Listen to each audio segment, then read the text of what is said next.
Yeah, are you filling that out like to submit? I don't know.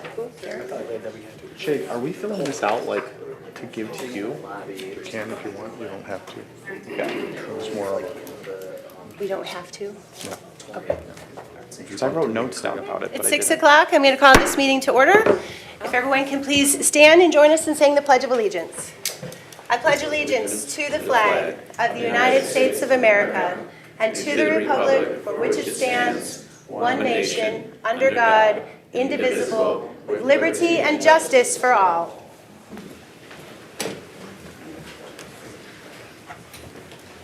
Okay, I'd like to, first on the agenda, we have the approval of tonight's agenda.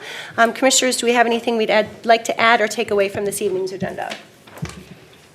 I would like to check my understanding of agenda item number 7, the review of gaslight investors concept plan.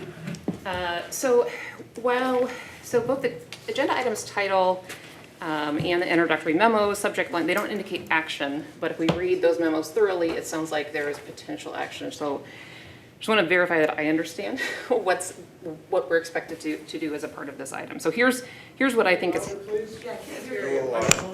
There we go. I just assume my teacher voice is projecting. Here's what I understand is that first we'll hear and ask questions about minor updates to the concept plan documents, namely the movement of Building E. Then we'll discuss whether or not the concept plan in its current form meets the approval standards in section 5.49. Then, although there's no vote on our decision about that, if an informal majority of the commissioners indicate that we think it meets these standards, there will be a formal introduction and first reading of the PUD ordinance amendment, on which there will be, barring any other motion, a formal vote. Is that correct? Is that the order of events? So process-wise, yes, we'll be going through the review of Building E, the standards of review, depending on that conversation, then move into a review of the draft PUD ordinance and associated resolution in regards to that conversation. And then beyond that, we'll see where the commission is at. Somebody would have to make a motion to have a vote. There's nothing To have a vote on the ordinance amendment to language? introduce it, Okay. to have an introduction. That motion would have to be made. Yes, I've read, there's just been I've received a lot of questions, so I just want to clarify that. And for one additional point of clarity so that we can manage and meet expectations of those who are here tonight, at what point will we take public comment in that order of events?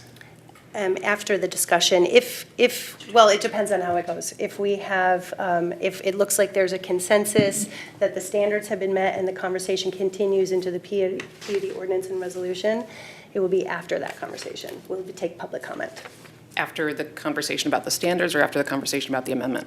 The second one. After the conversation about the amendment? Yes. Okay, thank you. Could you relay that again? It was a little hard to hear you. Could you relay what that procedure is again, please?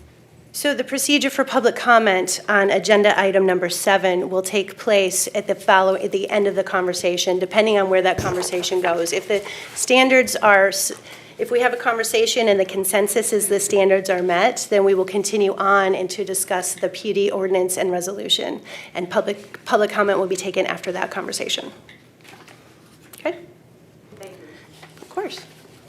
So next we will move on to public comment.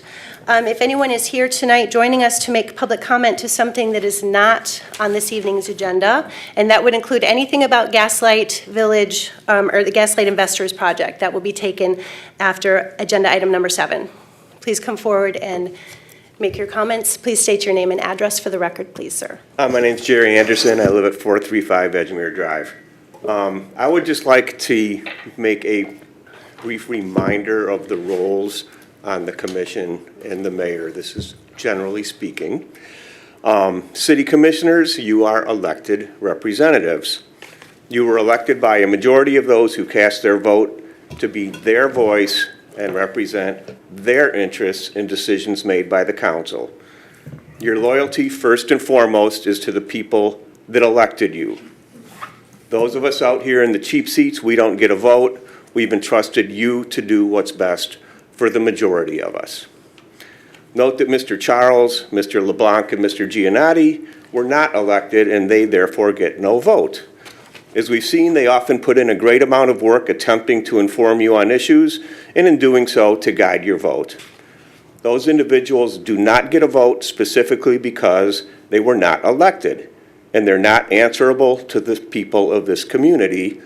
Only you are. Mayor Favale, as mayor, you were elected to be the leader of East Grand Rapids. More than anyone else, you are the face and the voice of our community. The word lead is an action verb. You're expected to take a very active role in directing this community to a better future. You are fortunate to be elected to lead a community that's already an amazing place. We're fiscally sound. Our neighborhoods, parks, Gaslight Village are the envy of other areas. Our schools are excellent, and our residents exemplify success in all walks of life. Really, to go down as a successful mayor, you just have to make sure that you don't ruin something that's already good. Our current East Grand Rapids Master Plan states, quote, "To create a community atmosphere that reinforces the residential character and the high standards of excellence that have come to be the symbol of East Grand Rapids." It's clear that this goal remains the foundational principle guiding East Grand Rapids.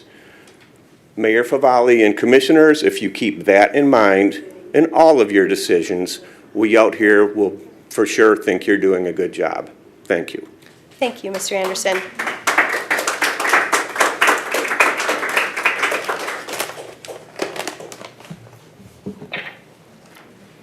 Please state your name and address for the record. Suzanne McCarty, 1138 Kennesaw Drive. Thank you for having me here tonight. I wanted to just mention, over the course of the last few months, I've been attending these meetings and just following things very closely. My biggest concern is I think that I have found there's a lot of inconsistencies on the policies and procedures that we currently have compared to what we're actually trying to move forward with the Gaslight project. So I kind of really want to hone in on some research I've done and something I actually found online that talks about, current policies. You have policies for reasons. They create standards and accountability. When you deviate from that, you're really supposed to go back and correct those policies, not move forward with projects that you can manipulate or change to serve a purpose or an agenda.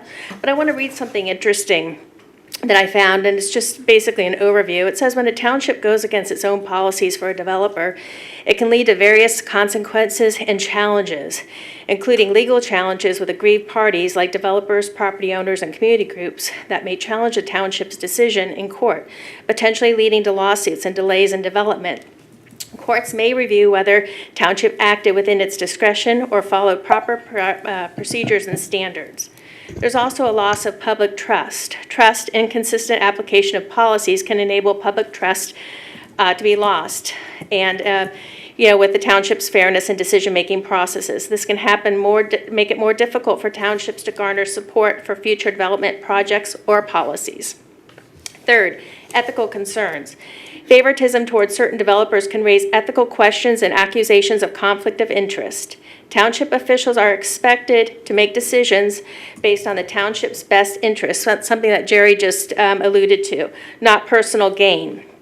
And lastly, setting a precedence. Deviating from established policies for a developer may create a precedent that makes it harder for the township to enforce regulations consistently in the future. Thank you so much. Thank you. Folks, as we go forward with public comment, I'd just like to establish a couple ground rules. So please be neighborly and respectful in both your tone and behavior.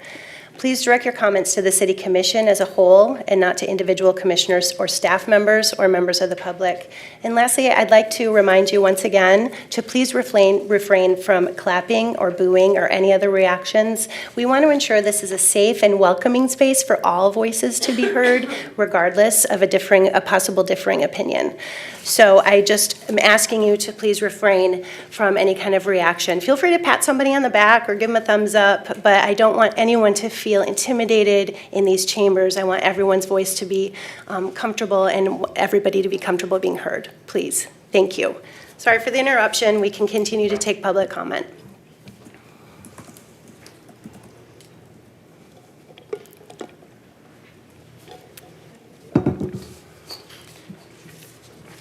Good evening. Hear me okay? Of course. Oh, Okay, all she right. can't. David Decker, 925 Belle Claire. And I just wanted to give a shout out.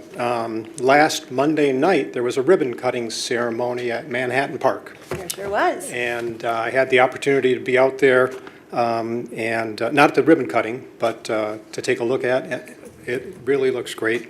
There was an article on the WZZM website the day after, Tuesday, and the headline is, "Reimagined Park Opens in East Grand Rapids After Years of Planning." City leaders say they're excited for the park's new features to spread joy to neighbors. And they quote Derek Melville, who serves as the Director of Parks and Recreation for the City of East Grand Rapids, and several quotes that he had in here. Improvements from feedback from the community. So now here we are 5 years later, implementing those requested improvements that the community asked for.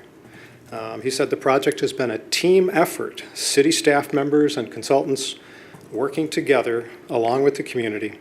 And that's why we're here, he goes on to say, to create public spaces that people can interact with their neighbors and create lasting friendships.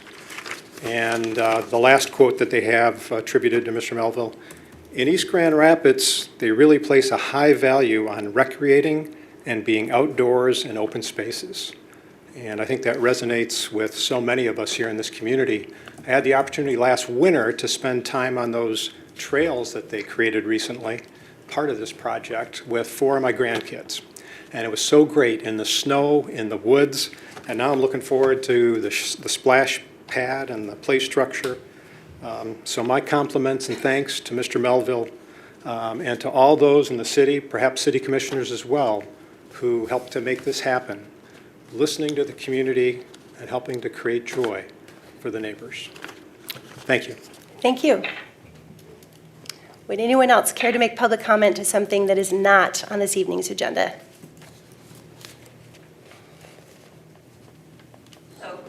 Please come forward, state your name and address for the record, please. Hi, my name is Erica Dutton. We live at 2100 Gorham Drive Southeast. I'm here just to simply request that some consideration be given for a scooter ordinance. I do not know what that process looks like. However, I was recently running directly across from the police station and was hit by one. Clearly, I'm okay. I do think it's a growing concern. It's an evolving situation that we have in our community. I think some further discussion and dialogue and rules around the usage should be conducted. Community feedback would be wonderful. While I was there, another resident also walked up. So it's not me in isolation, other parents, other people, and I know as a parent of a young child, it is a growing concern. I think there is just a lack of guidance that would be very helpful. So thank you. Thank you, and I'm glad to hear that you're okay. You too. Anybody else care to make public comment to something not on the agenda at this time? Okay, hearing none, I will close public comment and move it up here to report of mayor and city commissioners, including committee liaison reports. Commissioner Skaggs, do you have anything to add tonight? Thank you. Yes, I do. I appreciate it. I just wanted to comment about our composting changes that we've seen recently. This weekend, drove over to deposit my compost at the Public Works parking lot, and I knew it was coming, but I was super bummed to be reminded then that the compost shed is back to being locked. I was without my phone at the time, and usually my husband is the one who deals with all of the garbage in our house, so I don't even have the app to unlock the shed. Thankfully, there was a bin outside that I was able to use, so thank you for that, Doug. I really appreciate that foresight and thoughtfulness.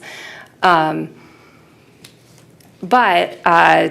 for a significant amount of time, that shed had been unlocked, offering a barrier-free, easy access to composting for those who wanted to take advantage of it. It's incredibly important because it diverts organic waste from landfills, preventing the emission of methane, a powerful greenhouse gas that contributes to global warming and climate change. And our community and our city staff value sustainability so much. I know you do. So I'd really like to ask that we lower that barrier again.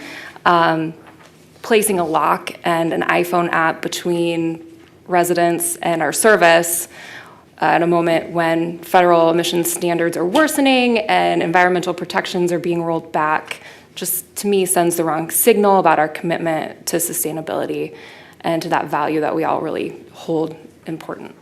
So I'd love to help residents who want to do their part in that way have the easiest possible access to the valuable service.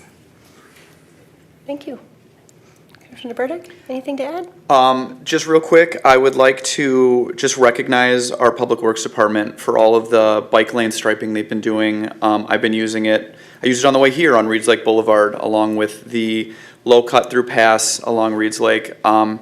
With how nice the weather's been and how many people are out walking, it's been really, really nice to have clear delineated bike lanes on that stretch. And I'm super excited as I watch the Robinson and Cascade kind of come to completion and give another way to separate that pedestrian traffic with the cars. So I just wanted to shout out our Public Works for sometimes thankless job of shutting down, fixing, and striping roads. Great, thank you. Commissioner Wesley? Nothing for me tonight. Okay. Commissioner Schwartz? Nothing for me today. I think we should just get to it. Nice, perfect. I hadn't planned to say anything, but since one of our residents made a comment about the scooters, I'll just take the opportunity to remind us that we do have a request, a proposal sitting kind of in front of us from a resident group, Walk, Ride, and Roll, East Grand Rapids, with a number of requests related to bicycle pedestrian safety. And one of those things does, in fact, address getting electric scooters and other electric vehicles into our code of ordinances where they don't currently exist, which would be a first step, not fully solving the problem, but a step towards reconciling that. So I just, again, encourage us to set a date to take that request up and move forward. Thank you. I wanted to just thank, the only thing I have is kudos and congratulations again. I think Mr. Decker did a great job about the grand opening of Manhattan Park. I know that the community's been waiting for a long time for that. So thank you again to you and your team for all the hard work and for everyone here that worked so hard to see that come to fruition. It was a great event, so I think your staff did a great job. So I have heard really good things, and it was packed that day, and I know it's been busy since then with lots of littles and people enjoying the park. So just thanks for all your hard work with that, and it was a fun day. Thank you.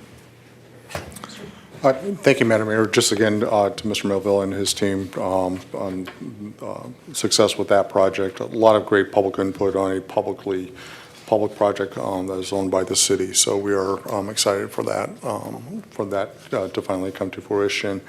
Just a quick update on Robinson Cascade. We are in the final stages. One of the kind of outstanding pieces is the retaining wall on Robinson. Our team continues to work with the road commission on solutions for that. So hopefully we'll get a little bit closer to fruition with that. Other than that, we've got pretty substantial completion across that entire project. So good news. Okay, wonderful. Thank you. All right, that being said, we will get on to the regular agenda items. First on this evening's agenda is to consider electing a president to serve in the absence of the mayor for fiscal year 2025-2026. That introduction is by City Manager Charles. Thank you, Madam Mayor. Pursuant to city charter, the commission designates another commissioner as president to serve as basically chair of city commissions in the mayor's absence. So we are pursuant to charter asking that city commission do designate somebody for that. Currently, Commissioner Schwartz is the president. So, thank you. Does anyone have any thoughts? Want to make a motion? I move to, if Commissioner Schwartz would like to serve another year, I move to nominate her. Oh, sure. Do we have support? Second. Wonderful. Any conversations about that? You'll have to teach me how to do the timer thingy. No, we don't. Oh, you don't? Yeah, Derek. Oh, Sarah, perfect. yeah. I accept then. No tutorial needed. Done. Well, thank you for the motion and that support. And Commissioner Schwartz, thank you.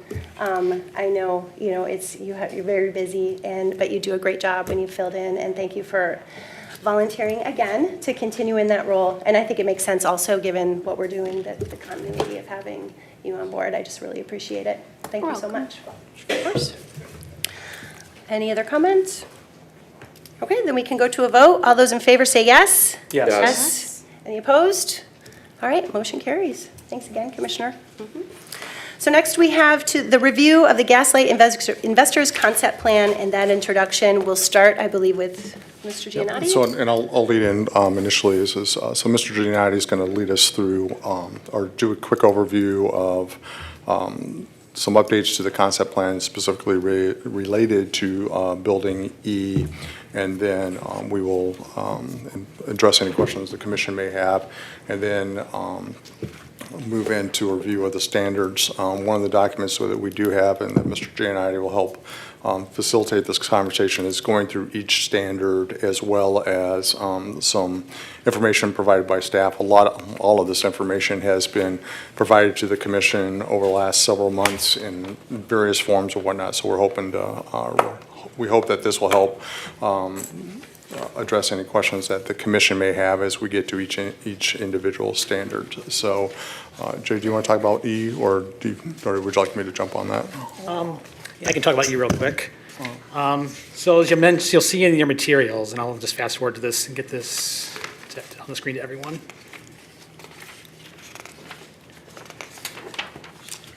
So this is the most recent iteration of the concept plan. Most of the buildings and the arrangement and layout is the same as what was presented back in May. The one significant change to this is the area around Building E, which is, you'll see in this red box in the center here. As you may recall, there's been some questions about the location of this building related to the general circulation around the site, also regarding the location and amount of outdoor amenity area around this. So as one of the conditions, proposed conditions of approval for the overall PUD amendment and resolution, is the option to have the city require the relocation of Building E to any location within this bubble to address some of these questions about circulation and the open space. The other item of note regarding Building E is because of this, there has been a request to have a little bit more flexibility in terms of the types of uses that are within this building. As previously presented, this was a 5-story building with ground floor commercial and 8 residential units on the upper 4 floors. There's been a request from the developer to have some flexibility in terms of the exact uses here, ranging from additional commercial in this area to having this as a completely residential building. So you'll notice in the concept plan section where there's the breakdown of the different uses of each building, there is notes that there is a variation between the amount of commercial space that could be in this building and a variation in the amount of residential units that could be in this building. Related to that, there's also some notes about how much parking would be required depending on what that final mix ends up being. The important note is, again, depending on what is ultimately decided to be the final location of E, could impact what those uses are, what the ultimate impacts in terms of the different land uses, the parking, and everything else that goes with that. So at this point in time, there's nothing the city commission needs to do per se, just to let you know that there is still an option to modify this specific location in this bubble when it comes time to review the final plan if the project advances to that point. Okay, thank you. Are there any questions about Building E and for Mr. Giannotti? I do have one. I was just quickly trying to scan through some of the correspondence that came in today. And there is a letter from McShane Bowie, a local law firm that represents the Lakewood Hills property. And I'm trying to read it quickly while also listening. So I just wanted to, the concern that I think I'm parsing out from this is that with this new drawing, that there's no setback requirement for what, if Building E is pushed to the back of that dotted area, it could go right up against the line. Is that accounted for in the language, or like, is that something that? Once we are assuming approval and things of that nature, once we move into those kind of conversations, yes, setbacks will be considered and things of that nature. We drew the bubble in just more of a kind of a generic area, wasn't it? It's not like permission that they No, could build it's not up a to the build to a line? line, yeah, Okay, so. just checking. No. Thank you. Any other questions for Mr. Giannotti on this point? I'm just curious to learn more about what's the context behind this? First of all, I didn't see this proposed condition in the PUD language. Is that correct? It's not there as of now. It is a proposed condition in terms of. It is or it's not? It is, yes. I believe it's one of the last ones in the list without having it in front of me, but. Okay, so I'll take a look. What benefit is there to having the flexibility? Louder, please, just a little louder. Sure. Is that better? Okay, I'll hug the microphone. What benefit is there to be able to move this building around within this small area, and how would that then impact the uses that they're looking for flexibility in? So, you want to go ahead? I was going to say, if I can speak to that, the notion of being able to move E within the currently drawn polygon is to address what we all agree is an outstanding circulation issue. And there's various ways to address that. So by moving that around, and we'll see where ultimately what is submitted and reviewed for consideration, the concerns that Gaslight Investors has what Gaslight Investors has indicated, that given that the potential relocation, that may impact the viability of a first floor commercial. So that's kind of the thought that they're having. So, but as this point, the building itself, we are confident it's going to be relocated to address the circulation issues. That's why they understand they're amenable to acknowledging that B needs to be moved around within that polygon. They're just thinking through how does that impact the viability of that building itself. Okay. Is what was related to us. So. And I do see the additional condition here as number 8 for the additional Yep. proposed conditions. Any other questions on this point? I do have another question if no one else has a question. So one thing that I have heard consistently, which I think adds a little, I'll speak louder, which adds a little more confusion for me about this particular proposal related to not defining where building E is that the concept phase is about form and massing and like flow through the development and those things. And it's what I hear you saying is that we are now leaving the flow through the development unresolved. I think the one big expectation is that the form of building E itself is not anticipated to change materially. So I think that is why we're potentially considering having that flexibility for now, and if moving into the final plan phase, why we're comfortable allowing that flexibility in that case. Why is the circulation improvement limited to building E? If we start to get to the point of relocating every building and whatnot, then that's a point of it. At that point, the recommendation would then be to send everything back to the developer and ask them to provide a new concept plan if we're going to move all the pieces around. In regards to E, the consensus from, or the what our traffic engineers acknowledge and Gaslight Investors concurs with is the circulation needs to be addressed, and the consensus is that can be addressed with the relocation of E. Within the city ordinance, zoning ordinance, our PUD provisions is in final PUD approval is that buildings can only move up to 3 feet in regards to that. So we were talking to Gaslight Investors that ultimately everybody acknowledges, the consensus between staff and Gaslight Investors is P needs to be relocated in some way to address that given the proposed layout. In the event that there's significant movement or movement beyond the 3 feet for the other buildings, and that is something that would go back through the entire process of concept plan approval, things of that nature. And so it kind of I almost say completely resets the process, but we go back to the beginning of considering the concept plan. Okay.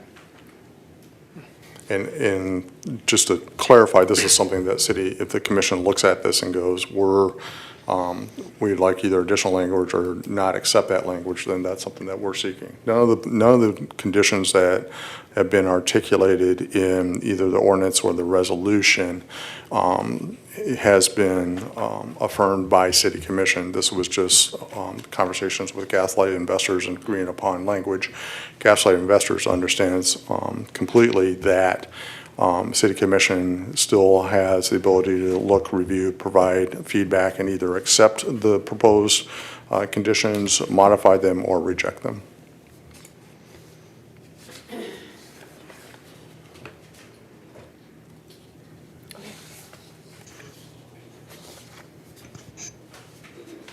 Okay.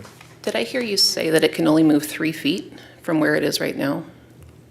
Buildings C, D, parking structure G, F, H can only move 3 feet. The condition that we've established within condition 8 allows for that movement beyond the 3 feet. I see.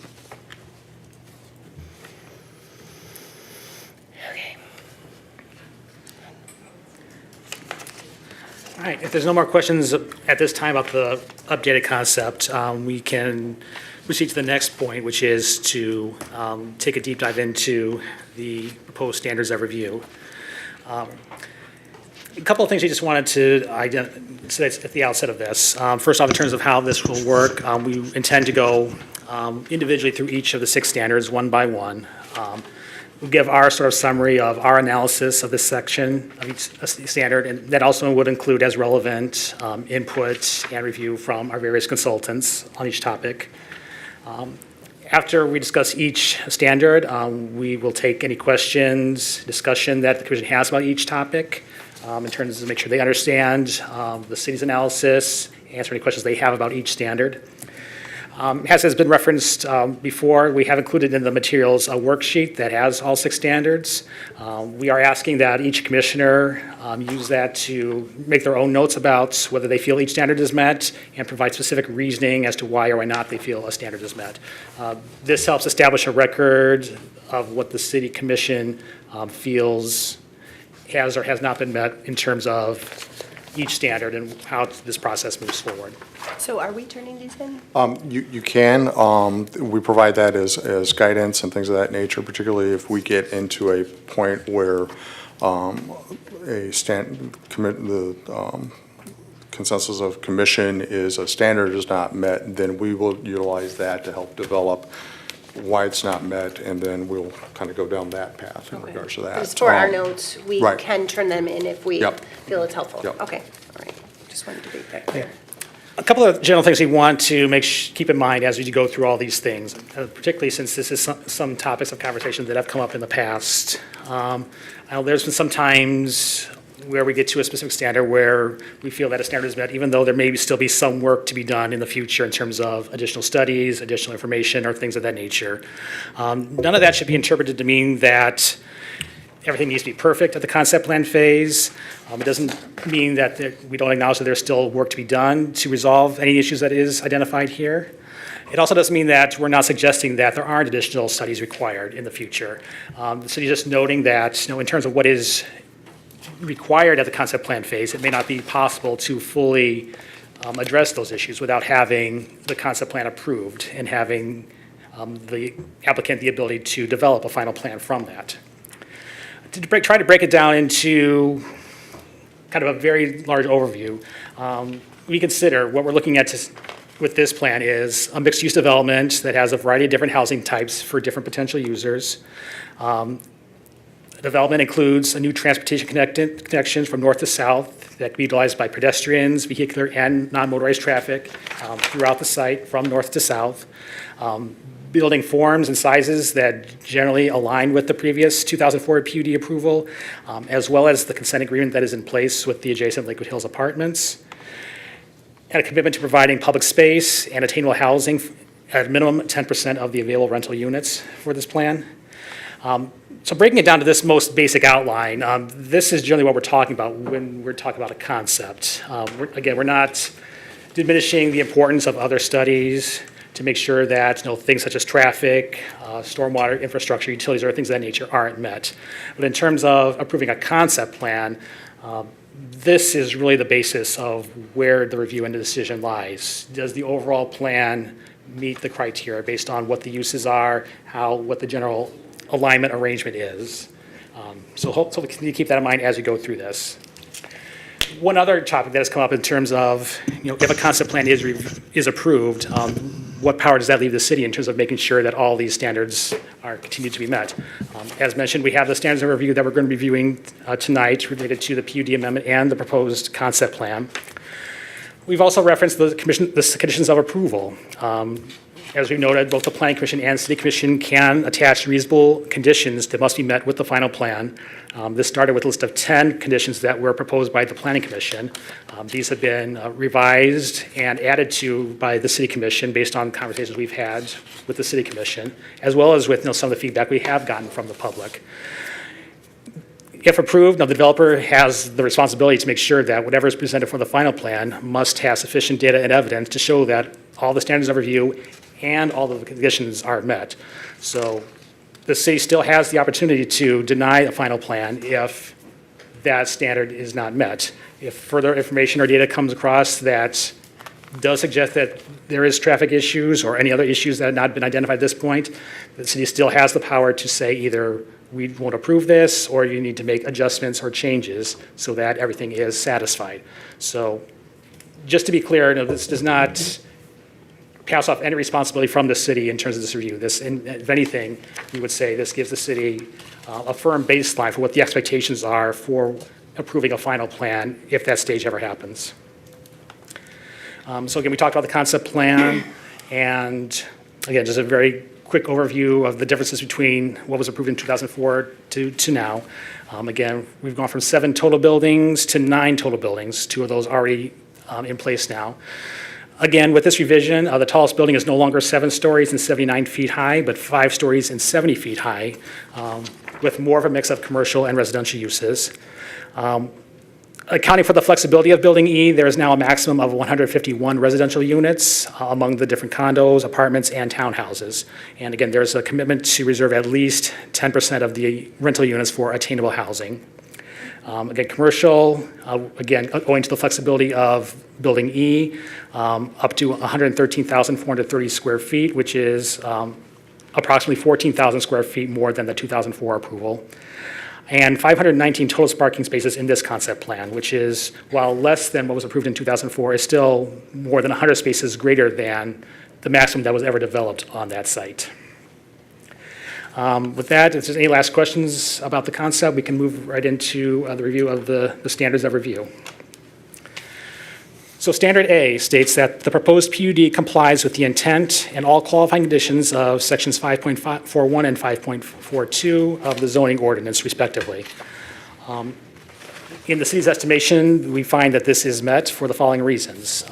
As we've gone over, the overall mix of uses is very similar to what was approved in 2004 with the original PUD, with many of the same attributes, a mixed-use integrated development that includes residential and commercial, a variety of different housing options, and enhanced green space options through the site.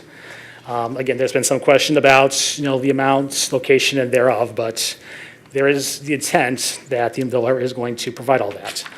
We also note that in comparing what the city's current master plan in 2018 says about this site, this generally aligns with what that master plan stated was the recommended development pattern for this, which was to have mid-rise units with mixed-use development. And we've provided some graphic examples from that master plan that show that, with that intent generally being the same as what this concept plan has. We also note, in terms of what materials are required at this stage, that is listed in section 5.47 of the zoning ordinance. And again, we find that that these have been provided at this point. For the PUD concept site plan, all the required elements in section 5.47 that are relevant to this type of plan, we find have been provided. Same with the concept plan narrative and the table of modification, which defines not only, again, what the specific uses of the PUD is intended to be, but how or if any of them may deviate from what the normal zoning ordinance requirements are. A phasing plan is also a possibility at this stage. At this point, that is indeterminate if that is necessary. You will note that in the conditions, proposed conditions of approval, there is the option that the developer could develop the remainder of the site in phases still. So instead of developing everything all at once, there is still the option left open that it could be done in phases. If that is the case, there is a condition that the city can require any required studies such as traffic, parking, utilities, anything like that, with each individual phase. So again, there's additional control and review that the city could have if that approach is taken.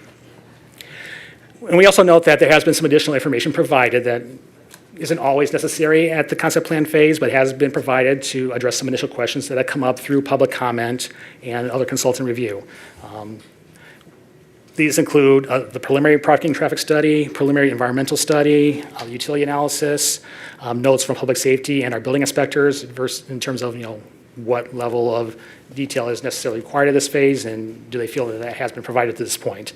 Again, this does not, remove the responsibility of the developer to provide more detailed studies in the future. We just note that, considering the level of detail required with the concept plan, the city and consultants all feel that the level of detail provided to this point is sufficient at this stage of the process.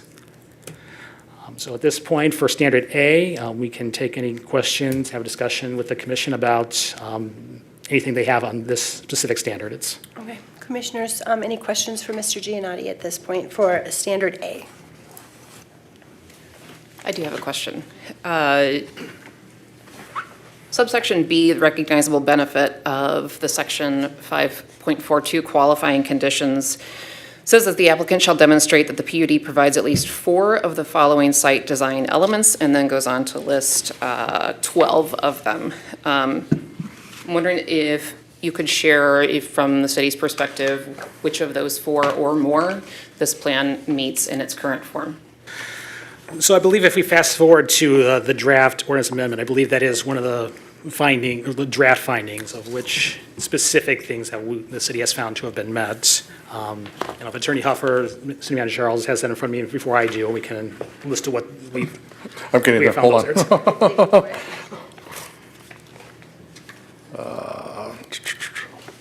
John, is that in the resolution, or is that the? Here it is. So, under the proposed resolution, looking section 5B on page 4. The intent of Article 4 is outlined providing mixed-use compatible residential types, creating an innovative development in terms of priority layout. Sorry, could you? Can we speak up and enunciate? I can't understand what you're saying. Okay. Within your packet, and the document I am looking at is the resolution, the clean version, if you will, on page 4, section 5, findings. What has been listed in that for qualifying conditions, and I apologize, Commissioner, you're looking at 5.48, correct? So the top of page 5 is what you're saying, that there are, from the city's review, there are 5, A, B, C, D, and E. Correct. Correct. Put that on the thing so everybody can see it? There are no more packets either. If there's any more, we'd love to have a group, and then we'll go back. No, you need to bring it down. You don't need these papers. No, it's all online. I can read it out. Which one? Sure. So the proposal provides public benefits in the following ways, including A, creating a mixed-use project combining residential and non-residential uses in a variety of housing types. B, high-quality design beyond the minimum ordinance requirements. C, provide open space plazas and features. D, efficiently consolidating irregularly shaped properties. And then E, effectively transitioning from higher to lower density uses is within the draft.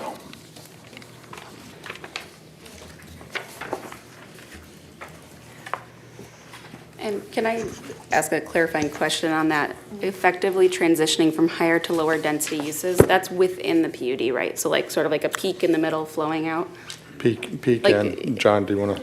Yes. Okay, because And- I was trying to think of like what exists now. I was like, no, that's lower density and this will be higher density, but it's talking about like the edges being lower, so like the north side having more. But Okay. north side, south side, and west side, and the east side is butting up against buildings that would be of similar height. Okay. Thank you. What is meant, or what is the interpretation of high-quality design?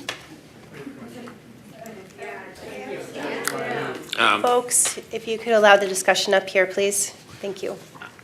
High-quality design would be that it exceeds the minimum requirements of the building code.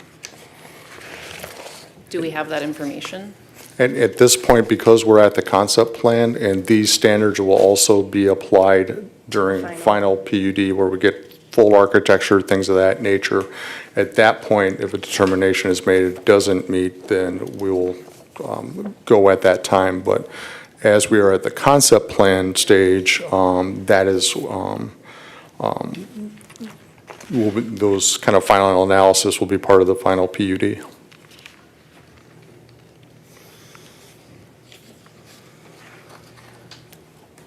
I'm curious about the phasing plan discussion.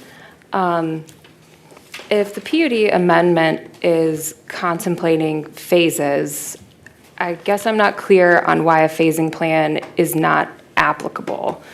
They haven't said that they want to do phases, but we are allowing them to do phases without them having said so. I don't understand why that's not something that we would be considering now if it's on the table. They anticipate at this point, based on recent conversations, that they will phase the project. What that phasing ultimately looks like is as they work through the final PED, things of that nature, and say, okay, we've done enough design that we're now going to request that this phase come first, things of that nature. So that's why we're allowing for that, for them to submit that as part of a final PUD consideration. So they will be phasing, but we are not going to take that into consideration now. They have expressed that they think they'll be phasing, but they may ultimately, as they get through everything else, they may come back and say, you know what, we are going to do this way, and this is how the constructability, this will be constructed. Okay. And there is language in there about the timing, about one project ending and the next one having to start within a certain period of time, without identifying which of those buildings is going to be. Right, but we also, like, there are 7 buildings, so there could be 7 phases, and there's no limitation on the number of phases or anything like that in the language either.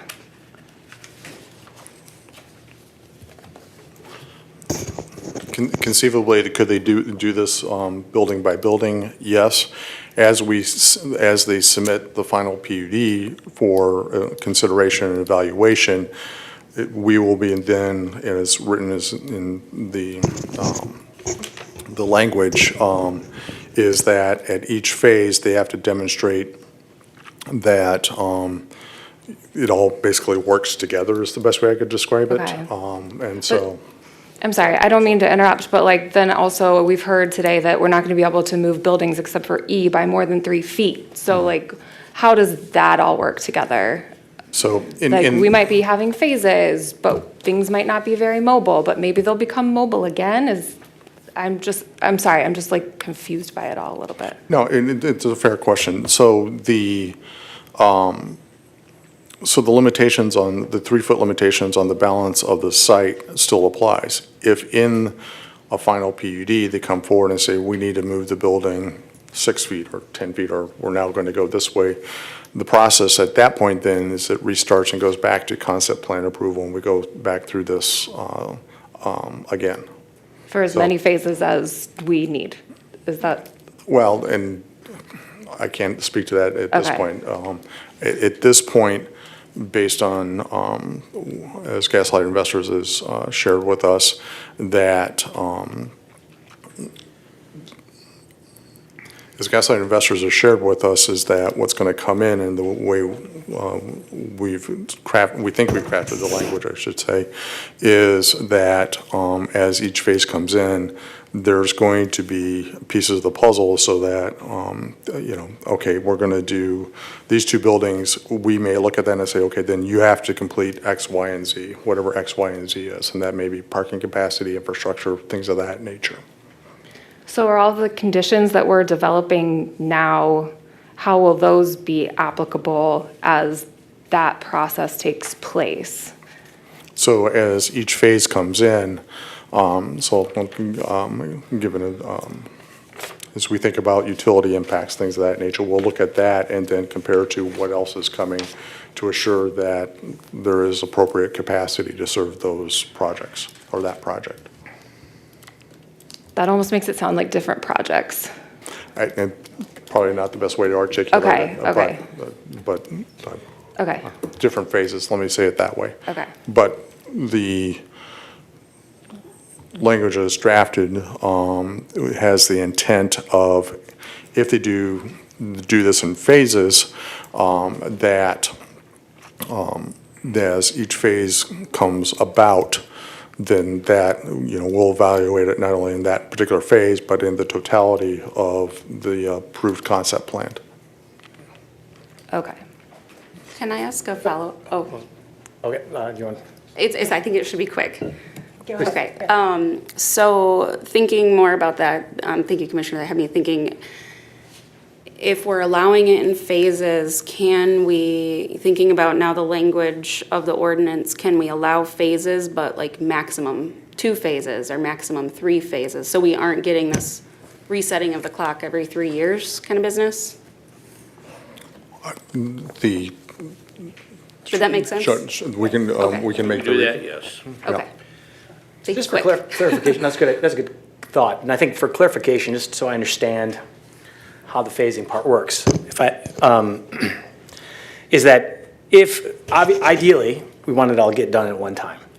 But we're given the option to do, for the developer to break it down into phases. If that happens, then they're gonna have to come back almost like what we're doing now with the new concept plan to understand what, and then at that time, I believe that we can impose more studies. If we were realizing, okay, at that time, hey, we maybe overlooked something and we want another parking study done, or we want another traffic study, what Mr. Gianni was kind of alluding to, that we have some safeguards in there that if they decide to come back to us with these, hey, we want to phase these buildings out, we can then, again, have a little bit more control on the project that, as a whole. I'm kind of vague a bit, but, and then I also believe, I thought we had some language in there also with timing or a time structure. So, Mr. Huff, do you mind, expanding on that a bit? Thanks. There's language on both of the issues you just addressed. There's language on the timing that there's triggers that they have to meet, and if they don't, it's kind of like, sorry, you go back and start over again. There's also language in there about the ability to make additional requests if they phase for each phase that comes up, saying that we need to know more now than we might have had you done it all at one time. So with that being said, he does give us a bit more control, and what I'm understanding also is that it somewhat, I guess, discourages the developer from trying to piece every single building out, because it just says, we'll delay the project more for him potentially, but also gives more chances for us to come in and potentially, change things from what we're deciding now to versus the time that it's coming back up. Sorry if I'm being a little hard to follow, but I think that's what I'm understanding. Is that fairly accurate? Yeah. Okay.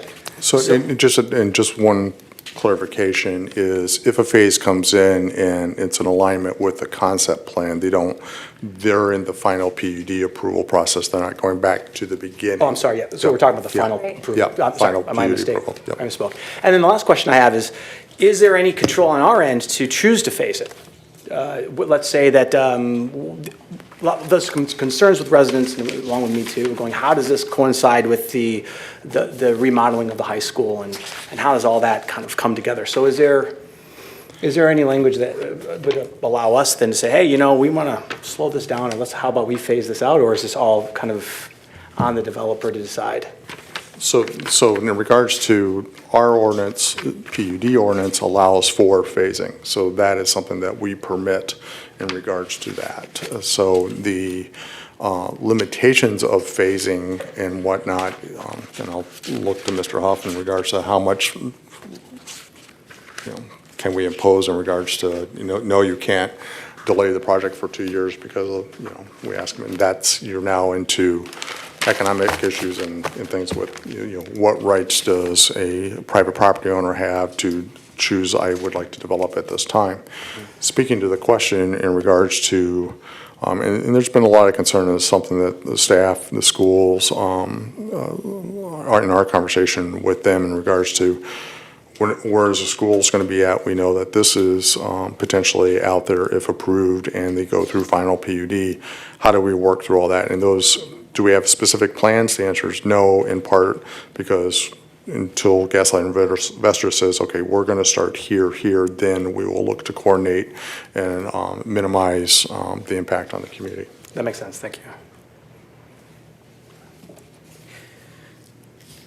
So I want to come back to, again, this subsection B under section 5.42, the recognizable benefit. 'Cause I think the benefit we're talking about here is benefit to the community, correct? Yes, okay.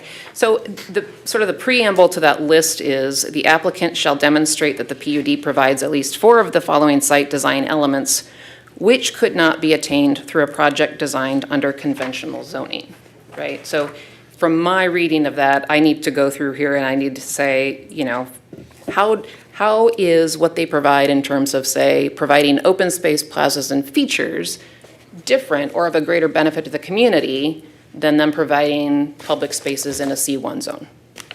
And for each of those, kind of that lens is applied, that there's an extra step. It's not just that they're providing open space, but they're providing it in a way that they couldn't accomplish under a traditional zoning district. Yeah, I mean, I think that's correct. I mean, the fact of the matter is that what you're saying here is that they are doing those things because of what it is that they're doing. So if you look at the standards that we've listed there, stuff as being in compliance, these are things that they're doing in a way they could not have done under the conventional ordinance. For instance, if you had multifamily zoning for the residential, they can basically, all they can do is meet some side. Excuse us. Is meet some side setback requirements and things of that sort, and there'd be nothing about green space or anything else that would be relevant to the construction of the building. So you're looking here you're trying to look at the entire development, how it interacts, the pieces all fit together, and that's something that you just would have no control over if it was not a PUD. I guess that's not how I interpret that, but we'll come back to that, I think, in the discussion, right? Okay. Can I just clarify, are we going to come back to talk about the actual amendment and resolutions themselves? Yes, right now we're just Okay. going through The and making through standard. the standards. Yep, exactly, yep, that's right. Any other questions or discussion on Standard A?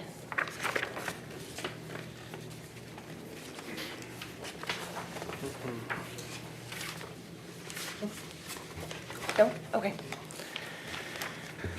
All right, so moving on to Standard B. The uses proposed within the proposed PUD, the PUD's impact on the community and other aspects of the PUD are consistent with the city's master plan. Again, in the original memo, we've done a few things on this standard. First off, we've looked at the difference, what are the standard zoning requirements for C1 on the 2255 wealthy parcel and MFR standards for the 515 Lakeside parcel.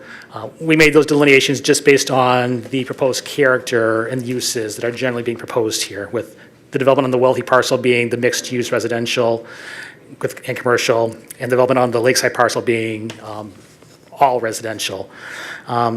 So we looked at that, and as you can see in the summarized table here, most of what the standard zoning requirements for C1 on the Wealthy Street parcel would be met. We've talked about the maximum building height. That would be one deviation. The maximum would be normally 40 feet and 3 stories. As noted in this current revision, now we're looking at buildings up to 5 stories and 70 feet to the highest point of the roof, just to clarify that. The residential parking requirement, again, the developer is generally proposing 1 parking space per unit, so that would be another deviation from that unit. Commercial can't be evaluated at this time because different commercial uses have different requirements. So without the final design details about what the actual commercial uses might look like, that is not able to be analyzed at this point in time. Going again to the MFR standards on the 515 Lakeside parcel, again, most of the standard requirements are met in terms of the density, the required setbacks. One minor deviation is technically the rear setback, which is where the parking garage would have less than a 25-foot setback from the Wealthy Street parcel, but because that is adjacent to a commercial mixed-use type of development, that may not be as relevant in this situation. Again, 1 building in this height in this section would be 3 stories, which is another technical deviation.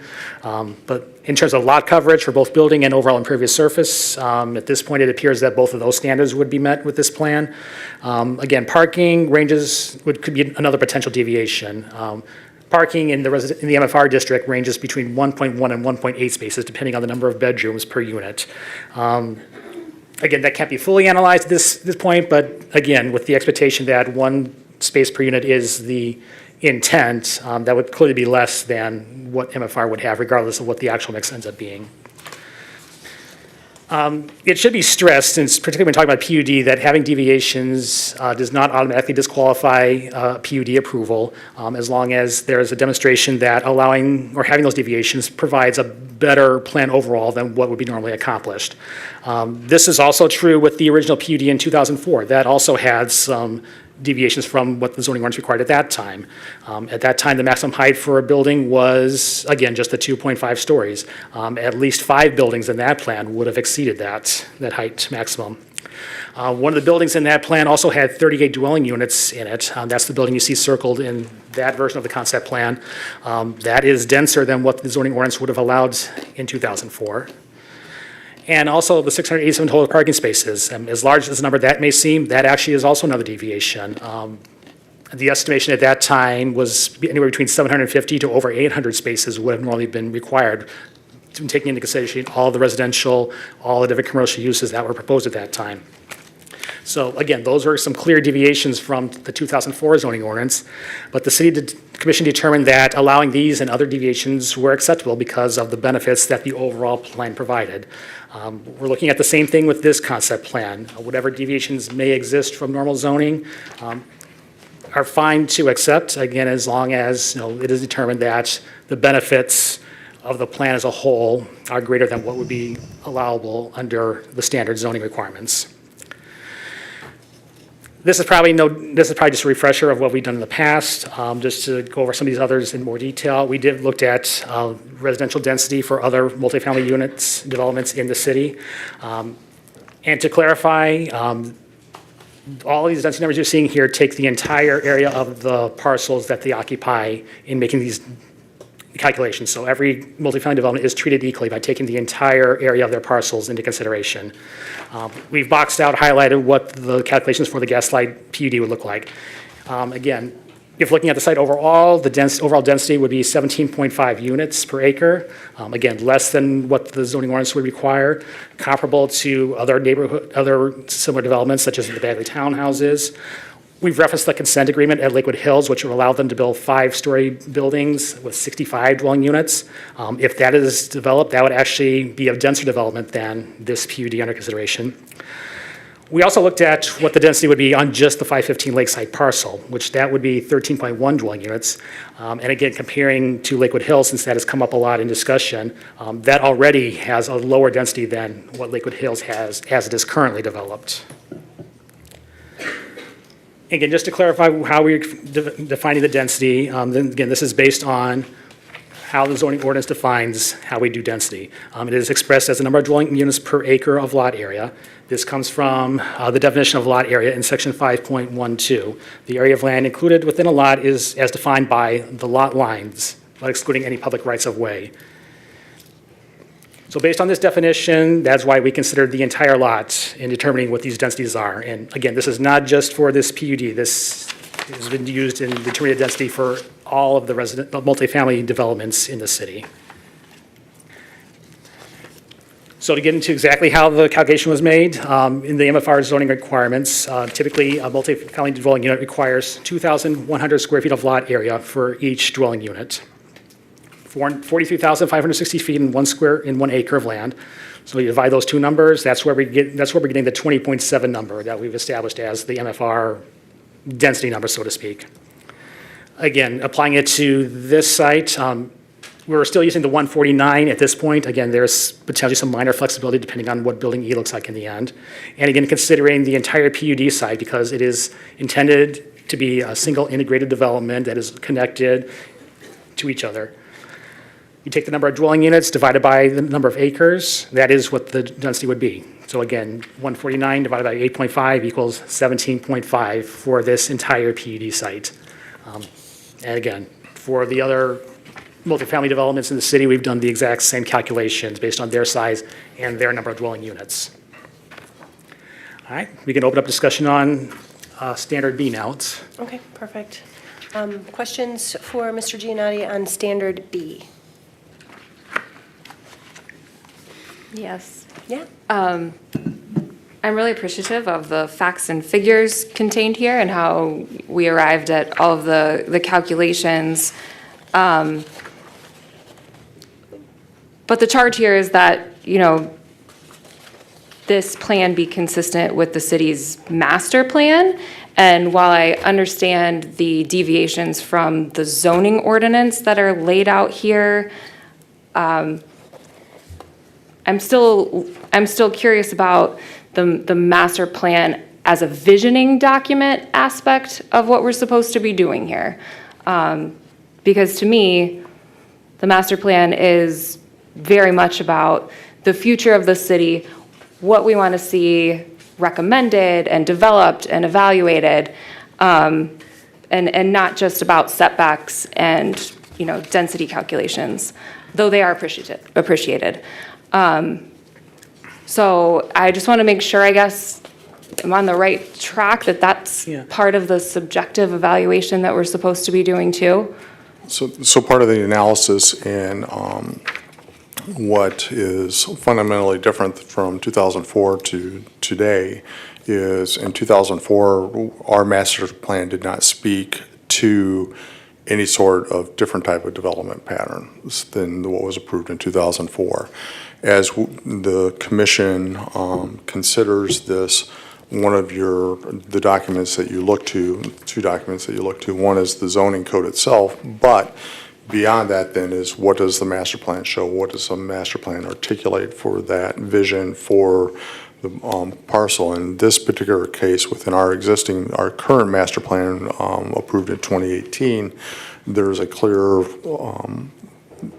articulation and drawing of we're looking for mid-rise, higher, more intense development than had been previously considered. So that as you think about does this align, that's the underlying document that the commission, city commission and planning commission should look to initially and kind of go, okay, what does the master plan say? If the master plan was silent on any type of specific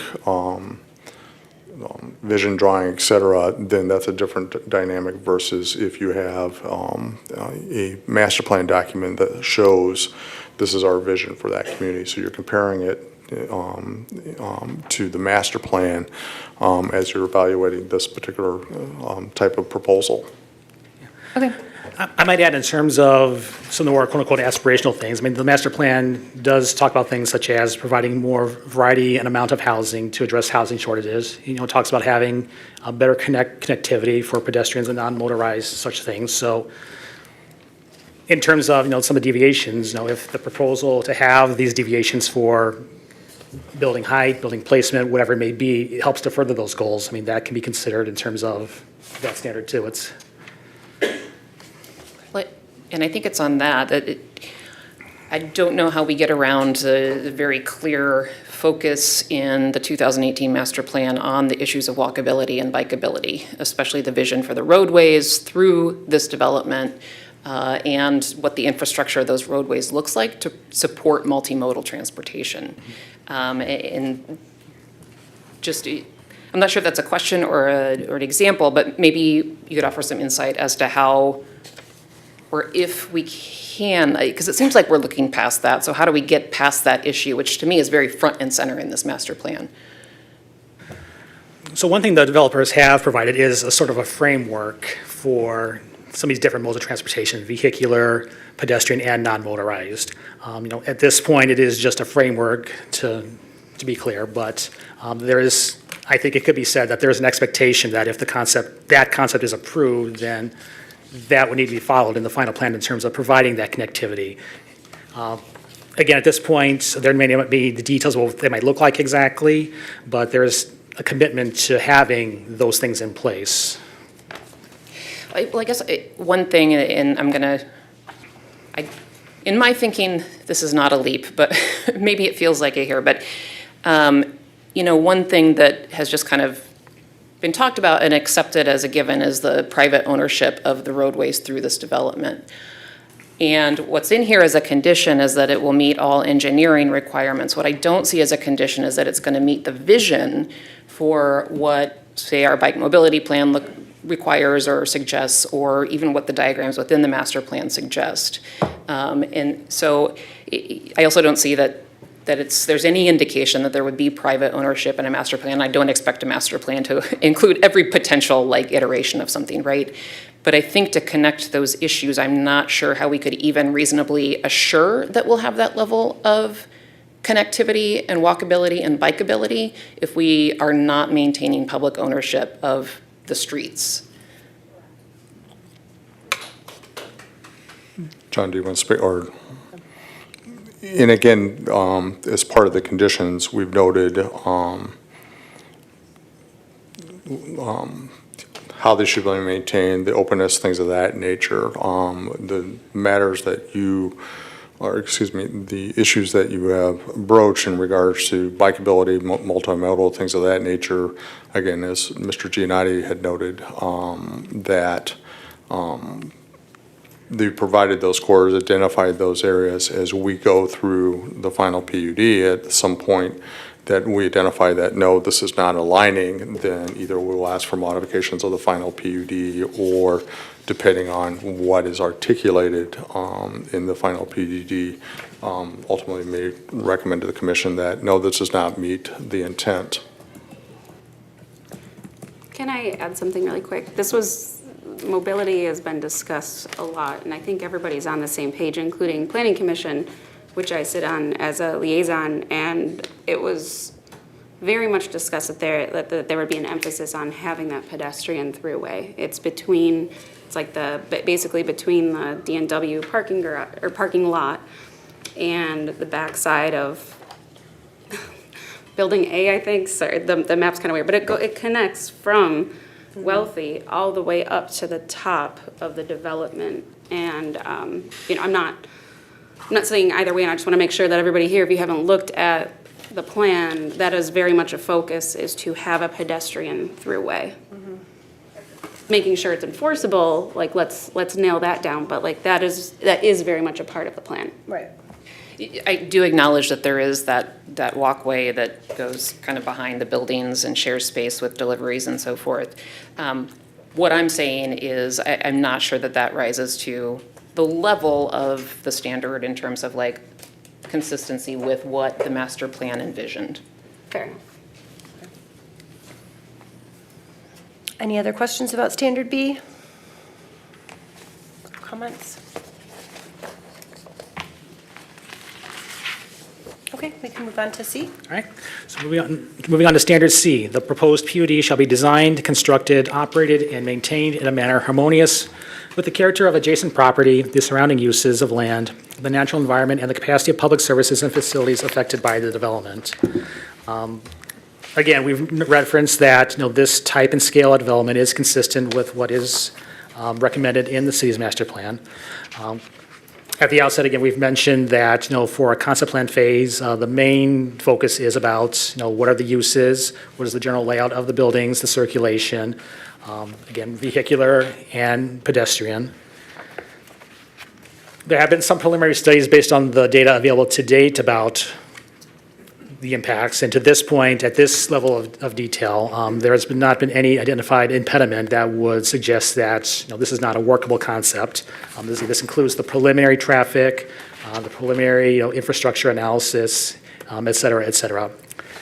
Again, as referenced before, this doesn't mean that more work wouldn't be needed at the final plan stage. Again, the final plan would need to include more details about building design, amenity design, public service capacity for stormwater, environmental impact, city utility facilities, as well as the ability for public safety to monitor the site, to be able to service the site as needed. And again, the draft conditions of approval will require that if any of these things are identified during the final plan phase, that they be addressed and corrected. Not listed on this slide too, but there's also an additional condition that states that the city is not obligated to fund anything specifically or solely for the benefit of the PUD. That doesn't mean that they couldn't necessarily provide something if it's already part of the city's overall plan, but if it's specifically to be for the benefit of the PUD, the city is not obligated to fund anything of that nature. We can open this for discussion on the standards. Any questions for Mr. Giannotti on standard C? Feel like standard C is where it's not even the first time we introduced the elephant in the room, right? Which is the character, or we use this term character. Character of adjacent property, it's used several times throughout all of the sections we're talking about. Do we have, or is there a guiding vision for character that city staff has been using in terms of determining alignment, or that it's meeting these standards that bring character into the question? I think a lot of that, when we get to the next standard D, I think we will address a lot more of that in more detail. Okay. Any other questions on standard C or comments? Okay, I guess we'll move on to standard D. All right, then Thank we'll you. get into standard D, which is the PUD shall not change the essential character of the surrounding area. The big thing that we've looked at in terms of this standard is what has this area been? As we've demonstrated in previous meetings and materials, the overall character of this area, it's been very highly traveled. It's been higher density than almost anything else in the city, and a very intensely visited and utilized area. It began in the 1890s with the Ramona Amusement Park on all of this land, which, again, to be clear, is not just this PUD site, but also includes a lot of the other developments surrounding it. From there, in the 1950s, the park closed. A part of that land begat the D&W Shopping Plaza. In the 1960s, part of that land became the Lakeshore Condos and Lakewood Hills Apartments. Further in the 1960s, that begat the Jacobson's Department Store and the Ramona Medical Center. That remained into the 1990s, where Jacobson's had their expansion, and also where the previous parking deck was constructed. And then in 2004, when the first phase of the PUD was developed in the location of Jacobson's. So again, all of this area composes what used to be Ramona Park, which was in its day a very highly utilized tourist attraction. And again, in the intervening years, into the 1940s when it was still in operation, in the intervening years, that became, as you see here, Jacobson's Department Store up front here, D&W Shopping Plaza, Ramona Medical Center, the different apartments and condos along Lakeside Drive. All of this development we're talking about here used to be Ramona Park. So when we're talking about this, we're not talking just about the PUD side. This is the larger multifamily and commercial uses as a whole. Again, as it developed, Jacobson's expanded and added the parking deck in the 90s in the center here. Then you had the first phase of the PUD on Wealthy Street in the early mid-2000s. We looked at building height, and again, we have clarified this with some information that the applicant has provided in terms of the proposed height of the buildings on the PUD site. In this iteration, again, 3-story buildings would be buildings G and H. Those would be 3-story buildings of up to 40 feet. Buildings D and F in the concept would be 4-story buildings and 57 feet to the roof peak. And then the 5-story buildings would be buildings C and E. Those would be 70 feet to the roof peak. Again, we've compared this to other prominent buildings in East Grand Rapids, and we find that this is comparable to the heights of those other buildings. We've mentioned Blodgett Hospital. The most recent addition was approximately 72 feet in height. Other wings of that hospital range from approximately 42 to 90 feet. The high school, middle school have similar heights. We also wanted to mention the Lakewood Hills Apartments, again, because, again, there's a consent agreement in place for a 5-story buildings to be developed there. Those, if were built as proposed, would be 48 feet to the midpoint, 58 feet to the peak of those roofs. So again, when comparing to the proposed buildings of the PUD, we find those are similar in height compared to those. We also did a quick comparison to the 2008 PUD amendment approval. So what you're seeing here is the basis of the building that would have been adjacent to the previous parking deck. This amendment was approved. It had the midpoint roof height of 79 feet, which was the maximum allowed in the 2004 PUD. But if you measured it to the top of these peaks here, that would be 94 feet. And again, as we've reiterated before, even the tallest building in this current concept plan would be below both of those standards. 70 feet in this representation here is how that would compare. There's also a standard condition of approval in the draft ordinance that would require a building step back for any part of the building that is higher than 3 stories. Again, based on what is provided here, this is, conceptually what that could look like in terms of how the heights of the lower stories would compare to stories 4 and 5 for those buildings.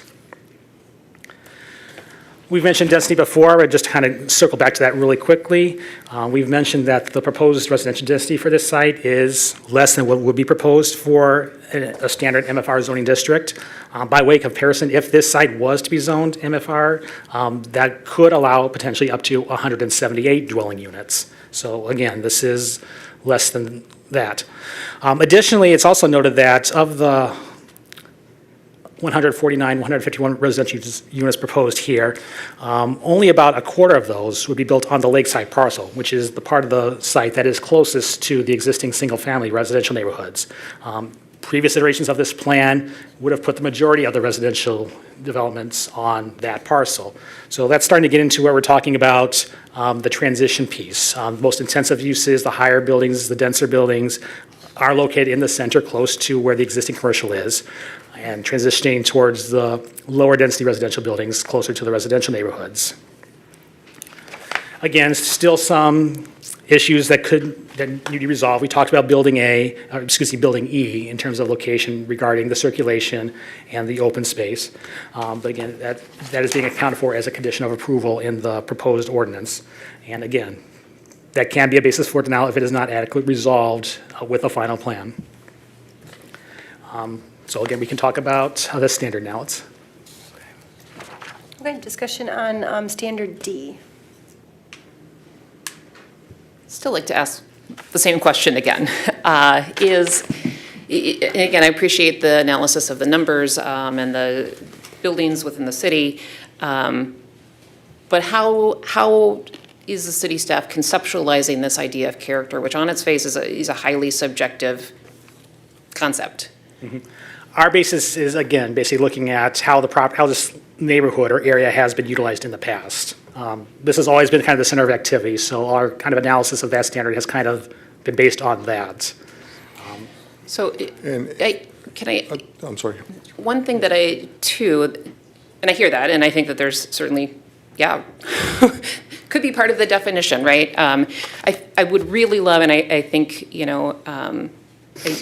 I shared some language from the American Planning Association this week about communities making shared meaning about character, which I think we aren't at that point yet. Like, we don't have a common understanding of character. I think we can get there. We don't have it tonight, right?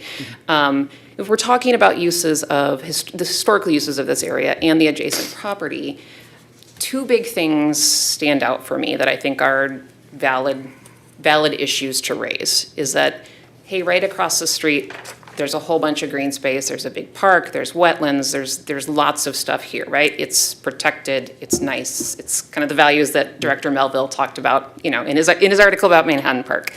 And the other issue is that part of the history of this particular land is that it sat vacant for 20 years. And so, you know, I wonder how we roll those things into and grapple with those things as well when we talk about the history of the land use and what's surrounding it. I'll start with your second part first. So in terms of the fact that the part of the site is vacant currently, I would say, you know, even though the site is vacant, there is still two things. First off, there is still the 2004 PD approval, which anticipated there to be multifamily development on there. So the intent of that was that would not remain vacant in perpetuity. The second thing is that in the city's current master plan from 2018, that also listed that area again as having, you know, the mixed-use, mid-density residential or mixed-use development. So even that master plan, you know, still presumed or anticipated that that site would be developed as such in the future. So I guess that's how I would start to answer your second point in terms of character. Like, even though it may be vacant now, the anticipation or expectation by the city is that it would not remain vacant forever. It would be part of a development similar to what the master plan proposed and what the PUD agreement had approved in 2004.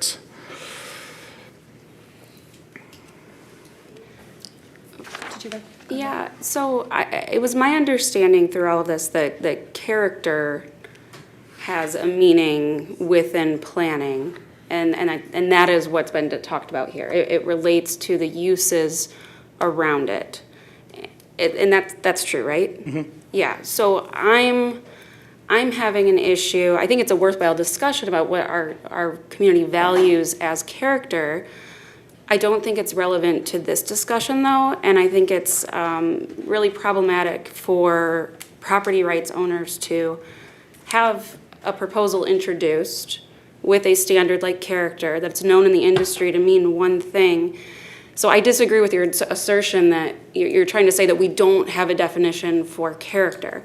I find it really problematic for us to, after something is presented to us, say, okay, everybody, let's decide what character means, because we're essentially deciding how somebody else gets to use their property. That's not right. There's certain parameters in that where we get to weigh in, but that's not how legal process works, is we don't change the rules as we go. That would be great. What I'm looking for is an objective standard. Folks, please show us some respect. They're having a conversation. Thank you. What I'm looking for is an objective standard, and if there is that definition that is used consistently in the field of planning, I would love to take a look at it and be able to apply it in this case. What I haven't seen is that definition. I think that leads into another sort of tangential question, and again, just kind of the nebulousness of this issue of character is that a number of the buildings that we bring into the comparison are placed somewhat not necessarily on adjacent land to the property. And I did think that when it comes to land use and so forth, when we consider neighboring properties, adjacent properties, that there is like a 100-foot radius, essentially. So potentially even in the inclusion of these taller buildings might not help our cause in making this case. Is that true? Is that 100-foot thing something that is a standard? No, I would say not. There's no single definition of what character is. There's no single measurement force that will be used. I would say if you look at the case law, what you're going to see is what is the current use of the surrounding area. And what we see the current use surrounding area is residential, multifamily residential, retail, commercial, on all sides. We don't see any industrial uses. We don't see anything of that sort which would allow that kind of change in character. But it's very difficult to say that this use is anything other than similar, if not almost identical, to the uses on adjoining parcels. It might be helpful then for us to take a look at some of that case law just to kind of build meaning behind, again, what I think is a very subjective standard and word that's used repeatedly throughout the standards. It is a subjective standard, but what you would find is that what they're worried about is something that's going to drastically change the nature of the area because it's inconsistent with either uses that have currently or previously occurred on the site and/or adjacent uses, which would be disrupted if we were to, for instance, put a battery plant in there. But a use like that wouldn't be allowable under the other zoning ordinances anyway, correct? Right. Right, so, I mean, I think we're looking at what's allowable within this zone, within this zoning type. Like, nobody's asking to do a battery plant or something that would fall outside of C1 or MFR or even regular residential. It's just kind of how do we accommodate those within this special case, right? Yes, but I think similarly, the uses that are taking place and have taken place on this site and adjacent to this site are commercial retail uses and residential uses, and that's exactly what these people are proposing to do. I think it's a losing argument to try and say, you know, they can't do that here. Folks, we are having the discussion, please. You will have time to make public comment when it's appropriate. I think Please it's- allow this process to happen. At this point in time, I'm not trying to make an argument. I am trying to get my hands on Right, I understand. guidance to make a decision about whether or not a standard is met, right? Right. And I still, you know, there is a lot of park and open green space, and that is also a regular use. So how do we incorporate that then into the essential character, right? But most of the park and open green space is owned by the public. There's very little park or open green space owned by individual property owners. That is the nature of, typically of green space, right? Yeah, I would agree. And it's still adjacent, right? And it's still, like, it is still part of the neighboring community, contributes to the essential character. Again, going back to our grand opening of Manhattan Park and what we consider to be the character of our community and what our community values. Are there any other thoughts or questions on this standard? Questions?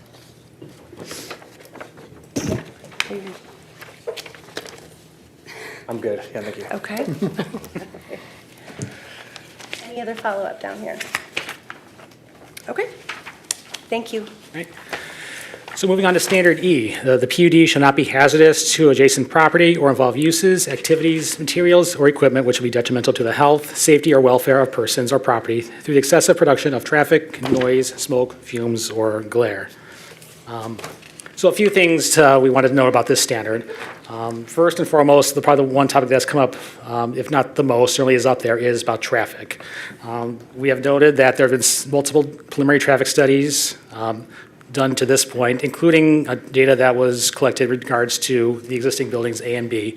This comes from both the applicant's traffic consultant as well as the city's traffic consultant. So some of the conclusions that we have gathered from that is that, as you see in this sort of chart here, the projected trip generation for the proposed development would be comparable or less than what was seen when both Jacobson's and Ramona Medical Center were in operation. So this, I'll get my highlighter out here real quick. So this column here talks about what the trip generation was calculated to be for Jacobson's and Ramona when it was in operation. The next column was what was generated for the 2004 PUD approval, and then on the far right, what was projected for 2025. So if you compare these two columns, again, most of what was projected for this current concept is either less than or comparable to what was seen during Jacobson's and Ramona Medical Center. Similar for the comparison between the 2004 PUD and this concept. Again, most of the projected traffic generation would be similar or less than the 2004 PUD. The one difference that was seen was for the Saturday peak traffic. The 672 trips here is significantly higher than for the 2004 PUD. But even in that case, that's still comparable to the traffic that was generated with Jacobson's and Ramona Medical Center. So overall, we find between us and our consultants that between these two things that there is not an appreciable difference in terms of generated traffic for this. We've also looked at a preliminary parking capacities plan. As reported by the traffic consultants, when shared parking is taken into account, they've calculated that there is sufficient parking provided in this plan. As noted, this is based on a provision of 523 parking spaces. This chart here shows what they've modeled, what the traffic consultants modeled to be the overall traffic demand for a typical weekday. As you see these different bars go by hour, the different colors represent the different uses that will be utilizing parking at those times. So Understandably, during the day, this color here would be shopping plaza type traffic. Above that, this darker blue color for office type traffic. The housing in this lighter blue, less in these midday hours, but higher in the morning and the evening hours. And then reserve parking is just designated for other specific uses. So you can see how it varies over time, but at no point in time does this model suggest that it would exceed the amount of parking that the site would provide. Similar story for the weekend generation. In this case, there is no provision for any office traffic because most offices are expected to be closed during the weekend. So again, we're looking at higher levels of shopping, commercial traffic during the day. And again, residential traffic ebbing over the course of the day. Same story though. In this model, none of the parking requirements are modeled to exceed the amount provided in the plan. One other study that was looked at was comparing the average daily trips with this new development versus what is currently existing. And that study concluded that of the projected trips that the entire PD would generate, 70% of that is already occurring with the two commercial buildings, A and B on Wealthy Street. So the overall traffic number is, much of the overall traffic demand is already present with the existing two buildings that are developed. And again, as one of the conditions, the developer has committed and will be required to do a more formal traffic study, including doing this when school is in session to provide more actual traffic counts for the city. A couple other clarifications about the parking part of this. We have noted that the concept plan as proposed here would have over 100 additional parking spaces over what was previously on site when the parking deck was there. We've also noted that the current parking regulations in place today are generally less than what was required in 2004. So there is not an unexpected, I would say, but certainly it's understandable in that sense that there would be a reduction in overall parking based on the fact that fewer is generally required nowadays. There's been different parking studies done in conjunction with the 2018 master plan that found that only 59% of all parking spaces in Gaslight Village were utilized on a typical weekday. I know the city has committed to another traffic study, a current traffic study in conjunction with current usage. We can talk about that later if necessary. But the same general consensus was reached in that study too, that there is no ample other parking in the Gaslight Village area to accommodate the existing and proposed uses. I just want to clarify what we mean by shared parking in case there is any confusion about what that means exactly. Basically what shared parking means is that when taking into account different uses that are on a single site, that a parking space can be used to meet multiple uses at different points during the day, depending on what the actual demand during the day is. So we found a couple of sample images. This is from a site called Green Caltran. This illustrates what would be a typical parking allocation. You have an office building and a residential building. Each one has their own parking lot based on what the specific parking requirements for an office building and a residential building are.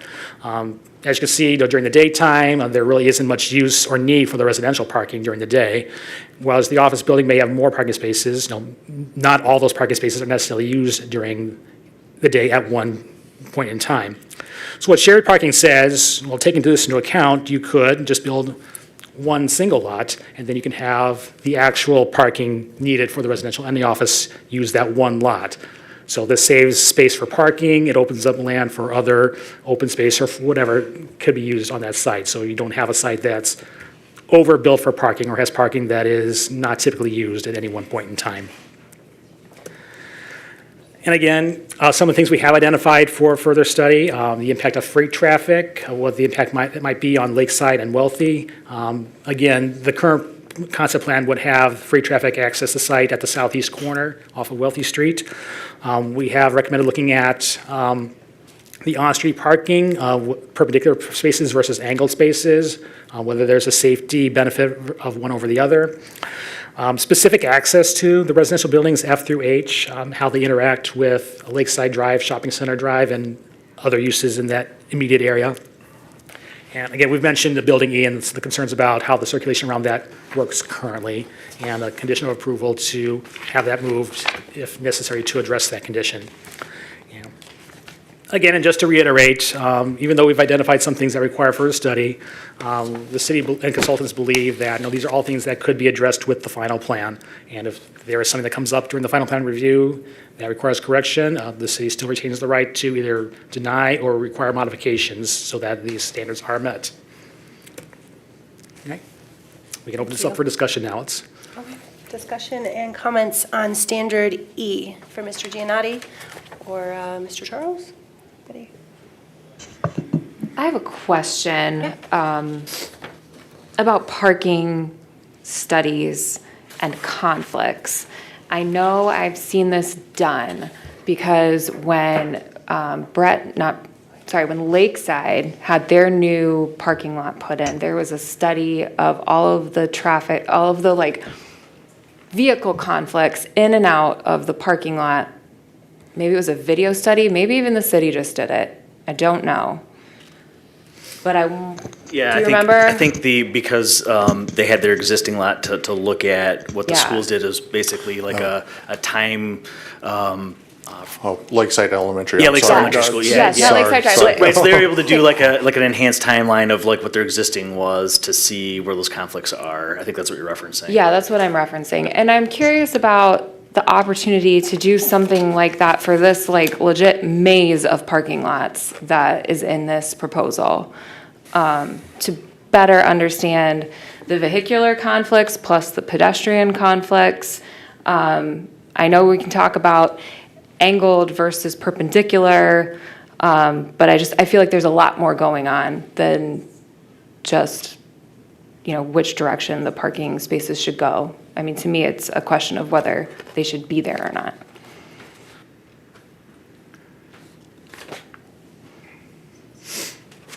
I might have very poorly phrased that as a question. I'm sorry. I said I might have phrased that as a question poorly, but I guess my question is,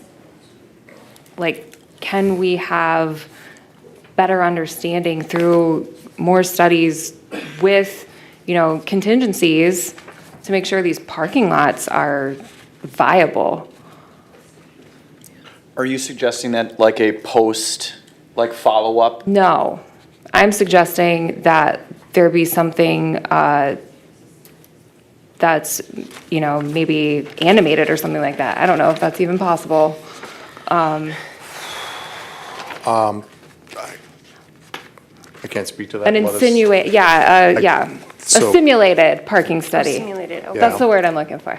So within traffic studies themselves, there are simulation models for Synchro and what's a product called Synchro, which is kind of the standard for all that. And you can actually watch little cars on the screen and see the turning movements, level of service, et cetera, in regards to that. How that interacts on a parking analysis, I don't have that answer. I'd not Okay. posed that particular I would love to question find before. out. Yep. Because it just strikes me as highly hazardous. I'm also curious, and this is a question that I understand that there are other ordinances that govern what's going on here, but for maybe even just the benefit of the public, how is construction contemplated when we're talking about the hazards that are, detrimental to health and safety? John, do you want to speak to that, or in regards to does the city have the ability to, and I'll let Mr. Lefebvre jump in a second, are you speaking to the question that the actual construction work may impact the community, and would that be a basis for consideration? Is that, am I saying that? Yes, I'm asking if that's a basis for consideration, because I'd like to understand if that's something that's on the table or off the table, recognizing that there are, other ordinances in the city that manage it. And I'd probably let John speak to can you deny a development based on it while it's being constructed? And John might. Yeah, I would say you can't deny it, but you could certainly place some regulations on it in an effort to minimize the disruption in the neighborhood. We've gone through some residential construction processes in this community that have gone on for over 2 years. And they take some requirement that we move where the cars go or where they park or where they have to walk from in order to minimize some of that disruption. So there are controls that can be placed on that, but you obviously could not take away somebody's right to construct something just on the basis it's going to create. Right, but there are opportunities to mitigate some of the impacts. Mitigate, would be an So- excellent word to use. I would give an example with construction from the last iteration with Blodgett Hospital. One of the things that the city did was we did impose certain restrictions on that were more restrictive than really anybody else in terms of what days of the week you can operate, what hours you can operate. We also looked at routes for traffic to come in. So for that project, they were only able to utilize coming into the city from the county's road on Robinson Road down Wealthy and Plymouth and Lake Drive only. And so that kept them out of local streets, again, because of the time restrictions, it limited it to, hours of operation that were very typical of avoiding early morning or late evening activities that otherwise are allowable for all the residents or projects. So there's some things like that, as we were discussing with like the school project coming up, where we can look at access points even for their project and coordinate with them to make sure that we have traffic related to construction coming from different locations into the city on certain streets that handle that type of traffic load or are constructed to handle that type of traffic. And we can look at different hours of operation to mitigate the impact to the greatest extent we can. Thanks, Doug. I'd actually kind of like to follow up and build on the 2 points that Commissioner Skaggs made, starting with the latter and the construction process. Some residents brought forth concerns when the demolition of the top floor of the parking garage was happening, that proper mitigation strategies were not taken to contain toxic dust. That makes me a little hesitant and a little more cautious about, I'm assuming that there are regulations that require certain mitigation strategies. I'm curious about what the breakdown was and how we ensure in the next phase of development that that does not get repeated. So those regulations are state and federal through MIOSHA and OSHA, and if the contractor's in the permitting process, it is something that is required for them to validate that they're aware of that, and if we receive any complaints regarding that, we're not necessarily on site 24/7, but if we receive any complaint of any nature, we respond accordingly. So if that's a contractor that even works for the city, if something's reported to us for something like that, we contact the contractor and MIOSHA. So those safeguards are in place in terms of safety. Now, if nobody contacts us and it ends up in like social media or something like that we find about 3 days later, that's not going to be helpful. So we want people to contact public safety, contact public works. If that's not something we're already dealing with, don't assume we are. Always contact us, and we'd be happy to respond accordingly. Additionally, beyond that, as we get into more of a final PUD and analysis and get to those final conditions, things of that nature, those are opportunities that we can strengthen that.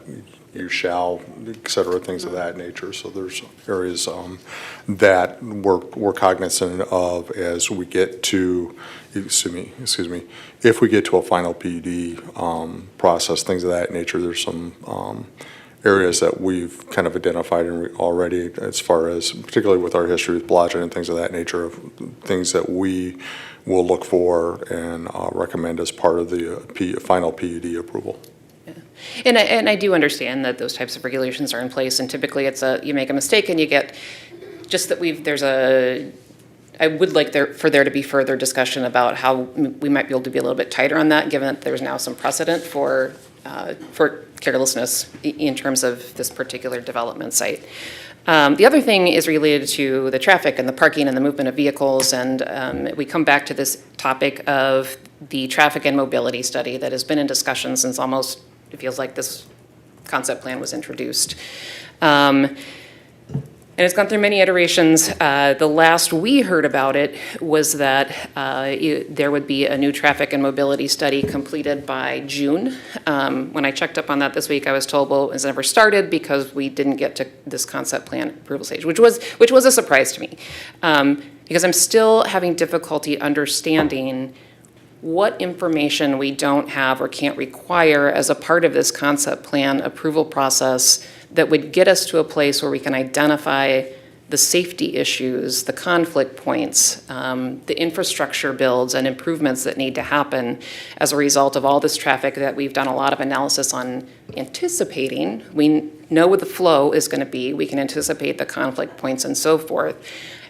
This feels like a piece of important information that can be done now, and that would be very informative in determining even the broader aspect of, again, form and massing and movement into, out of, and through this development.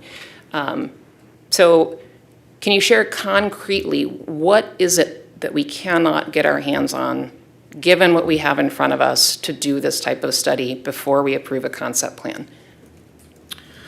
We have provided the developers, traffic engineering consultants with all of our relevant traffic studies that the city has all over that particular area in terms of accident and crash history, which does include pedestrians and cyclists, in terms of long history that we have. That's typically about a 5-year window is very typical for the industry. We also have provided about a 20 to 30-year history in terms of what volumes of traffic we've seen, and you can see a correlation between the closing of Jacobson's and Ramona Medical Center and that kind of dipping for the last 20 years or so. But you can see the longer term piece to that. So they have that, they're aware of that. In terms of anything that would warrant any sort of urgent safety requirement in the current network, that's not something that we would wait for a developer to address if it's something that's a concern to us. And so we have not identified anything specifically. In terms of pedestrian studies, we do have a few that we've shared with them at a few mid-block crossings where we've already made improvements. If you think about Reeds Lake Boulevard and Lakeside, we recently approved an RFB at that crossing. We're also looking at a pilot later this summer for those intersections in those areas. So nothing that has been really hidden from concrete in terms of crash history, et cetera, that demonstrates that. But certainly we've heard from that particular area, whether it's been through a conditional rezoning of the antique shop in that area, but also through our Safe Routes to School program, which is a multi-year program, and just general input we've had is that that area doesn't operate. It operates effectively for just looking in terms of what the metrics in terms of what you're seeing for accidents and safety, but we take it a step further to look at, how do you feel? What feels wrong? What doesn't feel right? So that's an iteration of something that we're doing for the existing network that we can look at prior studies to the area that we've completed recently, and then during that pilot we can replicate to see what those different changes are. In terms of this project, whether it happens or not really doesn't matter to us because we're looking at it based off through the lens of what the community's concern is. I think if we ever get to a point where there's a final study, what we'd like to see is, what are they projecting in terms of pedestrians moving through that site? So we'd want to monitor not just vehicles, but with pedestrian counters, which are like a scanning type device we use. What are we seeing for pedestrian flow at different points on Wealthy, Lakeside that connect us to, that could potentially be through pedestrian traffic, et cetera. Our concern for doing pedestrian studies this time of year, and to your point, they did not do any additional analysis prior to school letting out, but we like to look at those types of that type of data because we're trying to capture when we have that activity of the student population in school. And so our recommendation would be that they need to absolutely do that, but they need to do that when they're actually in session. So we share what we have, which is quite a bit with them. So they have a foundational basis of information, but we'd like them to also model that for us too, to review that. And we don't have that now. I'm not saying they can't do that, but we're just not there at this time. And super appreciate all the information that you just shared and appreciate your ongoing efforts for our city infrastructure, right? And I think you answered my question in terms of what can we not get our hands on at this point that they need, which is current counts, which we were told were going to be done in the springtime, and we're not. So essentially, we could collect all of this information and be able to look at it and analyze it in light of this standard before we moved to approve a concept plan. And I think one of the questions of where our analysis is at in regards to the fundamental question at this point is this, can the system accommodate the additional impact of this development on the overall system? While we get into the discussion and the analysis of the final traffic impact study, all those type of issues will be addressed. And if something arrives out of that final, the final TIS, or comprehensive TIS, I should say, is that we suddenly see, okay, this cannot happen this way, or this needs to be addressed, things of that nature, then we will, we're in a position, at least from our perspective, is that the conditions are written in such a way that if a flaw emerges that needs to either be addressed through additional infrastructure, or there's something here that, no, this connection point does not work, that is the basis for the city to say, no, you need to adjust this, fix this, whatever that potential solution is in regards to that. The developer is taking on the risk, if you will, that if the comprehensive TIS demonstrates concerns, flaws, things of that nature that require some sort of significant change, they understand that that may result in them going back to the beginning for the concept plan and resubmit in accordance to what is demonstrated at that point. I guess excuse me, I think there's another way to kind of look at this too, from the engineering side of things. If we're looking at utility capacity, what we see from what's provided today in terms of what the projected uses are, again, we don't have details in terms of like how many units they're going to be. Are they going to be studios, 3-bedroom units, et cetera? Are they going to be, what type of office spaces are they going to be? We do know for broad categories that they've shared with us from industry best practices and manuals that it appears that, like, on the capacity side, we're okay. What we really like to see is the more detailed piece, which I think, Commissioner, what you're getting at is we don't know. We have kind of like a range that shows us that the overall capacity is there, but it's the real detailed piece that we really want to get to, but that's not at this stage. I guess on the utility side, I would say it's a kind of similar exercise, but not something that all the residents see. Is we look at what we have in terms of capacity, and we have the exact same types of best practice manuals for review to look at what the types of general uses are and what we can look at for predicting, like sanitary sewer, storm sewer, water capacity. And at this point, kind of the same lens, we see that there's already capacity to serve that development at this stage. But that may change, if they come in with, depending on what the residential uses are, different types of uses are in more detail, and we rerun those, we might run into some issues. And if we do, that's where I think Manager Charles was getting at. We'd say, this is our capacity threshold for utilities. You can't do that without future improvements that you would have to make to have this, or you'd have to scale your development to align with what the public utilities can provide. I think the same is true on the traffic front in terms of the streets and sidewalks and trails, is that, if they integrate and it works with the system that's connected to, that's great. If it doesn't, they're gonna have to adjust to what those requirements will be. Or maybe be a basis for denial of the final Correct. PUD. You kind of stole my thunder, but I was going to comment on, from the planning commission perspective, like, this topic was played with a lot, because we were like, okay, we want to do our diligence here. We want to make sure we get this right. What's appropriate at this stage? What can we ask for? And what can't we ask for? And one of the things that, helped me personally, and I think others get there on the concept phase, is that we want them to come up with, if we are going forward with this, we want a more detailed plan with the number of units, with bedrooms per unit, with all of those details, and with, if we have now building E potentially moving, there are literally moving parts. So let's, moving it forward is putting the risk on the developer to meet our requirements. Because if there's one thing everybody's agreeing on, this commission, planning commission, the community, we want the best for our residents, for mobility. And that's people who are walking, people who are on e-scooters, people who are driving, people on bikes. We all want those studies met. So what we have here, this is my reading, what we have here is studies from professionals we've hired who say that it meets these basic requirements, like the ground floor at the concept phase. We can let them develop a fuller plan, get those bedrooms, get the roads tailored in there so that when we compare the data to the plan, we actually have better results and think we'll know if it's not safe or if it is safe. And I don't want to base it on like boxes and maybes. And that's just part of like, I think for us, like wrapping our head around what's concept phase, what's final phase. It's like, you know, if we're writing a term paper right now, we need to say to the developer, hey, you're gonna turn in this term paper. I need to see your outline, maybe your rough draft now.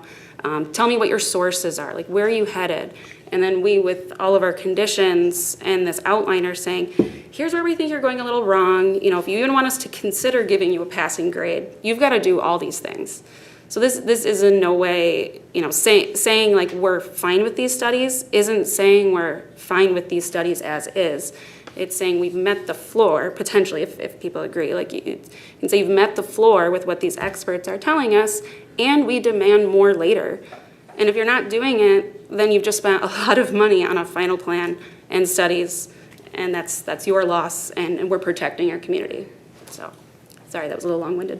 Yeah, I guess I just see that I understand the point about the risk of the developer moving forward, but I see a significant risk to the community in moving forward if we haven't done all of the studies that we can feasibly do now at this point in time. Like, I think that there's a real difference in saying, hey, we've identified in this current concept plan that this is going to be a problem and this is going to be a problem, and here are the levels of intervention or mitigation that are going to be required, as opposed to the language that I see now, which is change to meet to the, what's the phrasing? Change to the satisfaction of the city or something to like similar to that wording, which I'm not a lawyer, but I see as potentially difficult to enforce down the line and/or take us into a much longer and more prolonged debate and argument later, when we could, with a number of these studies, put the guardrails in place now and eliminate the need to relitigate it at the next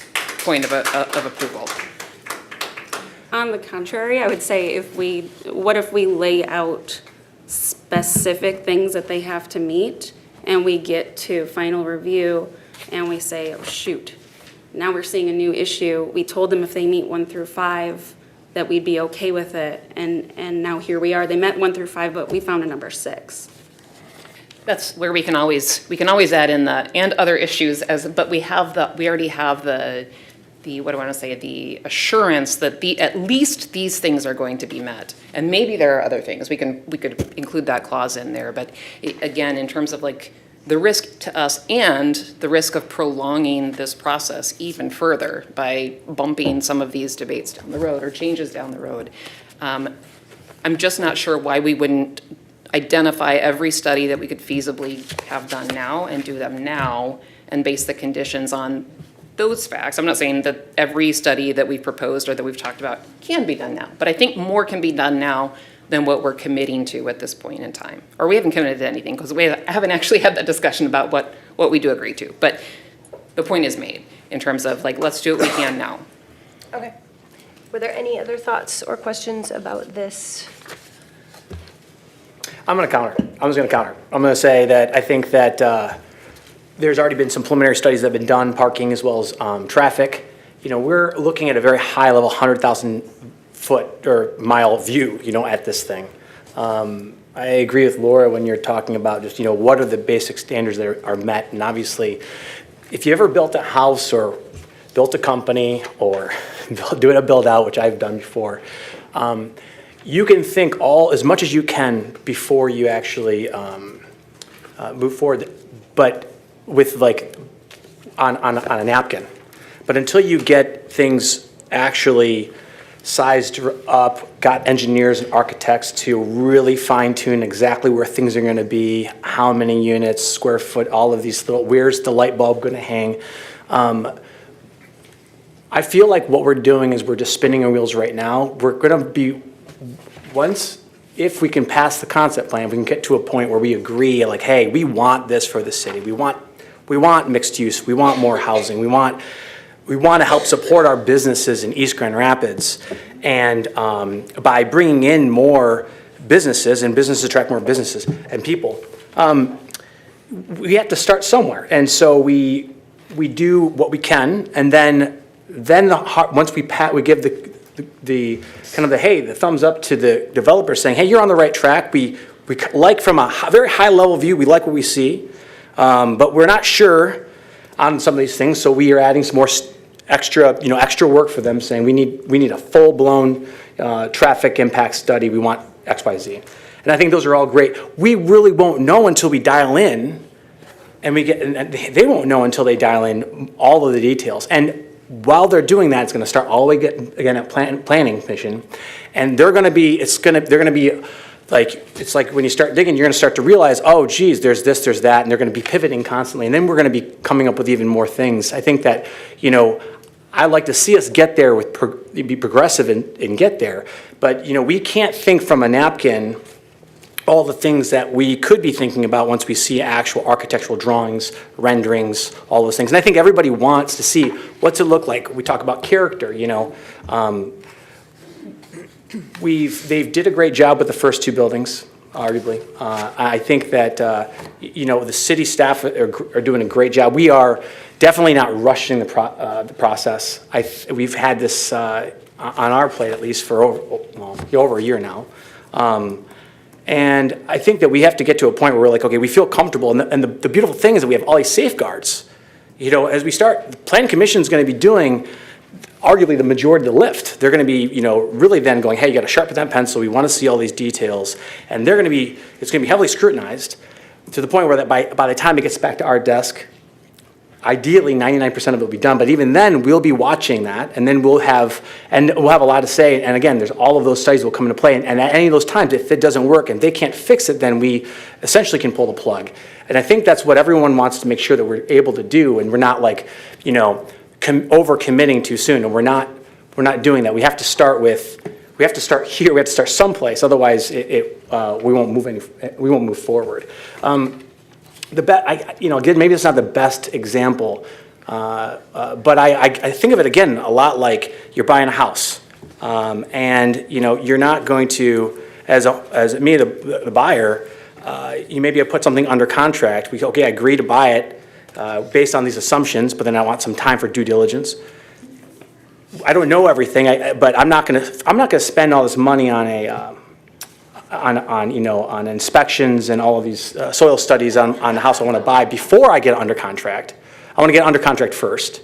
And then once I do, then we do the due diligence. At that time, things can change. You might go, we found these things, so that might change the price. It might delay the closing date. And many times it might just kill the deal altogether because you run into a roadblock, you can't do it. So, and that's what I've been learning, especially as I've been doing a lot of research on PUDs and how they work in the cities, is that it's very much the same thing. The concept plan is not the final all. And a lot happens between concept plan approval and final approval. And a lot of times, unfortunately, we've seen municipalities and projects fall through for whatever reason. So I guess my opinion is that I think that we have a long road ahead of us, but we have to start someplace saying, hey, do we like what we see? Do we want something in East like this? And we want more housing. We want, again, some mixed-use buildings. We want something to happen. And honestly, when I first joined 4 years ago on the commission, people were like, hey, what are you going to do about that eyesore? What are you going to do? And I'm like, hey, it's not my dirt, but we'll try our best. We can't push the person who owns the land to do something. And that PUD, as we found out, which was passed 21 years ago, has no time limit. Our city staff and our city attorneys got really smart with if we were to adopt a new revision to this PUD as well as this concept plan, we've learned a lot. There's a lot built in that gives us even more power and safeguards than we did before. So again, with that being said, I do believe that, I get everyone's concern. Again, I live here too, and you can ask my opinion, and I might agree with you going, yeah, do I want 7 stories? No, but I think some of that ship has sailed with the PUD that passed 21 years ago. Now I have a legal obligation to kind of look at this to go, does it meet these standards and at a very high level? And then, but then we want to, then, once we do pass the concept plan, we're going to get to work. And then, and I trust the city, and I trust my fellow commissioners, that we will do the best we can to make sure that we get the product that we're hoping for, or wishing for. And it won't be hasty, and hopefully similar to everything that we've been doing for the city. And we've gotten some kudos from some people out here saying that we've done a great job, with the parks. But if you remember the parks, there was some controversy around the splash pad and around developing even the multi-use trails. We filtered that information. We really did a lot of due diligence, and we got it to a point where we got it to come to fruition, and people are using it, and it's beautiful. And I hope we can do the same thing, and I plan to do the same thing for this project as well. Thanks. Thanks. Any other thoughts or questions? Yeah, I would love to just respond to that just a little bit. Mr. Huff, Mr. Charles, maybe this helps understand, and maybe you can help with some of the hesitation here. It's hard for me to conceptualize this as a 100,000-foot view or a drawing on a napkin when we're talking about a plan that's only able to change the structures and these surface lots within 3 feet. Like, that's very granular to me. Not just like, oh, we'll change it later if we have something that we see that we don't like. So I take this very seriously right now, what we're trying to accomplish. And trying to make sure that the layout looks like something that this community wants to see. And I don't want Planning Commission to do the majority of the lift. I want us to do it. We're accountable to these guys. And it's really important that we take that public duty responsibly. So maybe just help us better grasp, like, this can be changed or not. I feel like that really is the bottom line of the difficulty with this discussion is, there's just 2 different messages that are coming through here about what we can do if down the road we see problems. Because it feels very locked in and painted into a corner for me right now as it stands. To say that, like, okay, we check off this plan. Do you want to? So just a lot of stuff there. I'm looking for my PUD ordinance. So the PUD ordinance discusses buildings have to stay within 3 feet of what is proposed in the concept plan. The questions of other things such as where's the parking and things of that nature, I would feel, and I'll defer to Mr. Huff for a moment, of can that be evolved, modified, et cetera. Our senses, our opinion is yes, that you do have that ability. We talked about angle parking versus parallel parking versus perpendicular parking. Are those items subject to further refinement in the final PUD? In our opinion, is yes. The ordinance speaks specifically about 3 feet for the buildings. And in part, that's why we've also included proposed language for Commission's consideration of E can move within this polygon. And why? Because of the traffic flow. Folks, please. I know, I get that. So so to answer your fundamental question, can the concept plan evolve upon submittal of final PUD? Yes, if there is something identified within those final studies as part of the final PUD that we suddenly go, this doesn't work, look, you need to move this building 10 feet that way.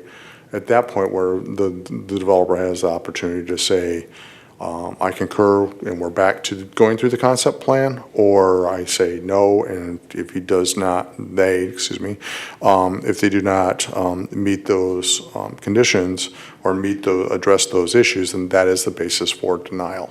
And that's what, at least from our analysis, we would look at and go, are pedestrian, bike issues, things of that nature addressed, yes or no, to our satisfaction. And that satisfaction is at a level of we understand the community's expectations. We understand this is a multimodal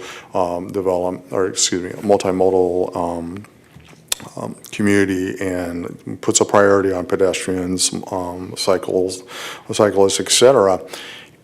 If something emerges within any of these analyses that suddenly goes, oh, no, this doesn't work, then it's either adjusted within the framework of the existing concept plan, or if they refuse to, then that's a basis for denial. Okay.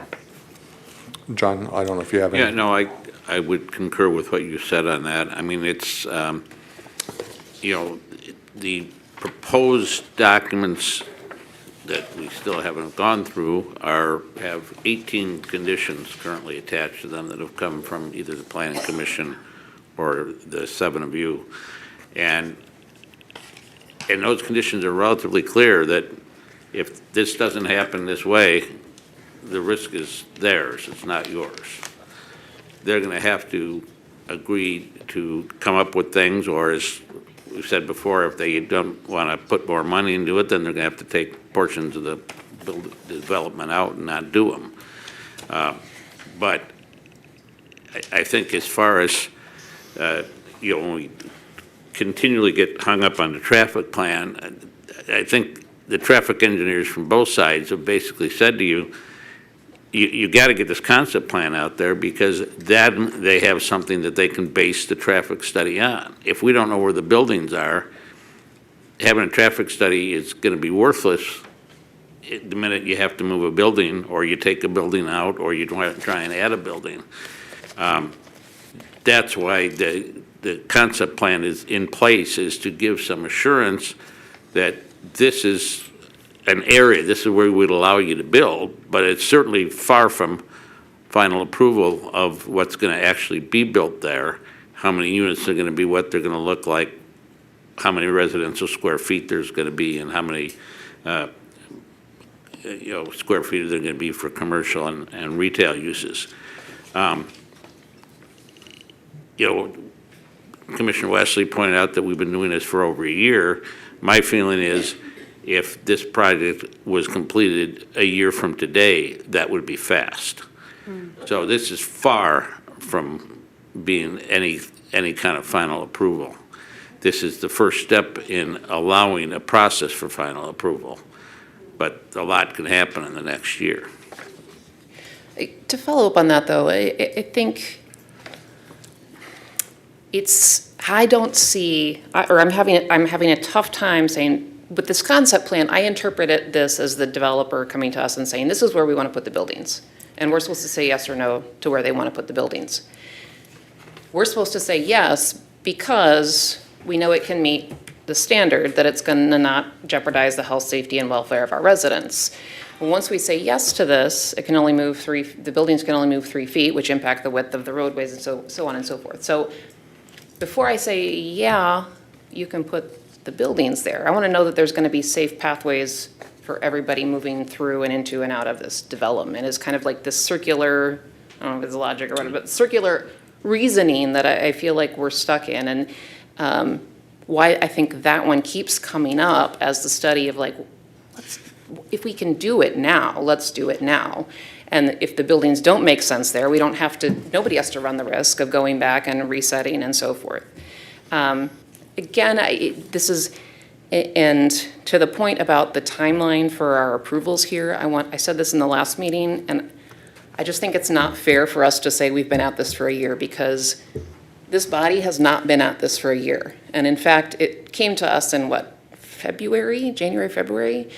We have only acted at the behest of when the developer says they're ready to do something on the agenda. We've been sitting here primed and ready to take action.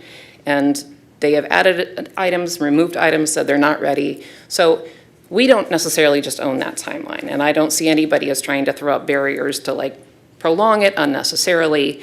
I think, though, we need to focus less on how much time has elapsed and more on, Commissioner Wesley, to your point, our job is to take a look at these standards and determine, are these standards met, right? Not, do we like it? Do we like the idea? Do we not like the idea? This is the plan we've been presented. Does it meet the standards?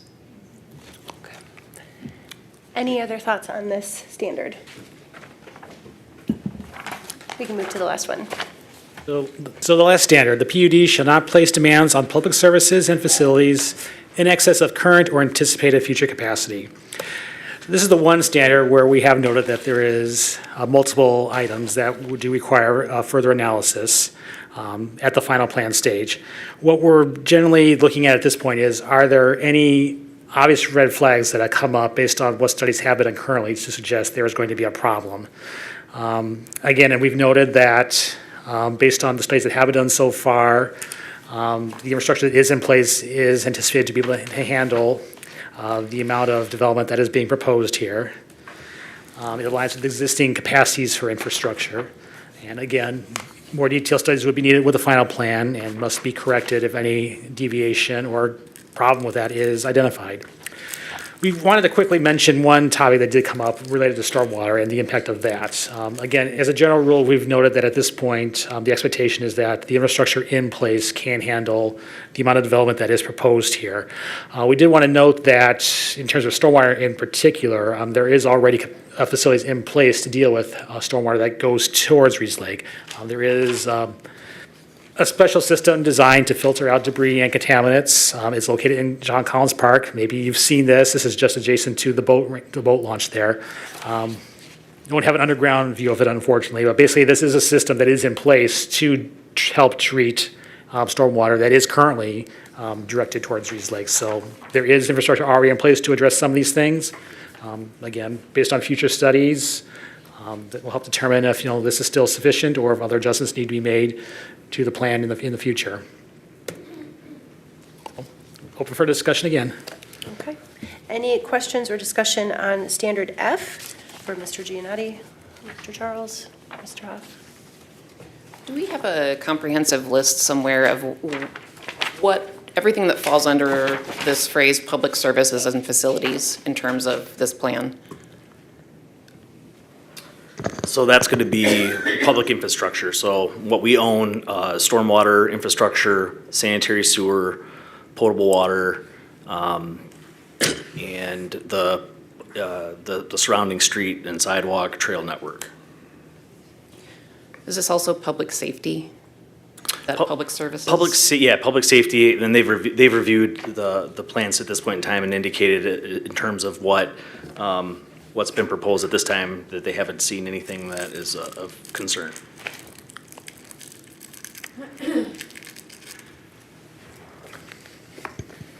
Any other questions about the standard? Okay. So the process, So, in regards to the various standards, we're just seeking feedback as consensus of the commission that the various standards, A, B, C, A through E, excuse me, A through F, do we feel that, does city commission feel that they have been met? If they have been met, then all the standards have been met, then we will move on to a review of the PUD ordinance and associated resolution. Having said that, if in the event, the upcoming conversation, that there's not consensus that each standard has been met, then we'll shift and have that conversation. okay. So I think we can just, if everybody's been filling out their worksheet that you were handed at the beginning of the meeting, we can just kind of go down the row and just briefly state whether or not you feel the standards have been met. And I'll start with Ward 1, Commissioner Skaggs, if you're ready. Sure, absolutely. I feel that standards A, B, and E have not been met. I think especially on standard A, discussing the phasing proposal, if we anticipate that there will be phasing and the developer has not presented that conceptually to us at this point in time when it is supposed to be presented, I'm very uncomfortable with that.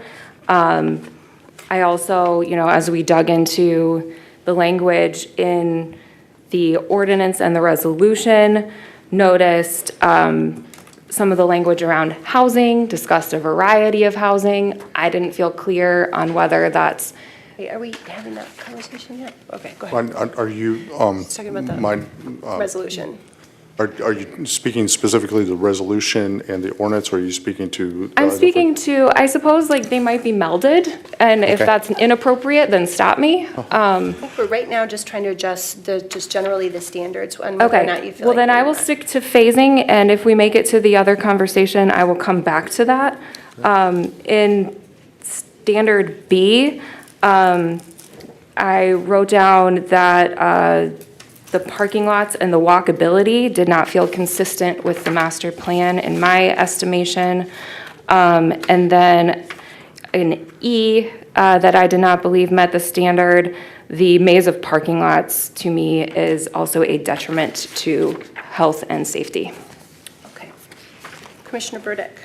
I do think that this meets all A, B, C, D, E, and F. I wrote down notes for all these if you want me to read out all my notes, or I can send them to the city manager for public record, whatever you prefer.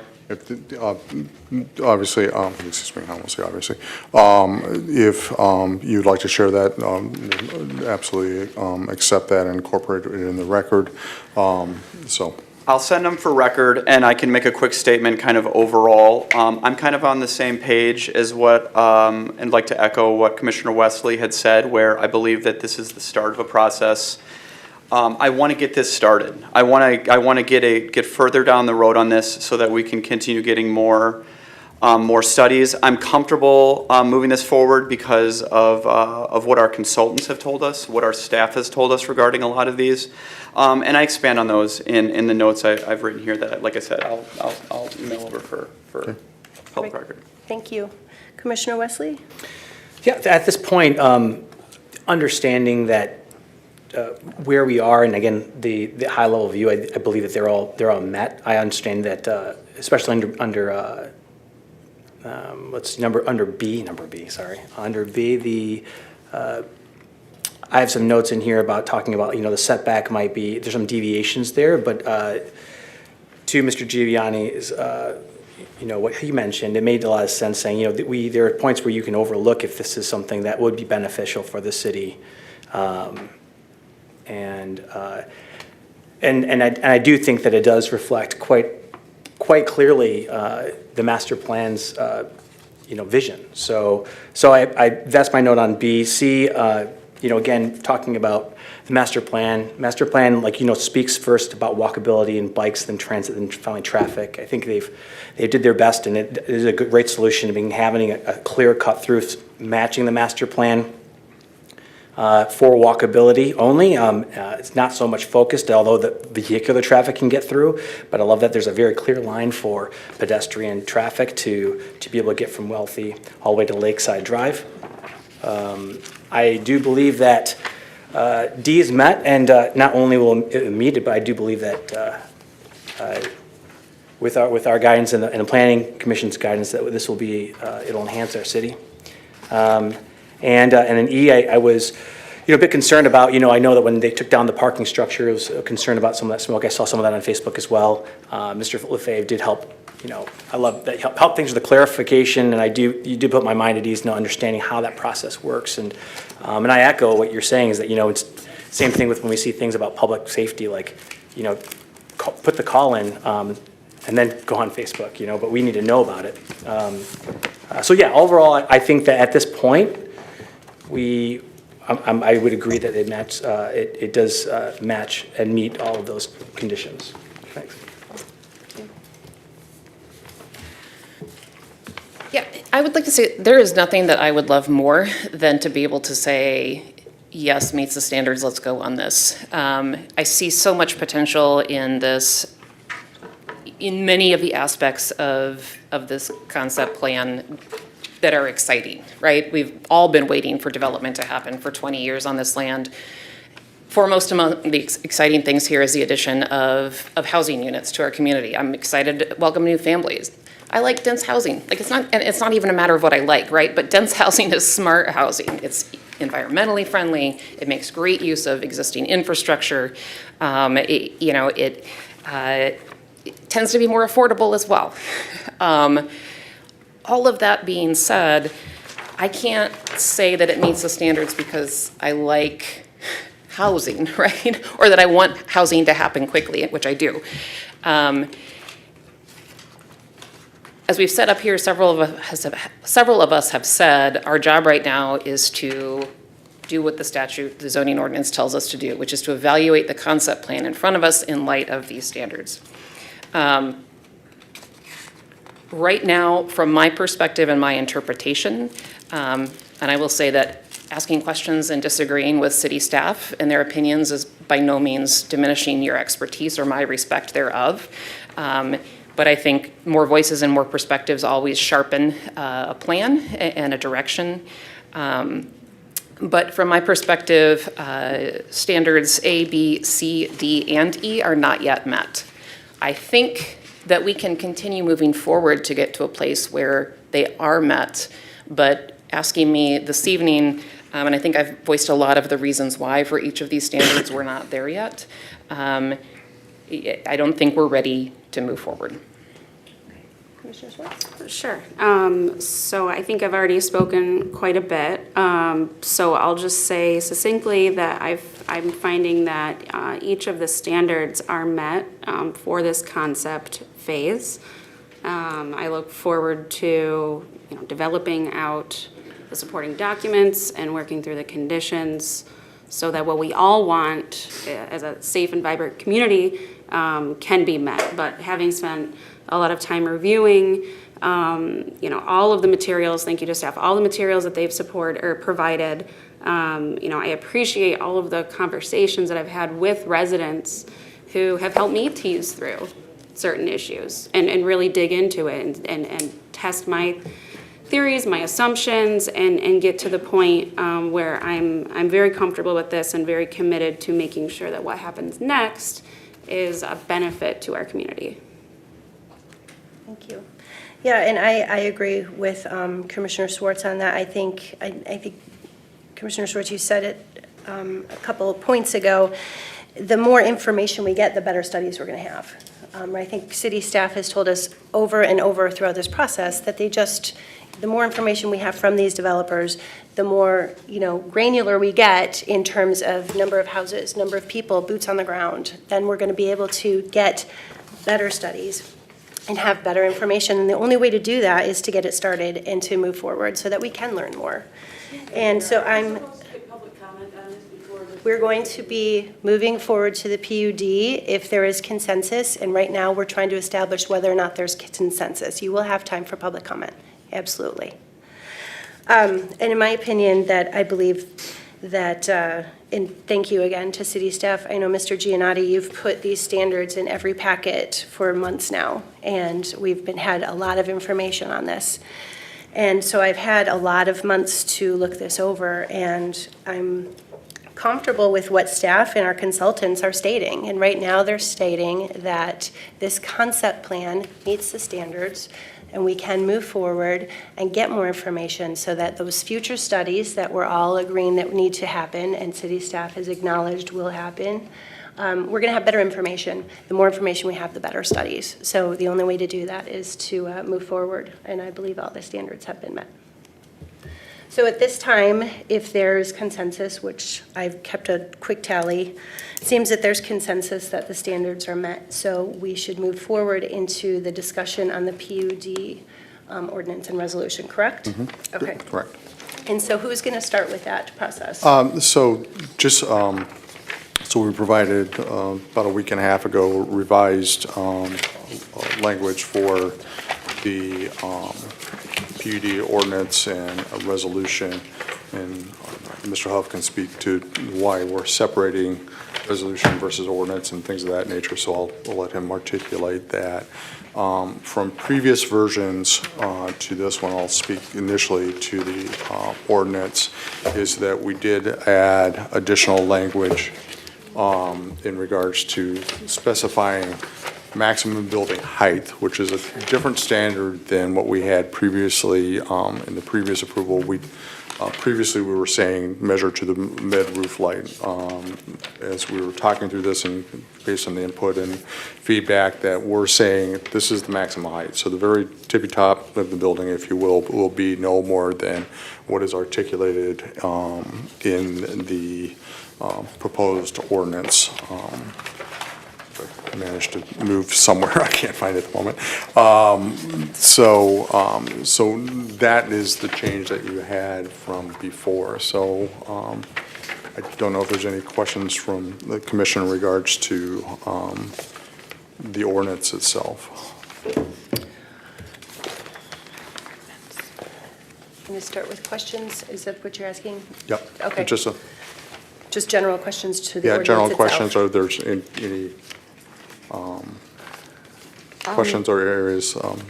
We have like 6 things in here. Can we just clarify if it's the ordinance to amend the Jade Pig Ventures planned unit development or an ordinance to amend the zoning ordinance and zoning map of the city of East Granite? Which one? I'm sorry. It's the first one. The first one. That does not help. What is the title? An ordinance to amend the My packet Jade, is like, I've been through it several times. an ordinance to amend the Jade Pit No, I have it. I Ventures just- planned unit development. Thank you. This is a 3-page document. I do have a question. Sorry, let me pull up my notes on it. Yeah. So this is the document that talks about the PUD expiration, which is a new feature, correct? Yes. So, I wanted to clarify,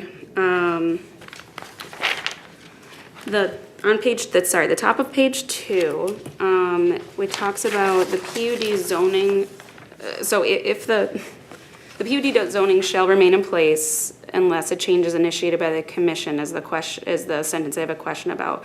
And so I'm gonna back up because I realize everybody doesn't have this in front of them.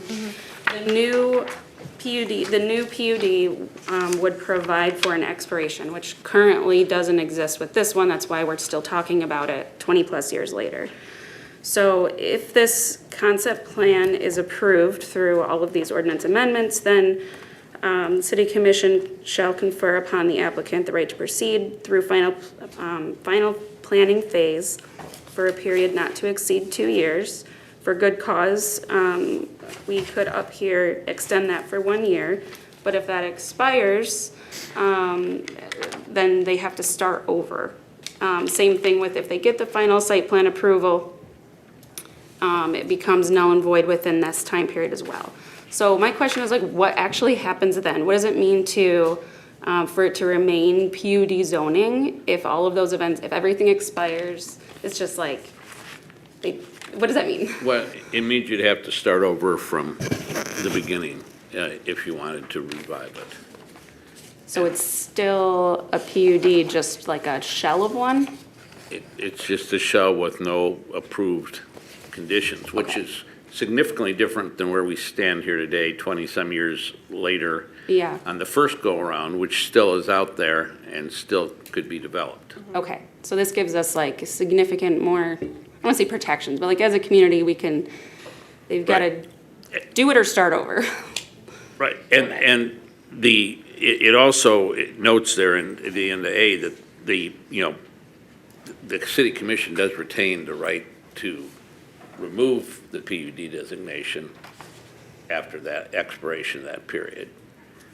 Whether it does or not, And that would be us deciding potentially to rezone it to. rezone it to multifamily, anything. commercial, whatever you want it to be. Okay, thank you. I'm sorry, can I ask for a point of clarity? Is this like a first reading of this ordinance and No, it's just resolution? questions. There's no motion. There's no Okay, vote. well, I understand Yeah. there's no motion, but there's not a first reading on the agenda, and I'd just like to understand if that is what we are doing. It's not, the intention is that now there appears to be consensus that the standards are met. The next part of the process then is moving towards a vote on are we going to approve or not. Part of that is then looking at the ordinance and the resolution to address any questions, concerns. As I noted before, and some of my previous correspondence, the amended conditions in this are some of which the commission has not reviewed yet. So we're seeking feedback of, are you comfortable with this? Are there changes, requested changes that will pose to the developer, things of that nature? So it's just more of going through that. So this is still a feedback opportunity. Yes. This Yep. is not a first reading. It will come back as a first reading. We will have a second reading, and that will be the point in time that we vote. Just to clarify all this, can we just move to make this a first reading if we'd like to? Yes, Yes. yeah. So moved. Do we have support? It's just a first reading. Like, we want to keep things moving Step here. one Which in a formal means- process. That gets it moving, and if, that's a formal vote to do this. And while it was suggested, this is the clarification I was seeking at the top of the meeting about what exactly we're doing as part of this agenda item. But I think it's a valid point that, I mean, certainly a motion can be made, right? But if there's no support for it. Right. Well, the memo also notes that we can, at this, introduce it, so I don't think it's like coming out of nowhere. My question would be, could you table that while we have further discussion? Sure. I was just trying to clear it up from your question. But yes, I can table it for now. Or withdraw the I withdraw the motion, yes. So if it sounds to me like we will have feedback on this draft tonight and, some changes to be made. If we vote to introduce it tonight, how does that play into those changes and, having public feedback on it? I know Planning Commission meets in a couple of weeks. So can you just talk about like that interplay? I just want to make sure I understand what I would be seconding. Again, there are two documents before you this evening for your review. Is an ordinance amendment, which to approve an ordinance amendment is a two-step process. There's an introduction and then subsequent vote on the introduced ordinance. In regards to process-wise, and that's true of any ordinance that the city adopts, the second document is a resolution, and again, Mr. Huff can speak to why the separation between the resolution and the ordinance. If in the event this evening that the ordinance is introduced, can it be amended subsequently? Absolutely, depending on the changes to the ordinance that would be requested by the commission. We would either then recommend, okay, you have to reintroduce it, or we're comfortable that the changes were de minimis enough that, yeah, you can proceed to final consideration of the ordinance. In regards to the resolution itself, and I'll let Mr. Huff speak to this in a moment, that is not a two-step process. That can be acted upon at a single meeting. Obviously, they're in conjunction. So I think to your question in regards to if the ordinance is acceptable, then, and there's no requested changes there, we'll move on to the question on the resolution. Because that is not a two-step process, we do have the ability to say, okay, we'd like to modify or request modifications of X, Y, and Z. If in the event that we cannot come to an agreement with Gaslight Investors on the revised modifications, we'll either bring that back and say, what's next? And that includes saying, foregoing the requested change, or saying, no, this is important enough to us that we're going to include that within the resolution. In regards to that, John? Yeah, I would think the resolution's a long enough and a detailed enough document that would likely be reviewed and suggested changes made tonight. I guess I would agree with what the manager said.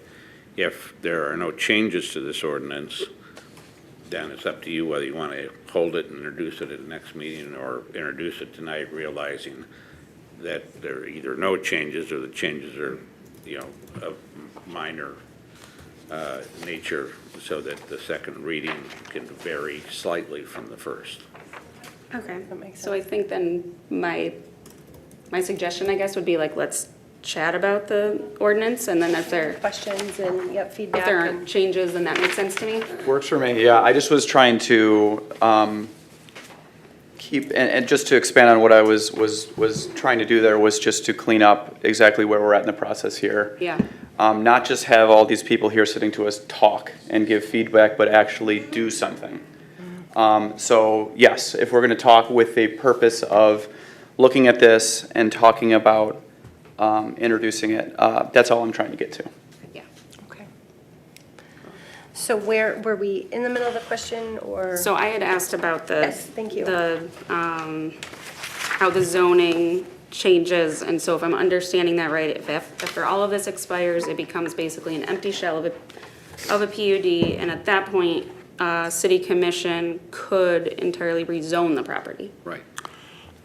The caveat to that is that there is an existing development agreement. So for the two buildings that are built, A and B now, those rights are still. Those are vested. Are vested. They're kind of like grandfathered in.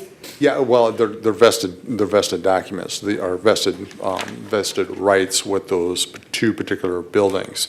They play this out, they come in and say, we're going to do C, D, and E. There'd be a corresponding development agreement, things of that nature. Those are constructed and whatnot, they'll be updated, and they don't pursue, at this point, the residential on the north side. So in that case, there's additional expiration language about they have to come back after construction to, continue the process. If they miss that deadline, those rights associated with what has been constructed will continue. Mm-hmm. So as you ask the question of what is the zoning, so to speak, those rights are still vested with those properties. What that enables the city in the future, though, is that if the developer comes back and it misses all the deadlines and everything's expired, so to speak, then they don't have the right to come back and say, we want to do this now. They have to go back through the entire process. Okay. I have an unrelated question, I'm sorry. No. If people are talking like in this little area, I think the sound just like shoots down this, It and does, I yeah, can't I can hear. hear I city know, we manager. can't It's really like doing a focus. weird echo. Sorry. you, so, fair. I think you just heard me. Yeah, and the additional chatter doesn't help. Yeah, if people want to chat and discuss, maybe step outside of chambers would probably be the most helpful, and that would help you with your hearing as well, I would think. You have to speak into the microphone, that will help. Thank you. I think we're all trying our best. Thank you so much, though, for pointing that out. Including the lawyer. If you're referring to Mr. Huff, thank you. We've heard you. So I asked them, the last time that we took a look at a draft of the structure of this ordinance amendment and supporting resolution, I think I made the comment, something to the effect of, like, I've never seen a piece of, an ordinance or a piece of legislation that separates the actual enforceable things from the legislation itself. It continues to be very baffling to me. And to that effect, I mean, the thing is, a resolution does not carry the same force of law that an ordinance does. And so I cannot understand why we would put the things that we're trying to enforce and the parameters we're trying to enact, the conditions that we've been discussing in a resolution that does not carry the same weight as an actual ordinance. So until we combine these things and we have the conditions with some stronger language than to the city's, I'm missing the actual word, to the city's satisfaction, or however that is worded. Like, from my perspective, again, to ensure that we are covering all of our bases and that this is enforceable over time, that we put that within the body of the ordinance and we don't have it separated out as a separate resolution. I think, and I want to make sure I'm not wrong, because my assumption was the last sentence of section 1 intro paragraph incorporates by reference that resolution, which does make it part of the ordinance and legally enforceable. Is that Yes, correct? that is correct. Okay. Then why do we keep it separate? Because if you've gone through the resolution in detail, I think you will see that most of the resolution is an explanation of the impact of the existing ordinance provisions on the concept plan, the new concept plan. This is not a rezoning. This is a adoption of a new concept plan. And it makes very little sense to put that concept plan back in the ordinance where you have to then go through all the changes they had to do in 2008 when they wanted to change the concept plan for that single building that didn't get built. By doing it this way, it gives us more flexibility there. But more importantly, we aren't changing much of this ordinance. Most of the ordinance provisions are going to continue as written, and it makes more sense to explain how they will be handled in the resolution, which we have the ability to do that. The first draft of this document was an ordinance. It was very difficult and incredibly confusing, and it was at that point we determined that it was a better approach to, because of the nature. Once again, you have to remember, this is an existing ordinance that has existing buildings built, so we can't ignore that. We have to leave a lot of the provisions of the ordinance in place because of that. Then you're going to try and layer on a different set of requirements for the buildings that haven't been built and that are proposed to be built under this. And for the most part, that didn't necessarily directly impact the ordinance. We explain how the ordinance will be, how those new buildings will be governed by some of the same provisions that apply to the first buildings. And that's why we're not changing very much with the ordinance. But it makes a lot more sense to explain that in a document that reads like an explanation document and not like an ordinance language. So that's why we did it in that fashion. And I also think that it helps in the sense that it allows us to more freely be able to do this. Realize that what you're doing with this, all those conditions that are in there, those are all in part of the approval of the concept plan, and that's really all they apply to. You're saying you're approving the concept plan with regard to, or with, subject to all these 17 or 18 conditions, whatever number it is, and that's the document you're going to be using to do that against. Could it be written as an ordinance? Yes, but I think it'll be a lot more difficult both to write and to administer than it is in this fashion. Well, I think you know me well enough at this point to know that I have read it in detail several times over. Well, I would hope you have, and I would think you have. Yes. So the thing is, we are approving a concept plan. No, we are not changing the type of zoning from one shade on the zoning map to another shade on the zoning map. But we do in our ordinance treat this as a zoning amendment. It is a zoning amendment. So I'm not sure why we would separate, like, again, I don't understand. I hear you, and I think it makes it cleaner to make them the same document. It needs to be contained in the ordinance that it's amending. Like I said, I can see how it's been done this way. From my perspective, Go ahead. the substance of the zoning ordinance, which we are amending, needs to stay in the zoning ordinance. But what you're really amending is not the zoning ordinance, you're amending the concept plan. 90% of what we're doing is amending the concept plan. But we have to take action to amend the zoning ordinance. And we've done that. We haven't yet. No, but I mean, the way these are structured, we are doing that.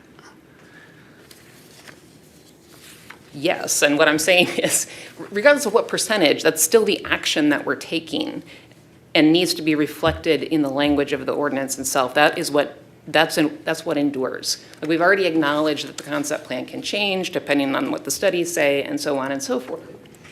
But what we are approving and the conditions that we are applying, I think, are an important aspect of the zoning ordinance itself. Okay, duly noted. Are there any other points on this? Is this, I'm assuming this is like a common way to do PUD ordinance drafting and, It's, I'm not going to say it's common, because in very few instances, you have a situation like the one that we're in, where you have a partially built PUD that's 20 years old. yeah, I guess what I'm trying to like tease out or understand is, and maybe it's because of my profession, but it doesn't seem like this is like an odd or backwards way to do it. I think it adds clarity. I appreciate the way it's structured because that's just the ordinance, and then you get to have a more explaining document that doesn't have to look the same way with it. Right. All the numerals, and you can read it. So, I don't know, I was curious if this is not necessarily common, but like an accepted way to do it, and, just, it makes sense to me, and so I didn't know if it's just because I'm also a lawyer, and that makes sense, or what. Well, as I said, I initially drafted it all as an ordinance, and I was not very pleased with the way that document turned out, and I thought this is not going to help with this project. So, And it all Try has to the come same up- legal effect by being Right. incorporated, okay, right. thank you. Were there any other questions or Yeah, thoughts? I'd really Mr. like to Skaggs? talk about some of the phasing pieces of this. One of the reasons that there's struggle is that, and the reason that we're in the position that we are now was a poorly worded ordinance and a developer who was willing to take advantage of the wording of the ordinance and phases in order to keep land vacant in perpetuity. So I would really like to tighten up some of the wording that we have in here around the length of time that is available for them to make their decisions, whether or not to move forward. I feel like it's only fair. I feel like this is the opportunity to deliver for the community what people have been asking for on that, which is stay or go. Do it or don't. So I see a couple of places where that's possible. I think the first is in section 6 sub B, where it talks about granting an extension. I think we could put a limitation on the amount of time that any future commission could extend plan approval for a good cause, right? Causes certainly come up that require extensions. That's absolutely true. But it's asking for construction to commence within 1 year, and I think that an extension of up to another year might be warranted.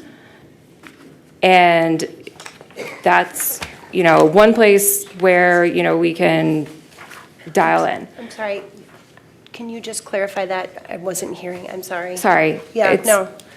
Section 6. Right, so construction shall commence on the project within 1 year of final site plan approval unless an extension is granted, and Of up to no more than 1 year. no more than 1 year, okay.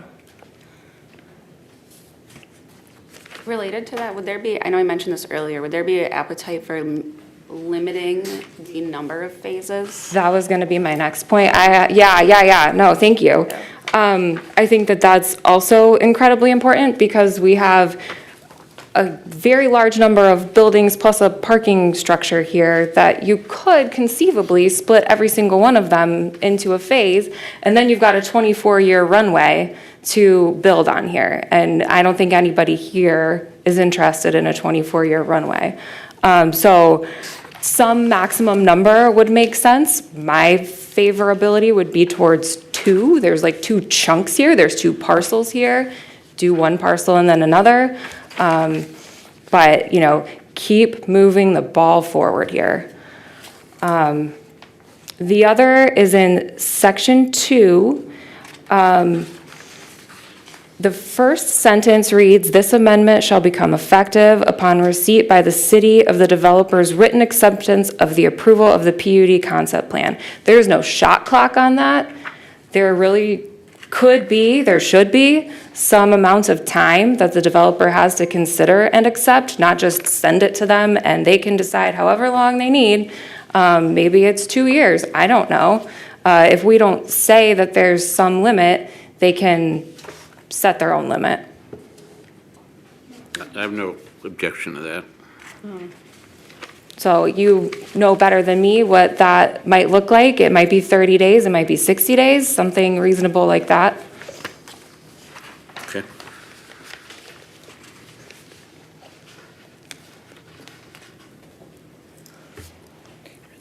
Yeah, I like the phasing piece. I don't know what that number looks like. I think I'd like maybe staff feedback or, somebody who knows more than me on what realistically that looks like. Is 2 the right number? Is 3?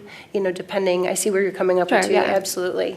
But I'd like maybe, a little feedback on that, what seems to make sense. Not even, we don't have to have it tonight, but looking into No, and that I to think we see. put that in 6C, because that was really addressing phasing. And we could say, not in more than 1, but not more than whether it's 2 or 3. Right. Whatever makes sense in people in the construction realm. I think 2 is logical. Sorry. I think 2 is logical.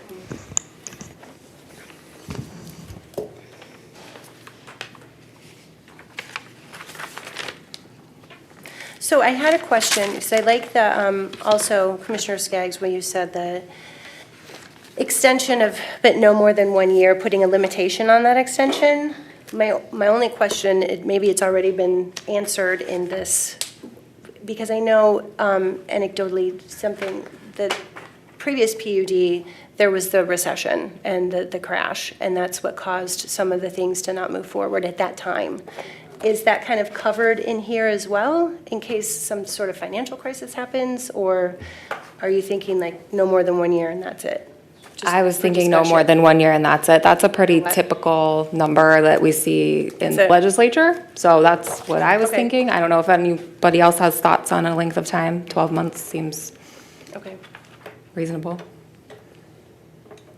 okay, yeah. I just wanted to ask that. What are your thoughts? Getting ready to say something. So, John, within our PUD ordinance, it talks about the applicant shall present evidence in order to qualify for an extension, the applicant shall present reasonable evidence that the development has encountered unforeseen difficulties beyond the control of the applicant and the PUD requirements and standards have not changed. My only question, this may be something we'll have to talk later, is, We'll have to look at that. yeah, okay. The issue is, our ordinance says this, and can we do something different within the approval?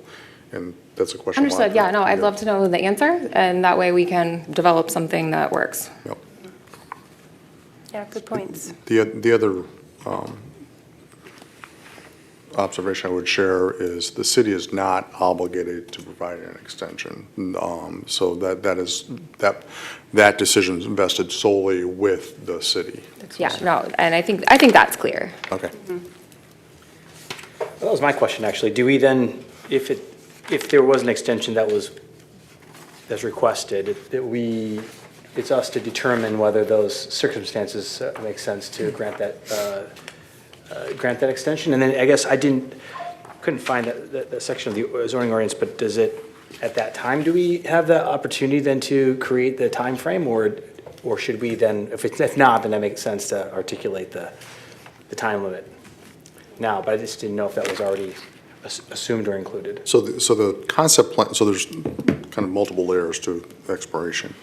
Is the concept plan, the developer has to submit within 2 years of final PUD. So conceivably, they could submit on the last day of year 2, and the concept plan has not expired. We would have to consider the final PUD.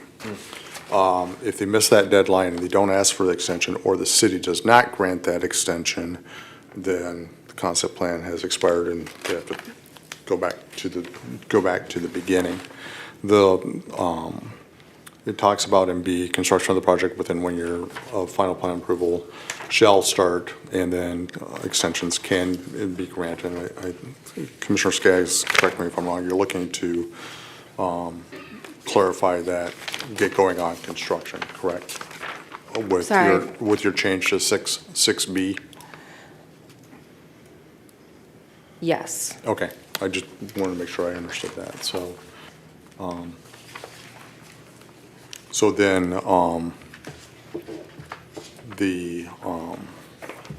then for subsequent phases in C, the ordinance provides for, within X number of years. So there's this balancing of what does our ordinance say versus what's in the approval and things of that nature. And that's a question that Mr. Hoff and I have to clarify of. Should C also say if the development is proposed and approved to be completed in more than one phase, not just proposed? Development is proposed to be made more phase. Because I mean, they propose away, right? But there's more steps than just proposal.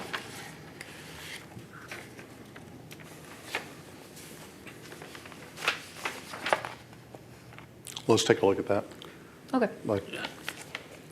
I was thinking I would put a outer limit on it, which might answer that question, but yeah, we should look to make sure that's not inconsistent with the Yep. PUD zoning. Tighten her up, yep. Okay. Okay.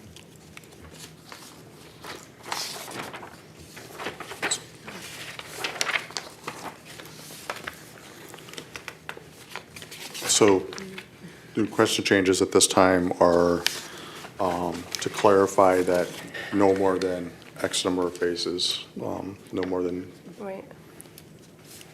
I think, let's try to decide here how many phases, right? That'd be helpful to me. I just would like to make sure that it makes sense, because none of us are experts on phasing developments. So I'm just curious as to, 2 makes sense, absolutely, I know that 2, but does the commercial part, is that more difficult or more laborious? I'm not sure. And maybe it can be I'd just like a little input from staff if there's some thoughts on that before committing to a number, just because it's not my wheelhouse. Yeah, I think 2 is fine. What you really run into as a part of this is what the state building code allows you to do. And once you've started something, that you have to have demonstrated progress to the building official within 6 months in order to get an extension. So you can have under the building permit, you can have a project last 3-4 years, provided that you've demonstrated that progress under state law. So, Okay. so if you did do 2 phases, they would have to complete that, and they would have to continue to do that, or they lose their building permit, and then they'd have to cease. If they lost their building permit, they'd have to cease operations. Okay. Button up what they have, and they'd be done. Okay. so we'll write it as 2, but we'll also reach out to gaslight investors and, as they're the ones constructing that. And I know one of the challenges we've seen with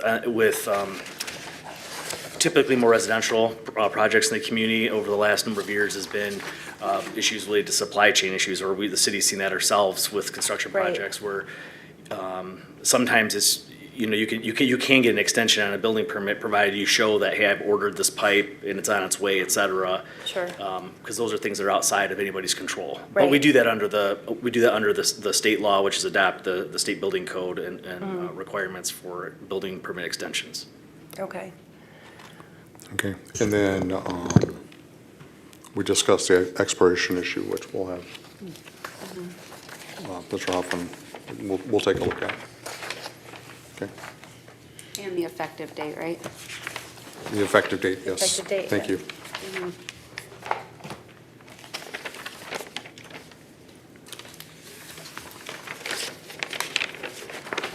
Okay. Is there any other requested changes to the ordinance?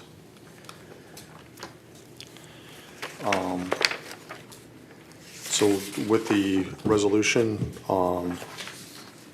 we highlighted, so Commissioner like us to go through the changes, or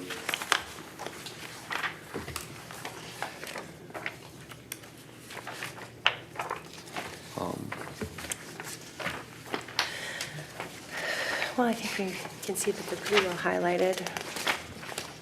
Were you saying go through them one by one? Yeah, I guess I'd start with page 1. I'm sorry, go ahead, Commissioner. Before we move on to the,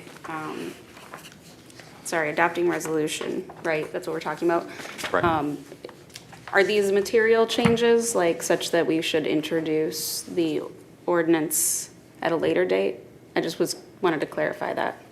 I would prefer to do it at a later date, just so Okay. that we can double check that that we're not doing something that violates Perfect. zoning ordinance. I mean, we could still correct it again, but I think it'd be safer. No, that's fine. I just wanted to make Right. sure. That's really, that's very clarifying, and Yeah. yeah, then I definitely table mine, and we can wait till we see what comes back. Withdraw. Okay. Sorry about that. No, thanks. That was a great question. Thank you. Okay, so where were we? So I don't know, just would you like to go through page by page and for the resolution? Make sure I have the claim. So we modified on the first page, transferred to sold.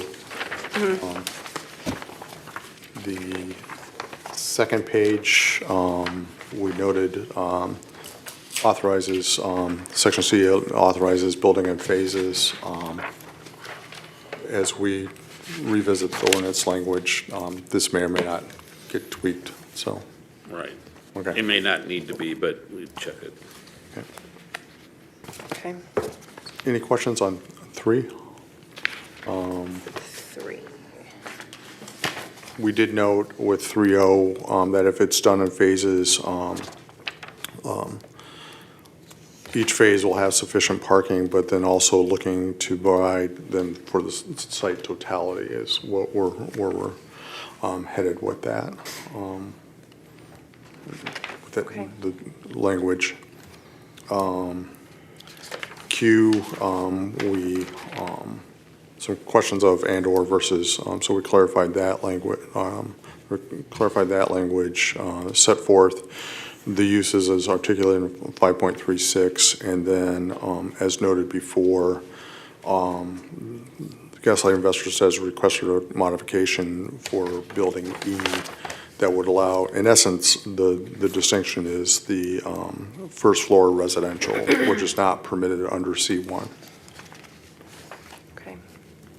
Can you say that again, please?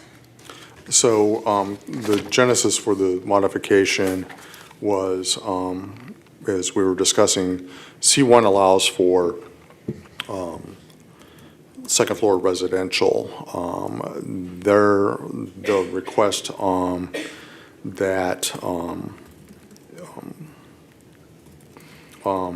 that they be allowed to consider or propose residentials on the first floor. Which is allowed in C1? First floor residential is not allowed in C1, am I correct? Joan? Generally, yes. The one exception is if it's a residential use behind a ground floor, street-facing commercial Okay. use. It's, Mike, thank you. that's the only, Thank that's the you. only exception to that. It's, So the sentence says, in the event building E is constructed, it may be used for any use that is allowed in the C1 zoning district and for any or all residential uses on all levels as identified in the approved concept plan. So could it theoretically have commercial on multiple levels? Correct. That is a flexibility that they have asked for? They have for building E.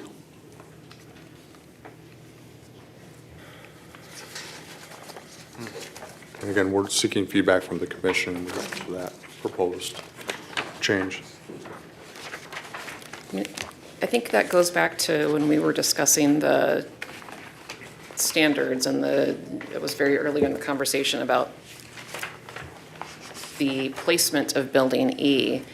I mean, I'm not comfortable approving a plan for the reasons stated previously until we know where building E is going to be.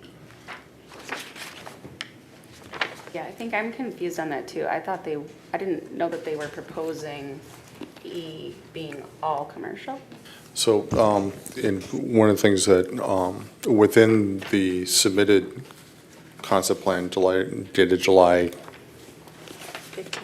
15th, 14th, if you look at,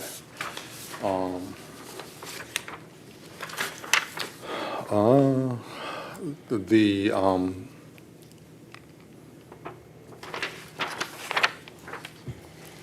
excuse me, Building E,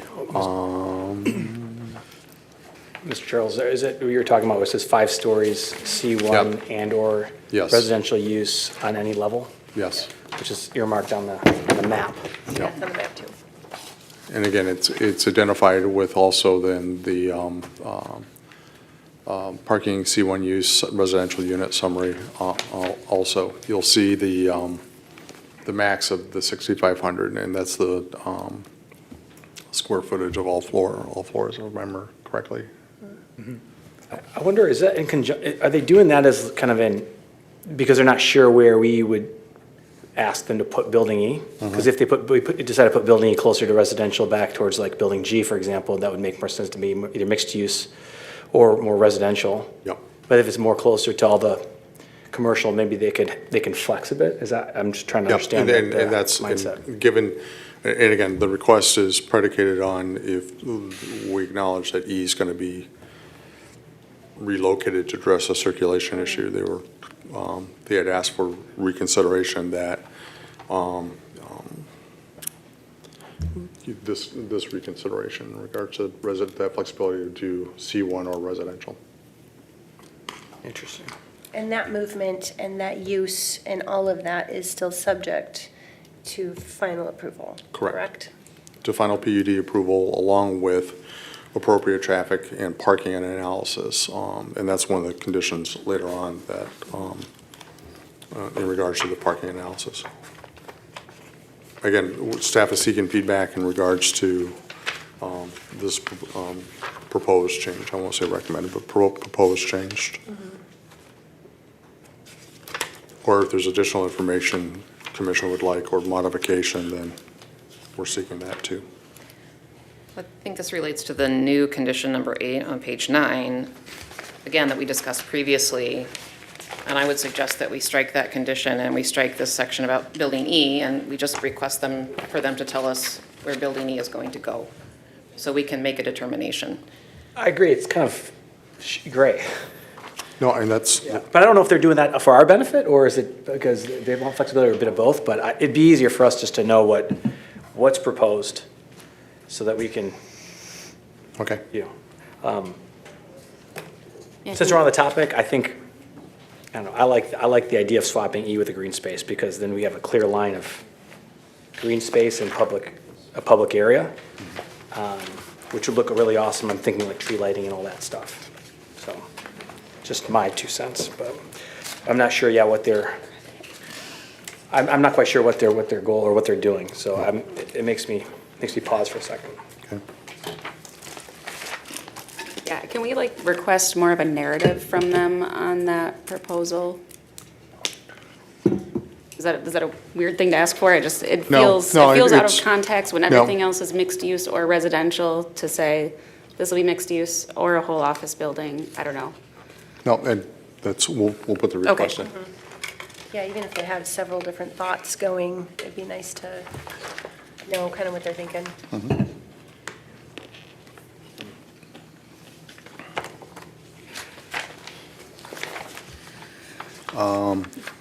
Page 5, they had requested to remove clarifying open space plazas and features, modifying to take the word public out.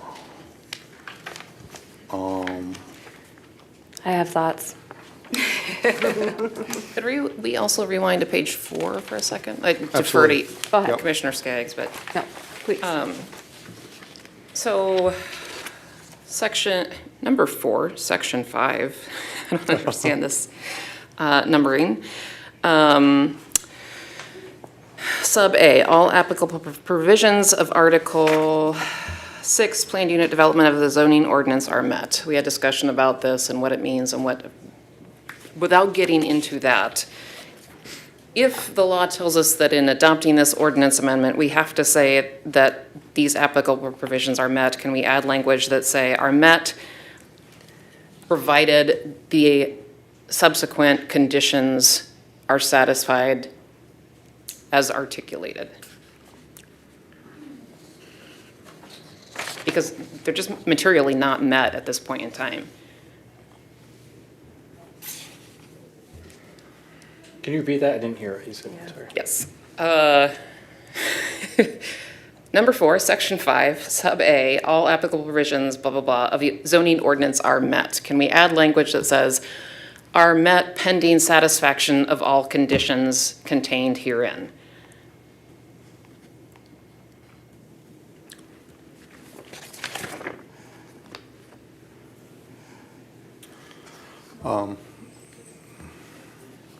Does that make sense, or is it redundant? I mean, seems fine. Look, I- we'll, go ahead. I think we have to look at that one. but Yeah, yes. no, we'll take a look at that requested change. Bless you. Bless you. Bless you.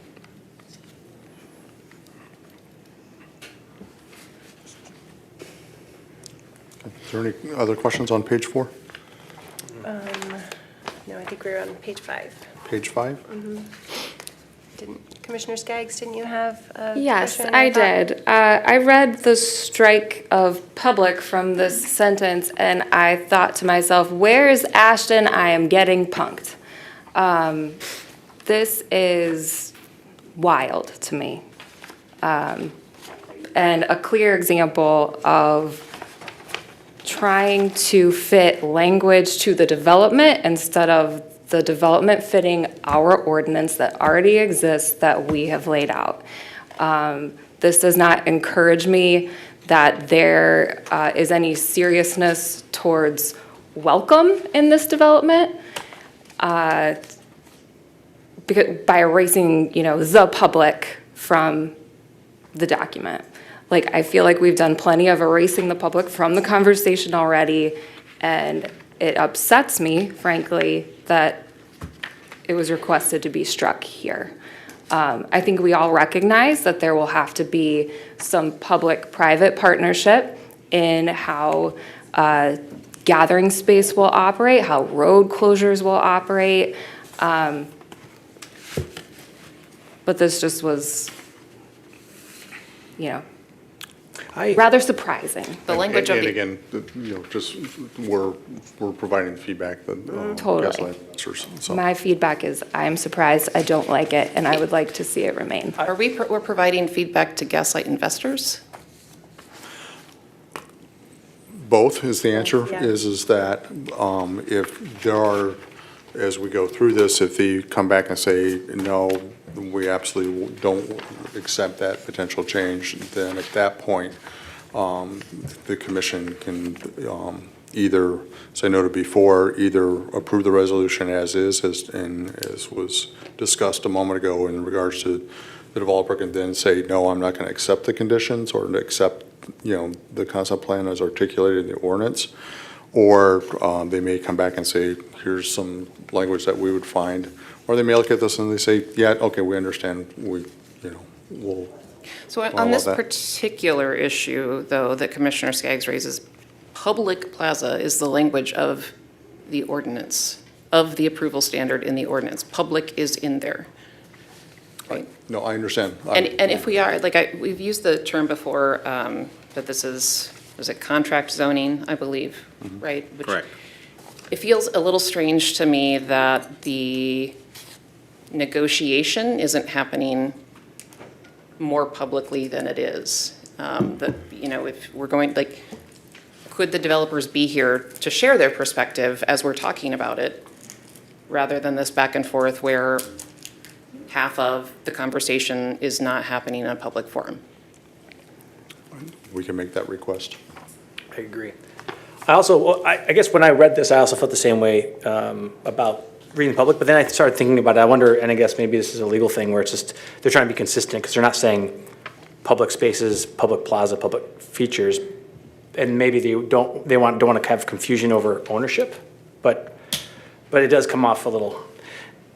So I wonder if it's just as simple as moving the words around, saying providing open space, plazas and features open to the public, or we could say providing open public spaces, plazas and features, so then it encompasses. In fairness, it originally tracked exactly our ordinance, and striking public is the only change. Yeah, and I guess I'd like clarity. I don't want to jump to go, well, I think that, trying to be fair here, and also knowing that, the developer did listen to quite a bit of feedback, Sure. reducing heights and all those things, and trying to add more green space. So I feel like, just to be fair, I don't want to jump to go like, oh, wow, they hate us. But just I'm trying to understand, to get clarity on why, and if that's the case, if it's just more about consistency and confusion of ownership, then they could just reword it, but still keep public in there. But again, I'm not a lawyer, I don't know, I'm going to default to Mr. Okay. Huff. And So you'll provide feedback on that point, on both of those. So there was also the public on page 6, and then moving to page 7. I'm very much in favor of pushing back on that as well.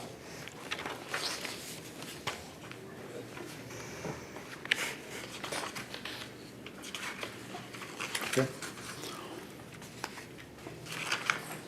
Page 7. We clarified mobility and actions shall be addressed to the satisfaction of the city's traffic engineer. So on page 7, the additional language added is traffic and mobility issues shall be addressed to the satisfaction of the city traffic engineer. I feel like that leaves too much room for interpretation. And I know that may sound silly on its face. That certainly a traffic engineer is an expert in this. Traffic engineers are following guidelines rather than standards. And so there's a lot of room for interpretation and application of those. And I think that that needs to be fleshed out and tightened up quite a bit. Is that kind of what we were talking about earlier? About like maybe we could have some tangible, condition in the condition as well as the general, like to the satisfaction of? Yes. Can you expand on that, Laura? I don't think, well, because I think that was what the two of us kind of were talking about, like, I didn't want to pigeonhole us into saying, like, as long as these 5 factors are met, then we're good to go. Like, I like having the broadness of saying to the satisfaction of, city staff, which are guided by all these things. So I don't know what those conditions are, but like who shall, we could say like satisfaction of city traffic engineer, who shall give deference to city mobility studies, or like, is that the direction that you're thinking? Yeah, I mean, I think I would, at 9:30, I'm not sure that I can come up with suggested, suggested things to insert here, but I would certainly be open to recommendations, but like off the cuff, for us to define like level of service, I don't, right? Like clear, like a level of service of C or better, just something that's that specific, and then at the end, and any other issue that, et cetera. it's all metrics, right? Like metrics, like clear metrics that they can hit. Objective, clear metrics that are gonna. Doug, how did we have that Included included but in not the limited to? budget? Great. Well, with that particular project, it was the general standard for our type of environment is level service D. Is what's acceptable in terms of traffic flow. There are some other guidelines and standards that are out there that really address more of the pedestrian realm. So I think we could add that in there too. And I think I think one of the things that was helpful with that particular project was once we had those defined, it was that there was a requirement after construction that there would be a post study to verify that. And that if those conditions or those levels of service were not met, that would be incumbent upon the applicant to rectify those at their cost. So to that point, would that be an appropriate place to add that, like a follow-up? Yeah, no, So I think that worked really well with Probably a combo budget. of modifying some of that language, I think, for what you're saying, and then probably tying some of that into one of the conditions too. Okay. So we'll take a look at it. so, Okay. Okay. Perfect. Just clarified, city, we get to choose our experts and consultants. Yep.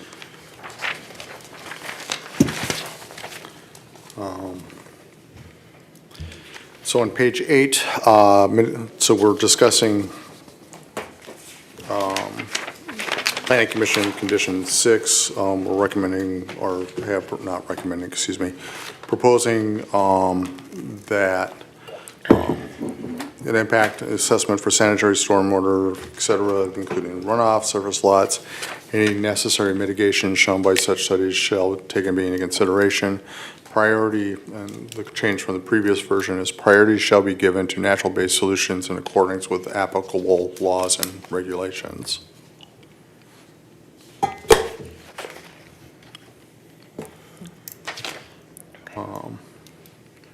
Condition 9 was restatement of the fiscal impact study demonstrating financial feasibility. The original language talked about the entire Gaslight Village.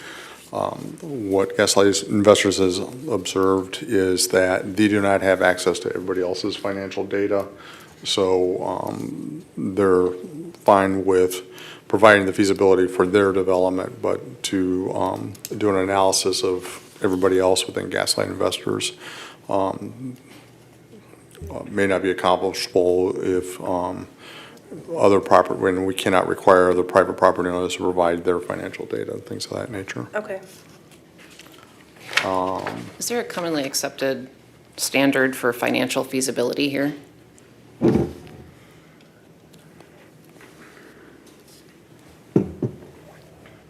Don't know the answer to that question. I'd be curious to know if there is, and if there's not, this might, again, be some sort of, I don't know what level of specifics, but some additional specifics that we could put in there. I know that generally from how that's viewed from an economic development standpoint, there's the top metrics that developments will look at in terms of lease agreements with individual businesses. They look at metrics like they have access to card swipe information from large banks, and so they'll look at those. They'll look at your demographics from not just your community but the surrounding area, and then they also will look at your traffic volumes. And it's usually just a couple of variables like that that will attract certain types of retailers or different types of vendors to a development site. And so they know what those have to be in terms of who they're going after in order to meet them. And that's why you see you see a distinction between certain areas too, because you can tell whether that development is on 28th Street or Breton or somewhere else. You can almost tell exactly what they're looking at in terms of their radius, and they're looking at income and what that spending is related to that income, not just the income alone. And then they're looking at traffic volumes. So those are the key things that I know that they look at for siting. Beyond that, I'm not aware. Who is they?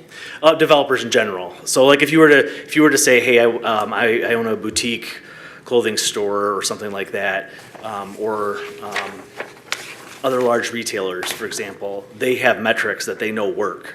And so those are just a few of them that I'm aware of that they typically will look at. So there's certain types of businesses that you can get in Gaslight Village that work here in alignment with those that won't work on 28th Street versus other locations. So that's kind of the interplay of what they're looking for in terms of what they cite and then what they know works in those types of environments.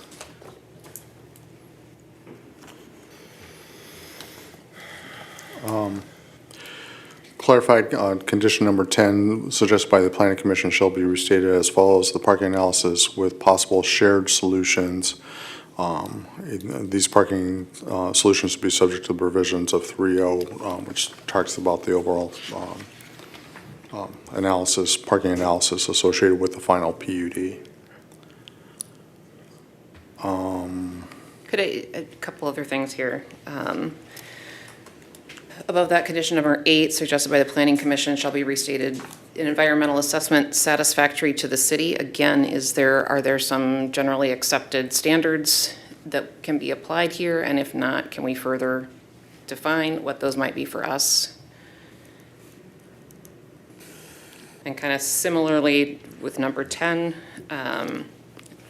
parking analysis with possible shared solutions, like can we define, because I know when we look at parking studies, we say during this time, it's this % occupied, and that time it's at like, are there some additional levels of specificity that can say this will satisfy this condition?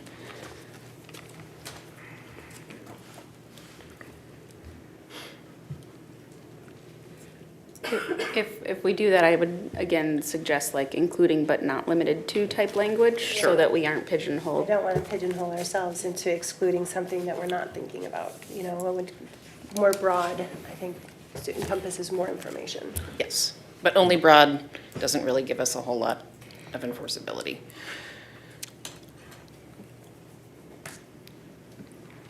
Okay. So for city commission conditions that were previously provided. Oh, I'm sorry. I have a comment on number 10, if we're, Yeah. condition 10 from the planning commission.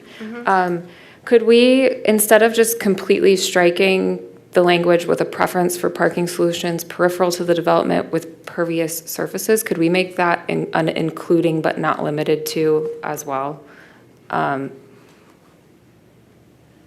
My reasoning being that if we are going to live in a world where there's this much surface parking, having the conversation about pervious surfaces is really important to me, and not just asphalt. Is there background for why that got struck? Not that I've heard.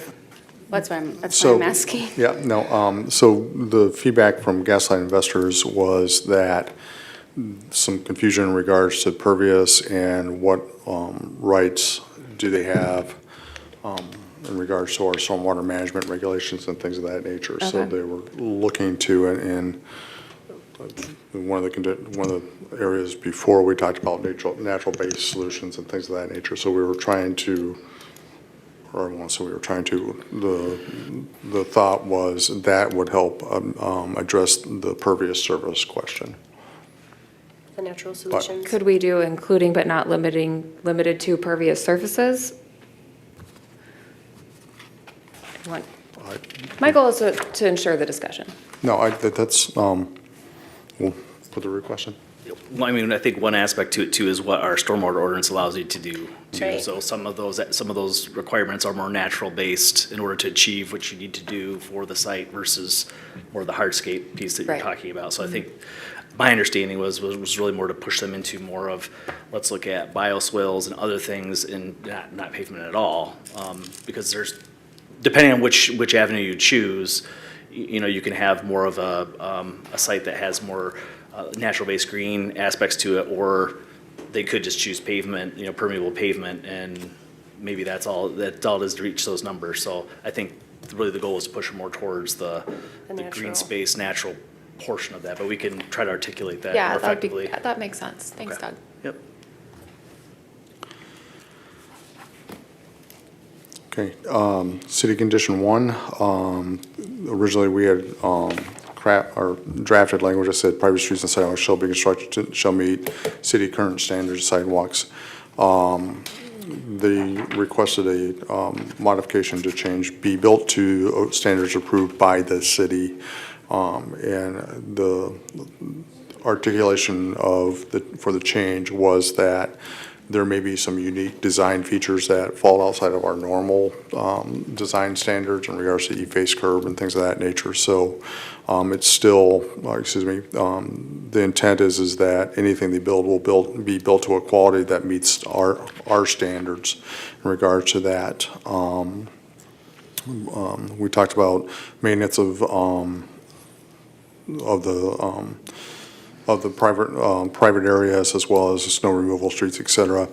Additionally, language was added, obstructions that may be allowed on any sidewalk shall be in accordance with existing city ordinances, regulations, and policies, is the revised language.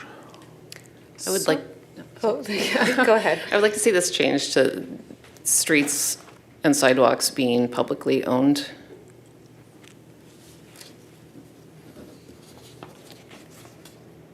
What were you going to say? Well, I disagree with that, but when looking at the be built to standards approved by the city, as we're talking about more specificity and things, we could say something to the effect of like meets or exceeds, because I think that's the intent here, is that like at a baseline, if I'm understanding this right, like the baseline is they'll meet the widths required, but maybe they want to make them wider or different types of curbs that aren't in our requirements, but that are actually like better than what we Better, require. more upgraded, So yeah. I don't know how we can, like if we're trying to put some more teeth to this, and tangible factors, I think that could be helpful.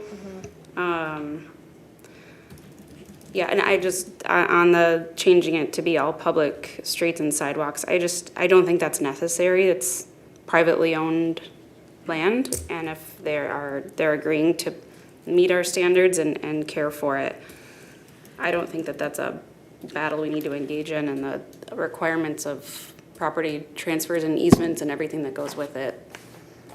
But that's my opinion.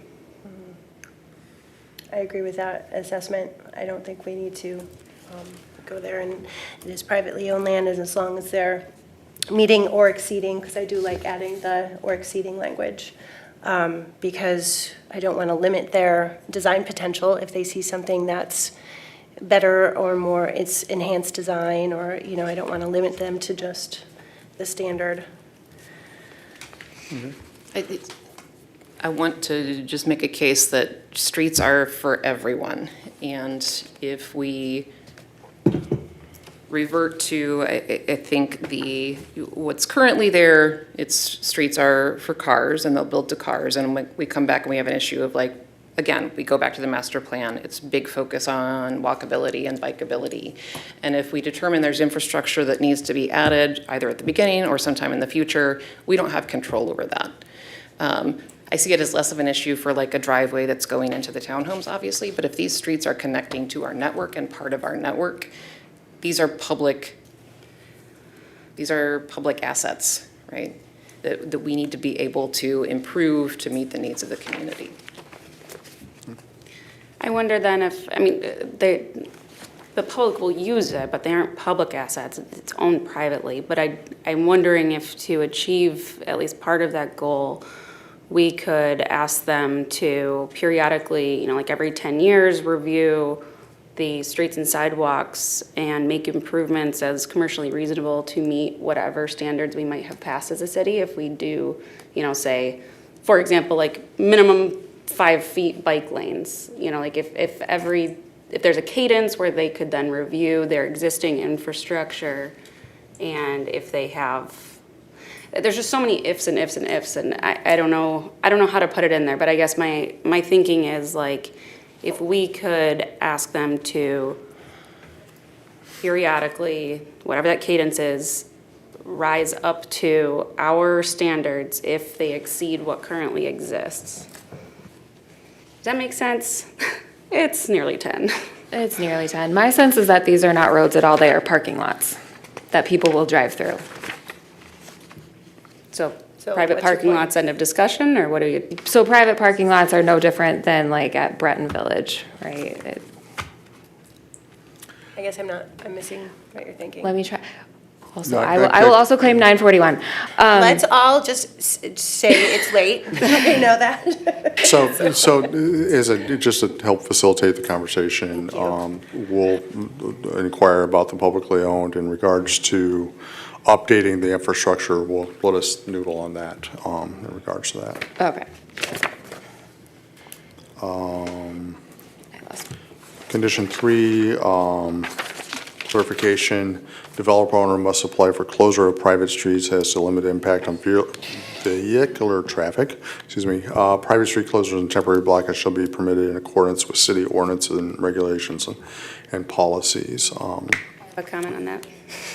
I have a comment on that one too. Okay. Go ahead. I would like to think about how this would play out. I don't have the language myself, but this is permissive to the developers to let them close roads, and I would like to set some sort of minimum where with proper notice, we can require them to close certain sections to facilitate Festival. whatever festivals we Right. do, if Harvest Fest reaches in that area.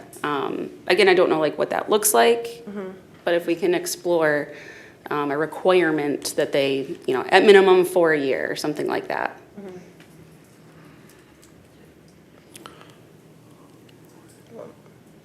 Okay. Number 4, the city is not obligated to fund any improvements to streets, utilities necessitated by the increased demand resulting from the development. And we just clarified that that doesn't preclude us if we, if the city, if we choose to. Number 5, during final site plan review stage, if a street or utility improvements are determined to be needed as specified in condition 4 and are not appropriately funded, the final plan must be amended to eliminate the need for such improvements or amended to a level which, at which the improvements can be funded. This is, again, this condition doesn't preclude us, preclude the city from voluntarily funding those improvements. That's strictly permissive. Sorry, one more question. Sure. So the end of the first sentence speaks to such improvements or amended to a level at which the improvements can be funded. By whom? Is that supposed to be funded by the developer? Well, I think Or it could be a combination. could be a comment, okay. But the point is, they have to get it down to a level where the monies are there. And if they don't, then they gotta chop it off. Right. I think if we just put in a little bit of clarity, like saying that by the developer and or the city, because like the next sentence just talks about precluding us from voluntarily funding, so I just like to be super specific about who's paying for what.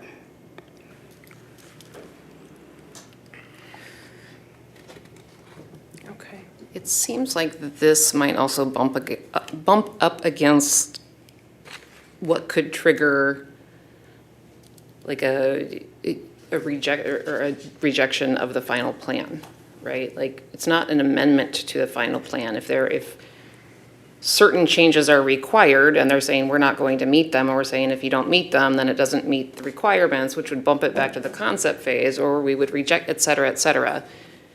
You see what I'm saying? Mm-hmm.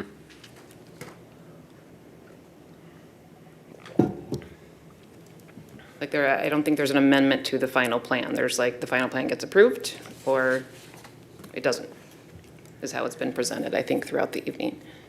Like the approved final plan though, right? Like, I think this is saying like they're proposed, this is during the final plan review stage. Right, So and it's, the proposed final plan would be amended, not like an approved final plan then being amended. Well, what I'm saying though is, like, let's say, because we are including streets in here, that if we bump this mobility plan down to the final concept stage and we say, listen, this flow is not safe and it has to change. And the changes that it's going to necessitate are moving this building more than 3 feet.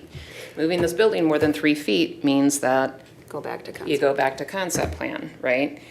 So I feel like because we're bumping up against that here in this condition, we need to acknowledge that or change it. Because that's like, what I'm saying is there's no amendment to the final plan at that stage. Well, they could like remove a whole building.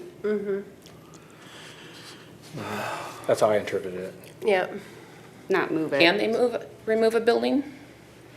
So the discussion we've had is that what can change from final plan to concept, or from concept plan to final plan. Our interpretation is it cannot come in with, so if we approve at the 151 units, they suddenly walk in at 250 units. That's clearly, they come in with the final design and say, oh, we find the project should be only 120 units. And in our review and analysis is that would not trigger a whole new concept plan because it's less intensive than what was within the concept plan. Right, but that doesn't relate to what we're talking about here in terms of street or utility improvements. Well, what Well, it kind of does though, because if they're saying that we don't have enough parking for 140 units and they chop a floor off a building to make it 120 units and that does meet the study, you know, whatever's required from a study, then their final plan was amended. They're not approved final plan, the draft final plan that they're presenting gets amended to eliminate. Well, then, at a minimum, then, would need to say something must be amended within the allowable amendments. Because like to me, reading this, it's like, oh, you can just amend the final plan. Oh, I wouldn't have made that assumption, but I hear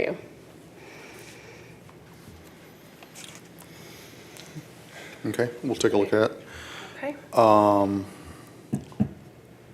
Noted just that if it's done in phases, if the project, development of the project in phases may require the updates to studies relating to parking, utilities, traffic. So, and then a requirement that the city may require at each phase at its discretion. Again, the idea is as we move through, if they come in with phase one and then phase two, that if we look at the two phases, we go, you know what, no, we need you to go back and update all this because of Right. whatever. Number 7 talks to traffic circulation, which shall be addressed to the satisfaction of the city engineer. And then the discussion regarding Building E and the open space, that it can move within that bubble, as we noted before.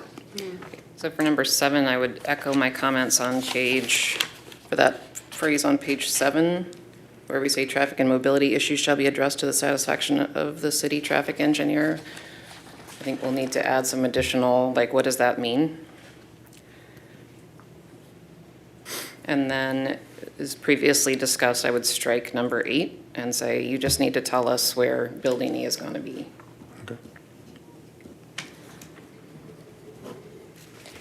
I have a question. On number 7, we're addressing traffic circulation to the satisfaction of the city traffic engineer. Why isn't, I guess I'm just curious why the commission wouldn't also be part of that approval or satisfaction process? Or am I missing something maybe? We're looking at it, I guess, the thought was that with our traffic engineer, we're looking to say, yes, I'm comfortable with blah, blah, you know, whatever the solution or the answer to the question is. Then, obviously, that comes forward to the city commission in regards to final PUD. So this doesn't forgo city commission's approval during the final PUD. Okay, yeah, I just wanted to understand that. I felt like there's been a couple of spots where commission wasn't mentioned, so thank you. Also with, going back to number 8, not only the location, I'd like to be a little more fixed on for Building E, but also what the use is. Because right now, it's kind of open, saying it could be all residential, it could be all commercial, it could be whatever, and I'd like more clarity just from the developer, to like why present it this way, but then also it'd be easier for us to not do the guessing and you know, and just be like, hey, this is what I wanted to build, and we can go either yay or nay, you know? Yep. Right, or we're exploring 3 different options right now. Yeah, A, I B, mean, and C, yeah. and these, and we haven't committed because we're waiting for feedback or whatever it is, yeah. But just an idea of what they're thinking would be great. Sure, yeah, exactly.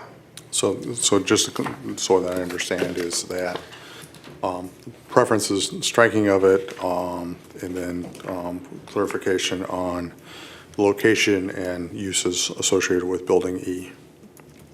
Sorry, did you say preference is to strike 8? That's what Abby said. So I guess where does that leave us if we strike it? as I understand the discussion at this time, is that commission is seeking clarity.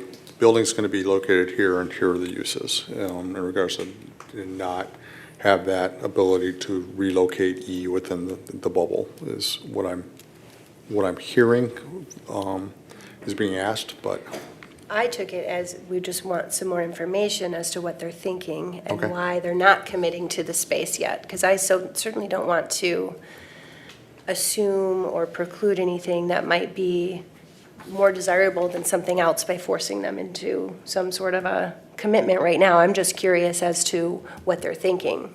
okay.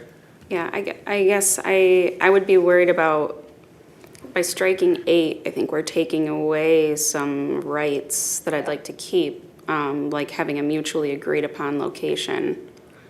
So maybe just tease that out more, get more Okay. information. I would not be in favor of striking it at this point. No, I think that leaving it makes that, invites the conversation Okay. more. And with also protecting us in terms of a mutually agreed upon location. And to, Could I just follow up on that? If we are leaving it open to conversation, is this a conversation that we're going to have with the developer here? Again, we'll make that request. So, Just starting just to hear what they're thinking doesn't. the one other word I might add if we're doing some negotiating, this agreement should make the open public space a more prominent site feature, okay. Oh, okay. if everybody's okay with that.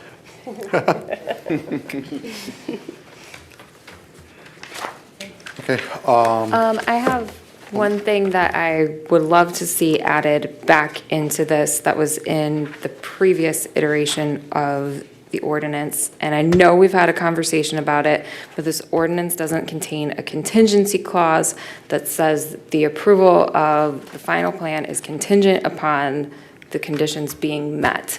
And while I understand that that will be a part of the contract, the PUD agreement that we eventually will get to me, it's important to have it in a number of locations, just as a belt and suspenders. And if you're in violation of a contract, it's different than being in violation of an ordinance. And, you know, I just want to cover our bases there. And since it was there in a previous life of this ordinance, I'd love to see it remain. So like the following conditions which shall be met to advance past final, like that kind of language? Something like that, just, I mean, even something as, I couldn't find in my search today what the exact language was in the previous ordinance, but that, I would be comfortable with that. so Commissioner, if you could find that language and send it, because at 10 o'clock at night, I don't recall it myself. Great. Okay, thank you. Absolutely. Okay, staff will, Mr. Huff and staff will get together, review all our notes, and all the feedback that we got this evening in regards to that, and then we will provide updated documents at a future meeting. So, That's very good. okay, I've got everything I need at this point. Okay. We need, So at this Mr. time, Huff, is there anything? No. Okay, so, At this time, we will take public comment, and if you could please, all of us, let's remember we're neighbors, okay? Let's treat each other with respect. Please address the city commission. Please do not address the city staff personally. And please make your comments 3 minutes or less, because it's almost 10. I'm Niall Deems. I live at 701 Laurel Circle. And, you know, I've got to tell you this because maybe you all don't appreciate it. If you look at the room, it was packed full, standing room only. And now, the great majority have left. This is the same thing you did at the public hearing at the Performing Arts Center. By the time you got around to the public, almost everyone had left. The lady behind me tapped me on the shoulder as she was leaving. She said, "This is an insult. You're sitting up here drafting by committee, and why don't you put that in your agenda to tell people this session is going to be to draft by committee and have discussions?" I was frankly glad to see you at least discussing it, because always before at all the meetings, you didn't discuss it. We just sat there and you just, yes, thank you for your comments. Now, I would suggest to you that what you need to do is scrutinize this thing a lot more, because you act timid. I don't know, can we do that? Can we say this? The ordinance says you have a lot of discretion. It's a discretionary ordinance. It isn't a matter of law, as some of the city managers' letters say. In fact, if you look at the communications you're getting from your staff and your planner, they're telling you what to do. I heard your zoning administrator said tonight, "We find." I didn't know the staff finds anything. They're giving you background and information so you can make your discretionary decisions. I think you also should be very careful about this developer. He's now been here 4 times and he's pleading poor him. How can he figure out all those things if he doesn't have your approval yet? Well, he's been here 4 times. He doesn't know what he's going to build? Maybe you shouldn't trust him much at all. There was a suggestion to that effect, more or less. We have to be a little careful with this guy. No kidding. He contractually agreed he'd take care of the parking deck, and it's gone. Now, you sat up here and debated about how to make the language better on the roads. It's simple. Just make them public roads. These are commercial roads in a city, and they ought to be public so you can control them. It's time for you to get serious, push back, and scrutinize this project instead of being timid because you haven't done enough of them and don't know how to move it. Sit there and say what you think and what you think ought to be in there and pass that on. You know, act like a city commission. Thank you. Thank you, Mr. Deems.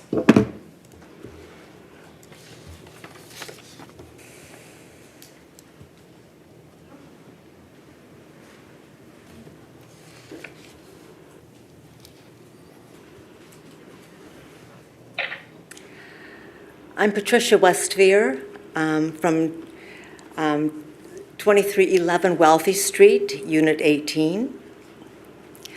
Tonight is a defining moment in the life of Gaslight Village. The residents of East Grand Rapids are looking to you to assure that this moment regarding the development of the PUD forever enhances our city and does not destroy it. I live in Lakeshore Club condominiums. We have a mere 34 units. With all the backlash against the higher density and unsafe traffic, I do not understand why you are okay with adding 149 more apartments to Gaslight rather than the 107 that were approved in the PUD 21 years ago. That you are still allowing these additional 42 units to be on the table blows my mind. Tonight we were supposed to be presented with a new scaled-back version. What a farce.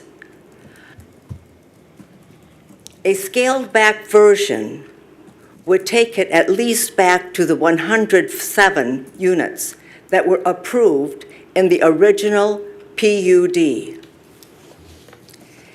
As our elected officials, you have all the power. All your constituents can do is make our voices heard again and again, and hope that you do not betray the trust that we put in you when we elected you to represent us.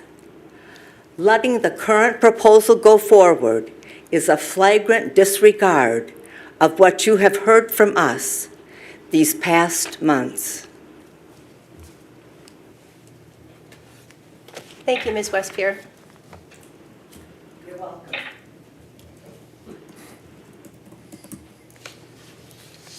Hi, I'm going to try to be fast. Fine, I'm sorry, but please state your name and address, Ms. Anderson. Sorry. Thank you. I'm Betsy Anderson, 435 Edgemere. I am very happy that you noticed this idea of not knowing where Building E is and what it's going to be. You actually asked, we need to know more. To me, this idea, this word circulation, nobody even asked, what's wrong with the circulation? Is it about safety? Ask. You know, this is, you very easily could go back to the developer now and just ask for a revision. You're going to get density with 107 units.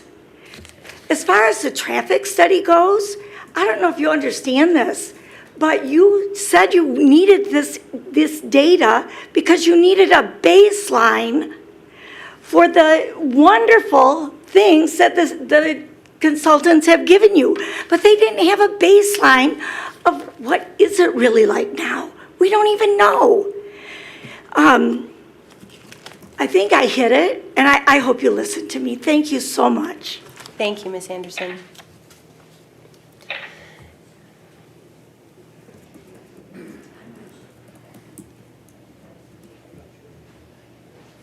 Hi, Jerry Anderson again, 435 Edgemere.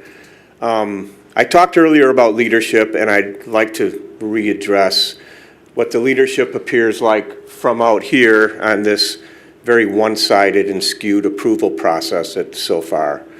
And it seems that, first of all, that the man behind the curtain that's calling the shots is Mr. Weirda. He decides when this item appears on our agenda, he takes it off when he wants to. He gets to review the city's conditions even before the public does. He gets to decide when traffic and safety studies will be done and who does them. And he is the only person, apparently, that stands to benefit from this so far.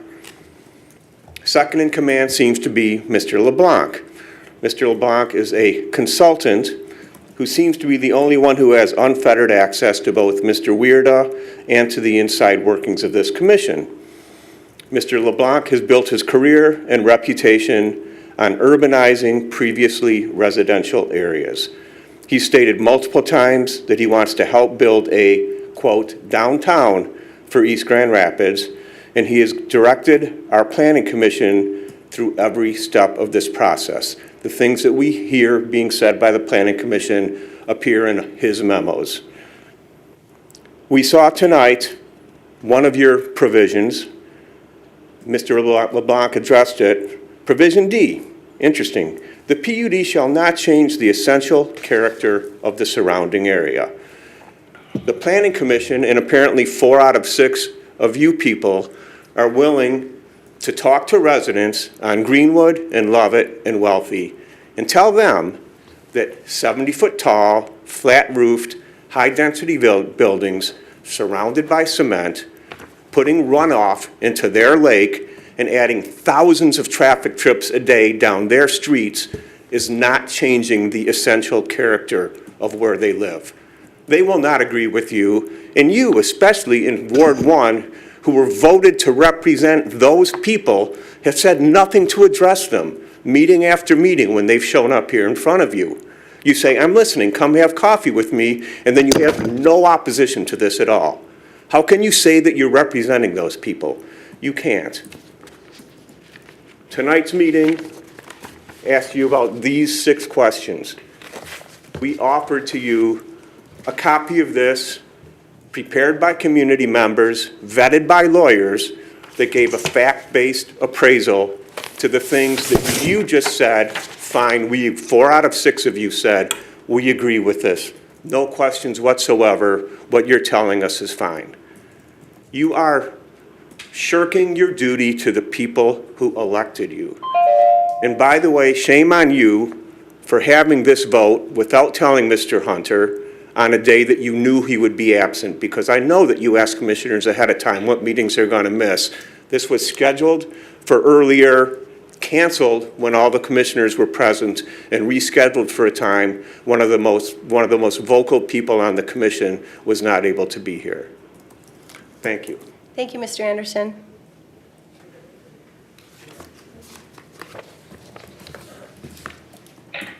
name is Judith Baxter. I live on Hall Street. I want to thank... Could you state your address, please? No, I won't. I will not state my public address. I said I live on Hall Street, and that's what I will say. Okay. I want to thank ladies and gentlemen of the community who have stayed through this hearing and this meeting all this time. I think the mayor, you could have stopped this and taken public comment anytime earlier in this meeting, rather than make these people wait till 10 o'clock at night before they get to say. That is disrespectful of your community. That is disrespectful of the citizens of this community that took their time out of their day to be here. And some of you as commissioners should have spoke up for that. Because you are here at the pleasure of the citizens of this community. We're not here at your pleasure, and you made them wait. And this isn't the first time you've done this. It's insulting, it's disrespectful to your constituents, and I ask you to seriously consider that before you set up another meeting. And I think you, Mayor, are the ones that set these meetings. We heard you talk about conditions here that are completely in dispute. There have questions. Commissioner Skagg had some. Commissioner Abbey, I can't do your last name, had some. But you just disregarded them.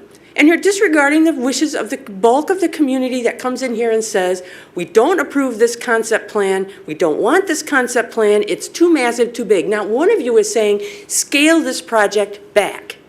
Scale it back.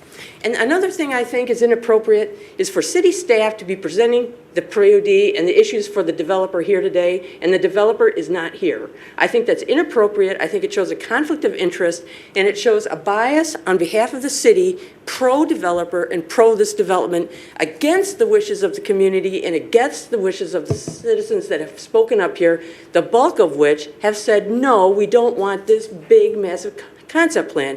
And if I'm boring you, Chef Wesley, I apologize. But all of you should consider your constituents first, not the developer. Thank you. Thank you, Ms. Baxter.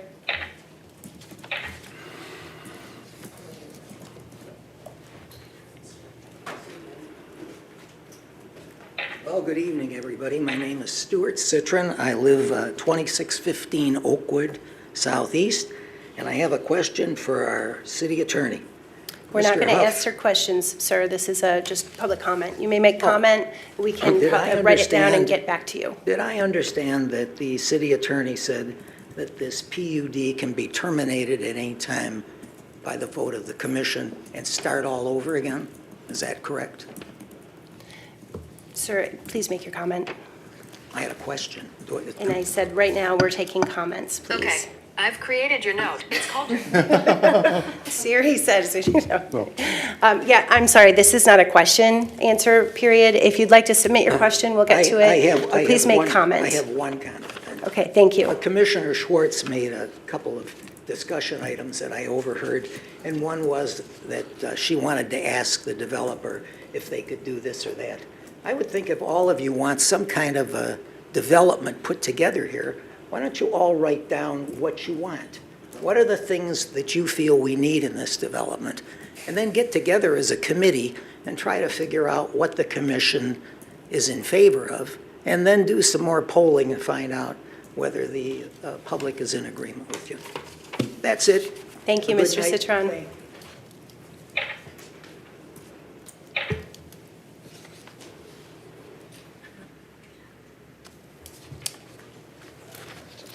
Anybody else care to make a public comment? Mr. Decker? That was well said. Good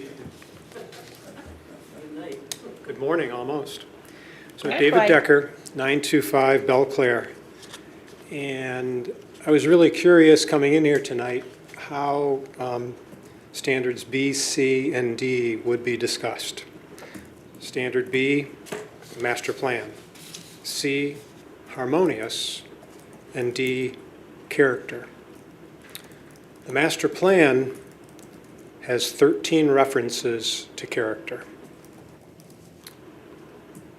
Community character, prized character, residential character, preserving the essence and character, existing character, stately character, residential character several times, complement the character of the neighborhood, maintaining its character and walkability, complement the character of the neighborhood, actual specific focus on character in the master plan throughout its 42 pages. It's pretty clear. You shall maintain the character. Do not harm the character. Preserve the character. It's very specific. As the City Commission summarized and defined our community's character, there were some attempts to do that tonight. Is it really just a density formula? Is that what the character of East Grand Rapids is? Or is it more than, it used to be an amusement park? Or it used to be a department store?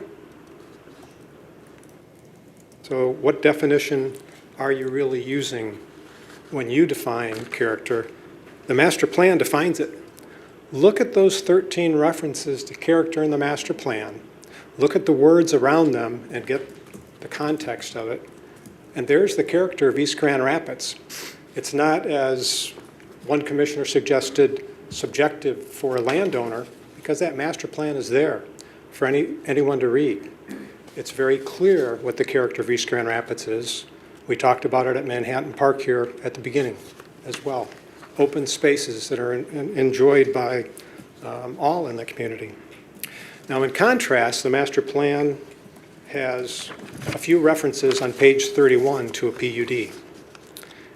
There's a couple of small renderings, artist description with some little lines that you can kind of count, and it uses real words to describe that. The words are, the intent is to indicate, this plan suggests, could support, could be built, could be lined. It's quite a contrast to the way the master plan says, here's our character, and here's what a PUD should be. What's the community's definition of character, the communities that you represent? And what's your definition of character? Do they agree? When we walked into this room tonight, there were apparently 4 voters, East Grand Rapids voters, that felt that the character was perhaps defined by a density formula or the fact that it used to be an amusement park. You managed to make the meeting long enough that a lot of the folks who didn't agree with that and our voters have left. That's disappointing, and it's not the way that I would expect our elected officials to run a meeting. So I would certainly appreciate understanding your definition of the character of East Grand Rapids. Thank you, Mr. Decker. You're welcome. Anyone else care to make public comment?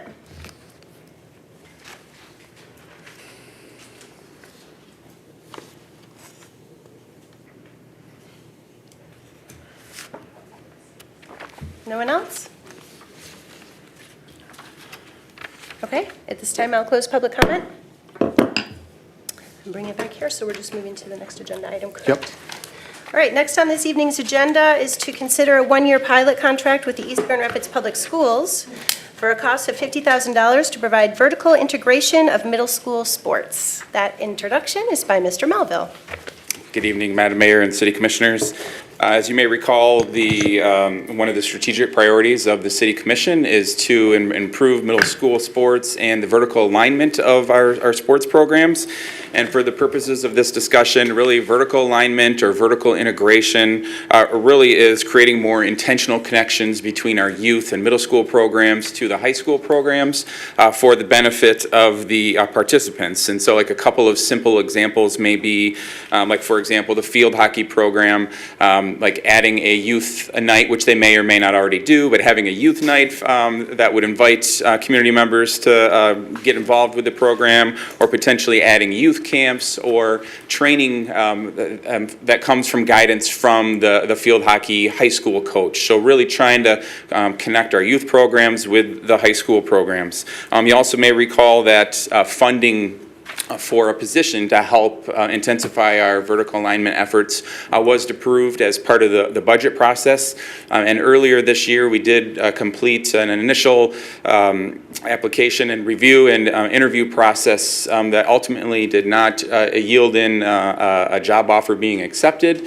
And so at that time, the school staff and East Grand Rapids Public School staff came together for actually multiple meetings to kind of talk through next steps as far as potentially doing another interview process, or if there were other ways to accomplish the vertical alignment initiatives. And through those discussions, the idea of having a partnership between the school district and the city with the support of a school district staff member to help again, accomplish these vertical alignment initiatives came up and was thoroughly discussed and came to a draft agreement that could potentially be reviewed by all of you. And that agreement identified that Mr. Josh Shattuck he's a current school employee. He's a teacher who has a variety of responsibilities. He also happens to be the varsity football coach. And due to his experience and really expertise in the coaching realm, and also due to some of the vertical alignment initiatives we've already been implementing for football and that have been successful, it was identified a pilot program that could be implemented again to start down the pathway of further vertical integration initiatives. So included within your packet is a draft agreement, but then also there is a pilot job description that identifies the goals and the key deliverables that would happen in year one of this pilot program.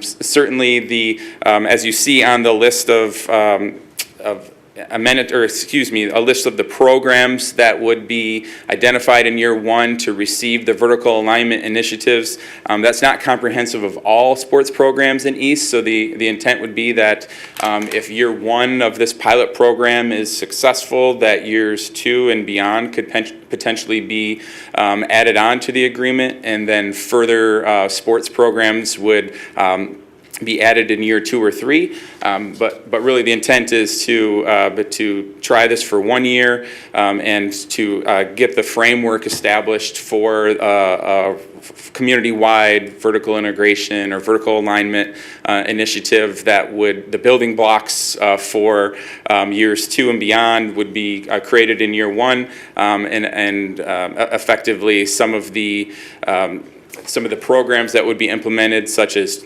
training programs for coaches or best practices for the added value-added opportunities like the camps and the youth nights would be established in year 1 and would be improved upon in years 2 and 3. So a couple of things just to point out, when looking at the deliverables for the year, it was intentionally designed to have a couple of sports per season to try to spread out the efforts throughout the year.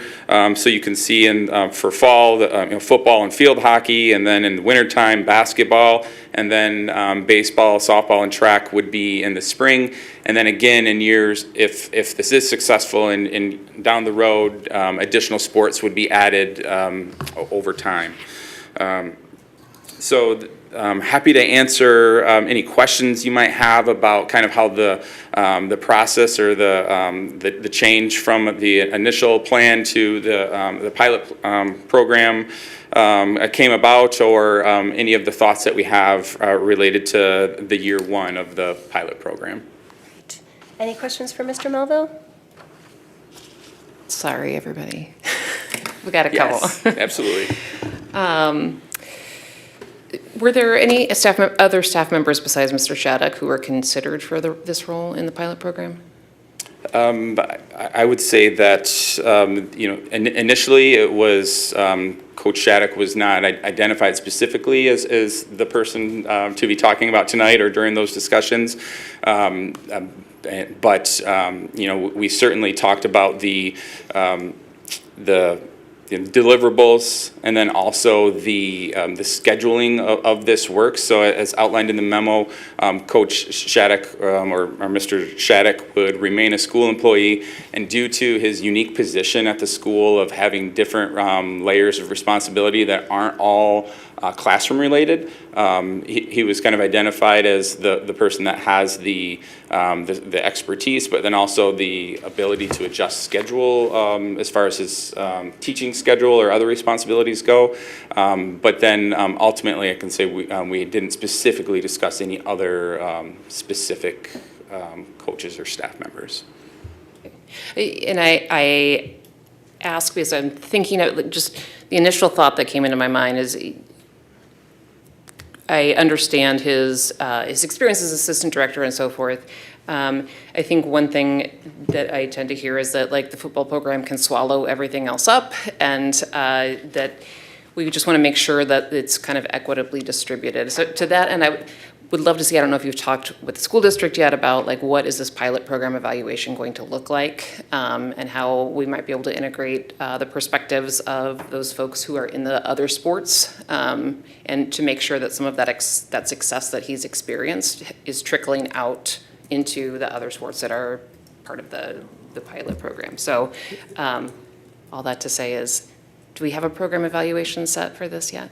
So we have like identified the key deliverables for the program, and that's something that Chris Zylstra, he's the high school athletic director, and I, if approved, will refine an evaluation tool for that. But we do have like the key performance indicators and things that we're looking for, but don't have that rubric or metric. Yeah, just like the question of like, how do we know that they've been met, right, is kind of fleshing out that would be, yep, great, thank you.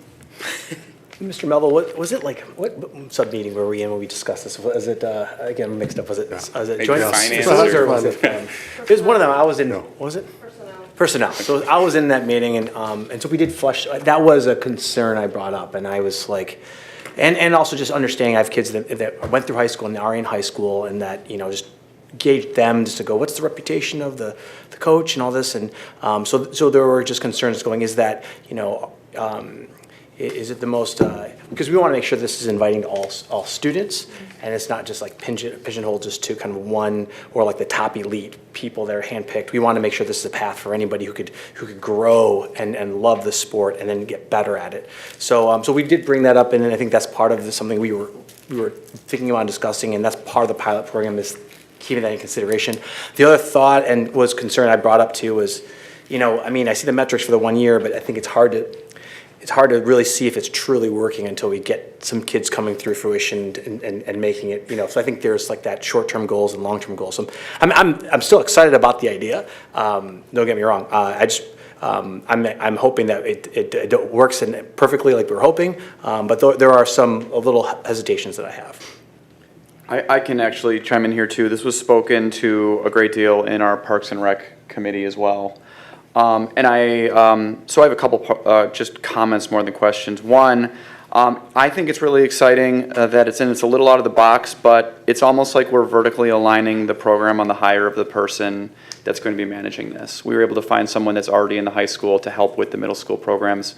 I like that a lot. I do echo the concerns from the other commissioners on making sure that we're looking wider than just our football program. And what I would hope is that we can look for best practices in other programs outside of just football or one other sport, and we can kind of really bring all the best practices together for all of them, because I'm sure crew is doing some great things that football could integrate. I'm sure that women's basketball, maybe there's some things the men's basketball team could use from that, and vice versa. So I would hope that we share all that. I know we had talked about it in Parks and Rec, that this was going to be something that we could look again at the end of this first year. So this isn't just going to be approved and then off to the races. It's something that we can kind of put on the schedule a year down the road. Take a look at what we've kind of determined as, is this a success or not? And then have that Parks and Rec committee look at that and kind of determine as a body in a public setting, are we meeting those goals? I should add as well to those points brought up that increasing participation and retention of our student athletes across all sports is definitely one of the things that's going to be one of the measurables. And to your point, we might not see it in year one, but might be further down the road. But that is going to be one of the kind of the guiding principles, is that we want to see greater participation and also retention, so students are sticking with the programs, and we're supporting them to make them want to do that. Any other questions for Mr. Melville? Just a quick comment. Thanks for bringing up retention. It's so important, especially with girls' sports. When we were in personnel, I know I mentioned there's a statistic that girls are 6 times more likely than boys to quit sports by the time they're 13. So this, I think, is a really pivotal moment to do this programming, see if there are things in East Grand Rapids that we can do to keep girls in sports, keep their confidence up, keep them on track for a great, successful life. So thank you. I saw in the memo how much retention was mentioned. I appreciate it. Great. Any other questions? Thank you. Seeing that there's still people here, was there anybody that wanted to make public comment to this agenda item? Can I make a real quick one? Absolutely, Mr. Anderson. I've been intimately or was intimately involved in both school and rec sports for like 25 years. I love that you're offering this and that you're championing it. I think it's a great idea. I would also echo what some of the commissioners are saying, that my view always is that inclusiveness and participation is more important than the end result of winning.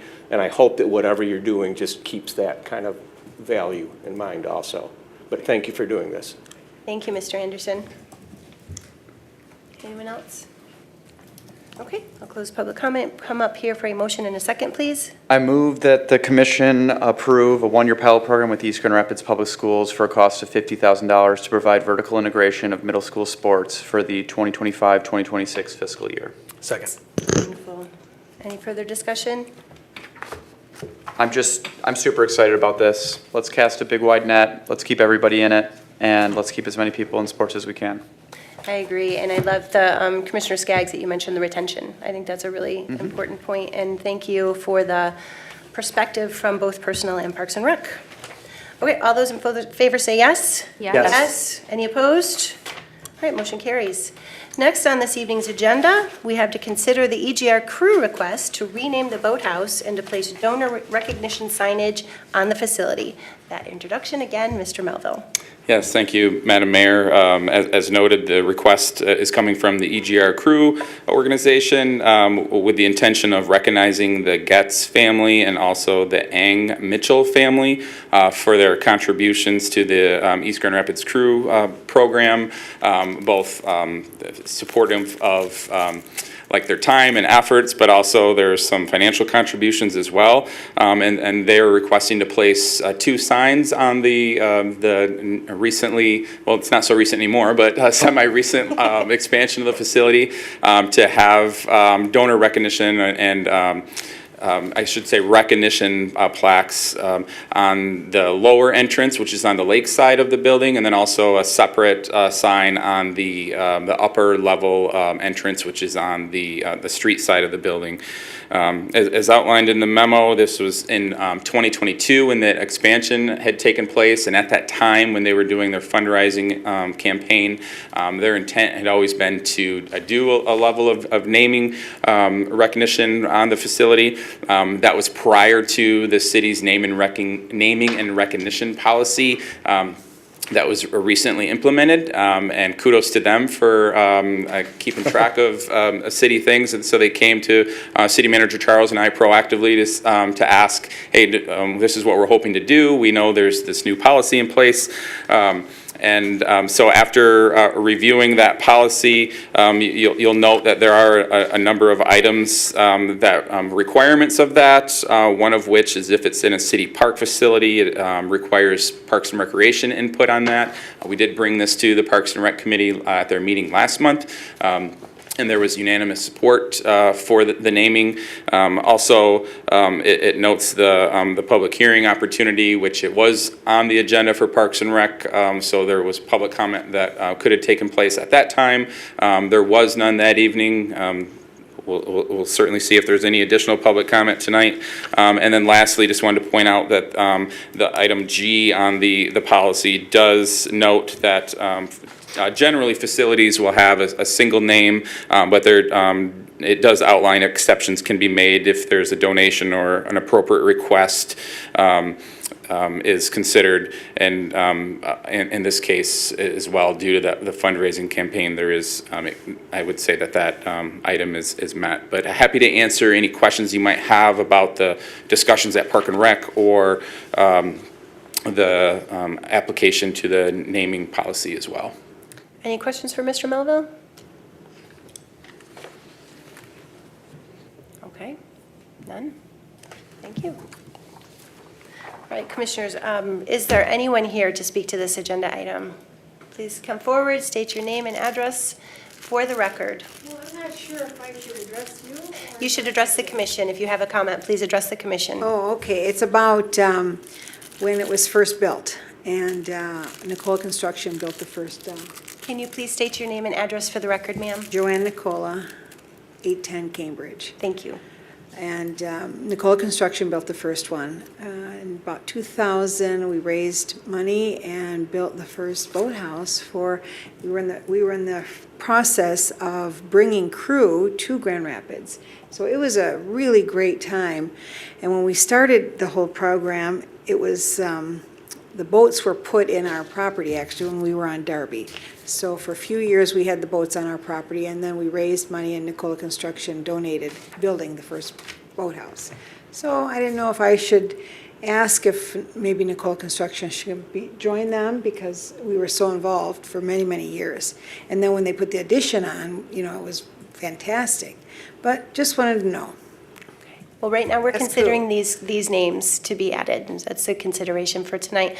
And perhaps if you'd like to submit a application for another naming, we could Yes, consider that at I a do. later date. Okay, and so who do I talk to? Mr. Melville? Okay, very good. That's it. Thanks. Thank you. Did anyone else care to make public comment to that agenda item, this agenda item? Okay, no, I'll bring it up here for a motion in a second. Move to approve the East GR crew request to rename the boathouse and place donor recognition signage on the facility as outlined in item 9 of tonight's agenda. Second. Okay, any further comments? Anything from Parks? No? Nope. All right. We were all happy with it. Good, all right. All those in favor say yes? Yes. Yes. Any opposed? Motion carries. Next on the agenda is to consider casting a vote for 4 candidates for the Michigan Municipal League Workers' Compensation Fund. And that introduction is by City Manager Charles. Thank you, Madam Mayor. Before you is a request to cast a vote. There are 4 candidates for the Workers' Compensation Board.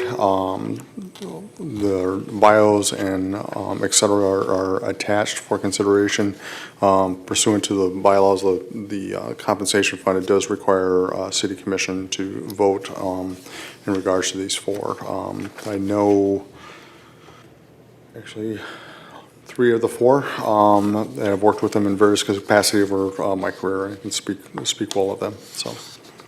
Okay. Thank you. Should we wait till Kate gets back? Hmm? We should probably wait till Kate gets back. And were there any questions for Mr. Charles on this agenda item? I assume in vouching for them, there are no glaring things that make them unfit for this role. Okay.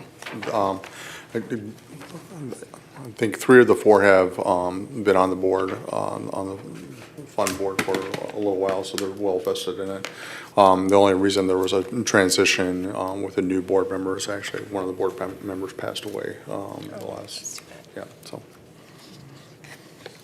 Okay. Did anyone care to make public comment to this agenda item? Okay, hearing none, I will move it up here for a motion in a second. I'm trying to talk slowly so Kate can make it back. Move to cast a vote for the 4 candidates identified for the Michigan Municipal League Workers' Compensation Fund. Second. Okay. All those in favor say yes? Yes. Yes. Yes. Any opposed? All right. Motion carries. Next, we were to consider designating a delegate and an alternate for the annual MML business meeting held during the annual convention. That introduction again by Mr. Charles. Thank you, Madam Mayor. Each year at the annual convention, the MML holds its annual business meeting. They request that we designate somebody to be the representative as well as an alternate. This year, the convention is in Grand Rapids, so don't know if there's any interest in regards to that. The city manager can serve as the delegate if city commission so determines. Didn't you serve as a delegate last year? I've been on and off again over the last few years. Okay, and I'm happy to serve as the alternate because I will be attending this year and as well. So if anybody else is interested. Okay. Are there any questions on this agenda item? Okay. Did anyone care to make public comment to this agenda item? No? Okay. Then we'll bring it up here for a motion and a second. I move to designate City Manager Charles and Mayor Favali for delegate and alternate for the annual Michigan Municipal Business League meeting held during the annual convention. Second. Any further discussion or comments? Only that I'll probably be there too, and I encourage everybody to go. I've gone the last 2 years, and all the topics are usually, I can always find something interesting to listen to during all of the time periods for these. So I'd highly recommend it, and it's close. I agree, and the breakout sessions are fantastic, and there's always something to learn. So it is a great way to network and meet leaders from across the country, which I think is always helpful. So yeah. Okay, then all those in favor say yes? Yes. Yes. Any opposed? All right, motion carries. Next, we have to consider the mayor's recommendations for the board and commission appointments. That introduction again is by Manager Charles. Thank you, Madam Mayor. About this time of year, there are recommendations for either reappointment or new appointments to various boards and commissions. Before you have a list of proposed candidates. Personnel Committee did meet last week and reviewed them and has made the recommendations that are within your packet. So with that, I can answer any questions. Any questions for Mr. Charles, Manager Charles, on this? Okay. Did anyone care to make public comment to this agenda item? Okay, then I will bring it up here for a motion and a second. So moved. Second? Wonderful. Any further comments, conversations? Okay, then all those in favor say yes? Yes. Any opposed? All right, motion carries. Last this evening, we have the consent agenda items. May I please have a motion and a second to approve tonight's consent agenda items? So moved. Second. Wonderful. All those in favor say yes? Yes. Yes. Any opposed? All right, motion carries. Do we have a work session coming up still, or? Oh my gosh. Don't even joke. I'm kidding. All right. Jokes. It is 10:41. Thank you, everyone, for your patience this evening. This meeting is adjourned.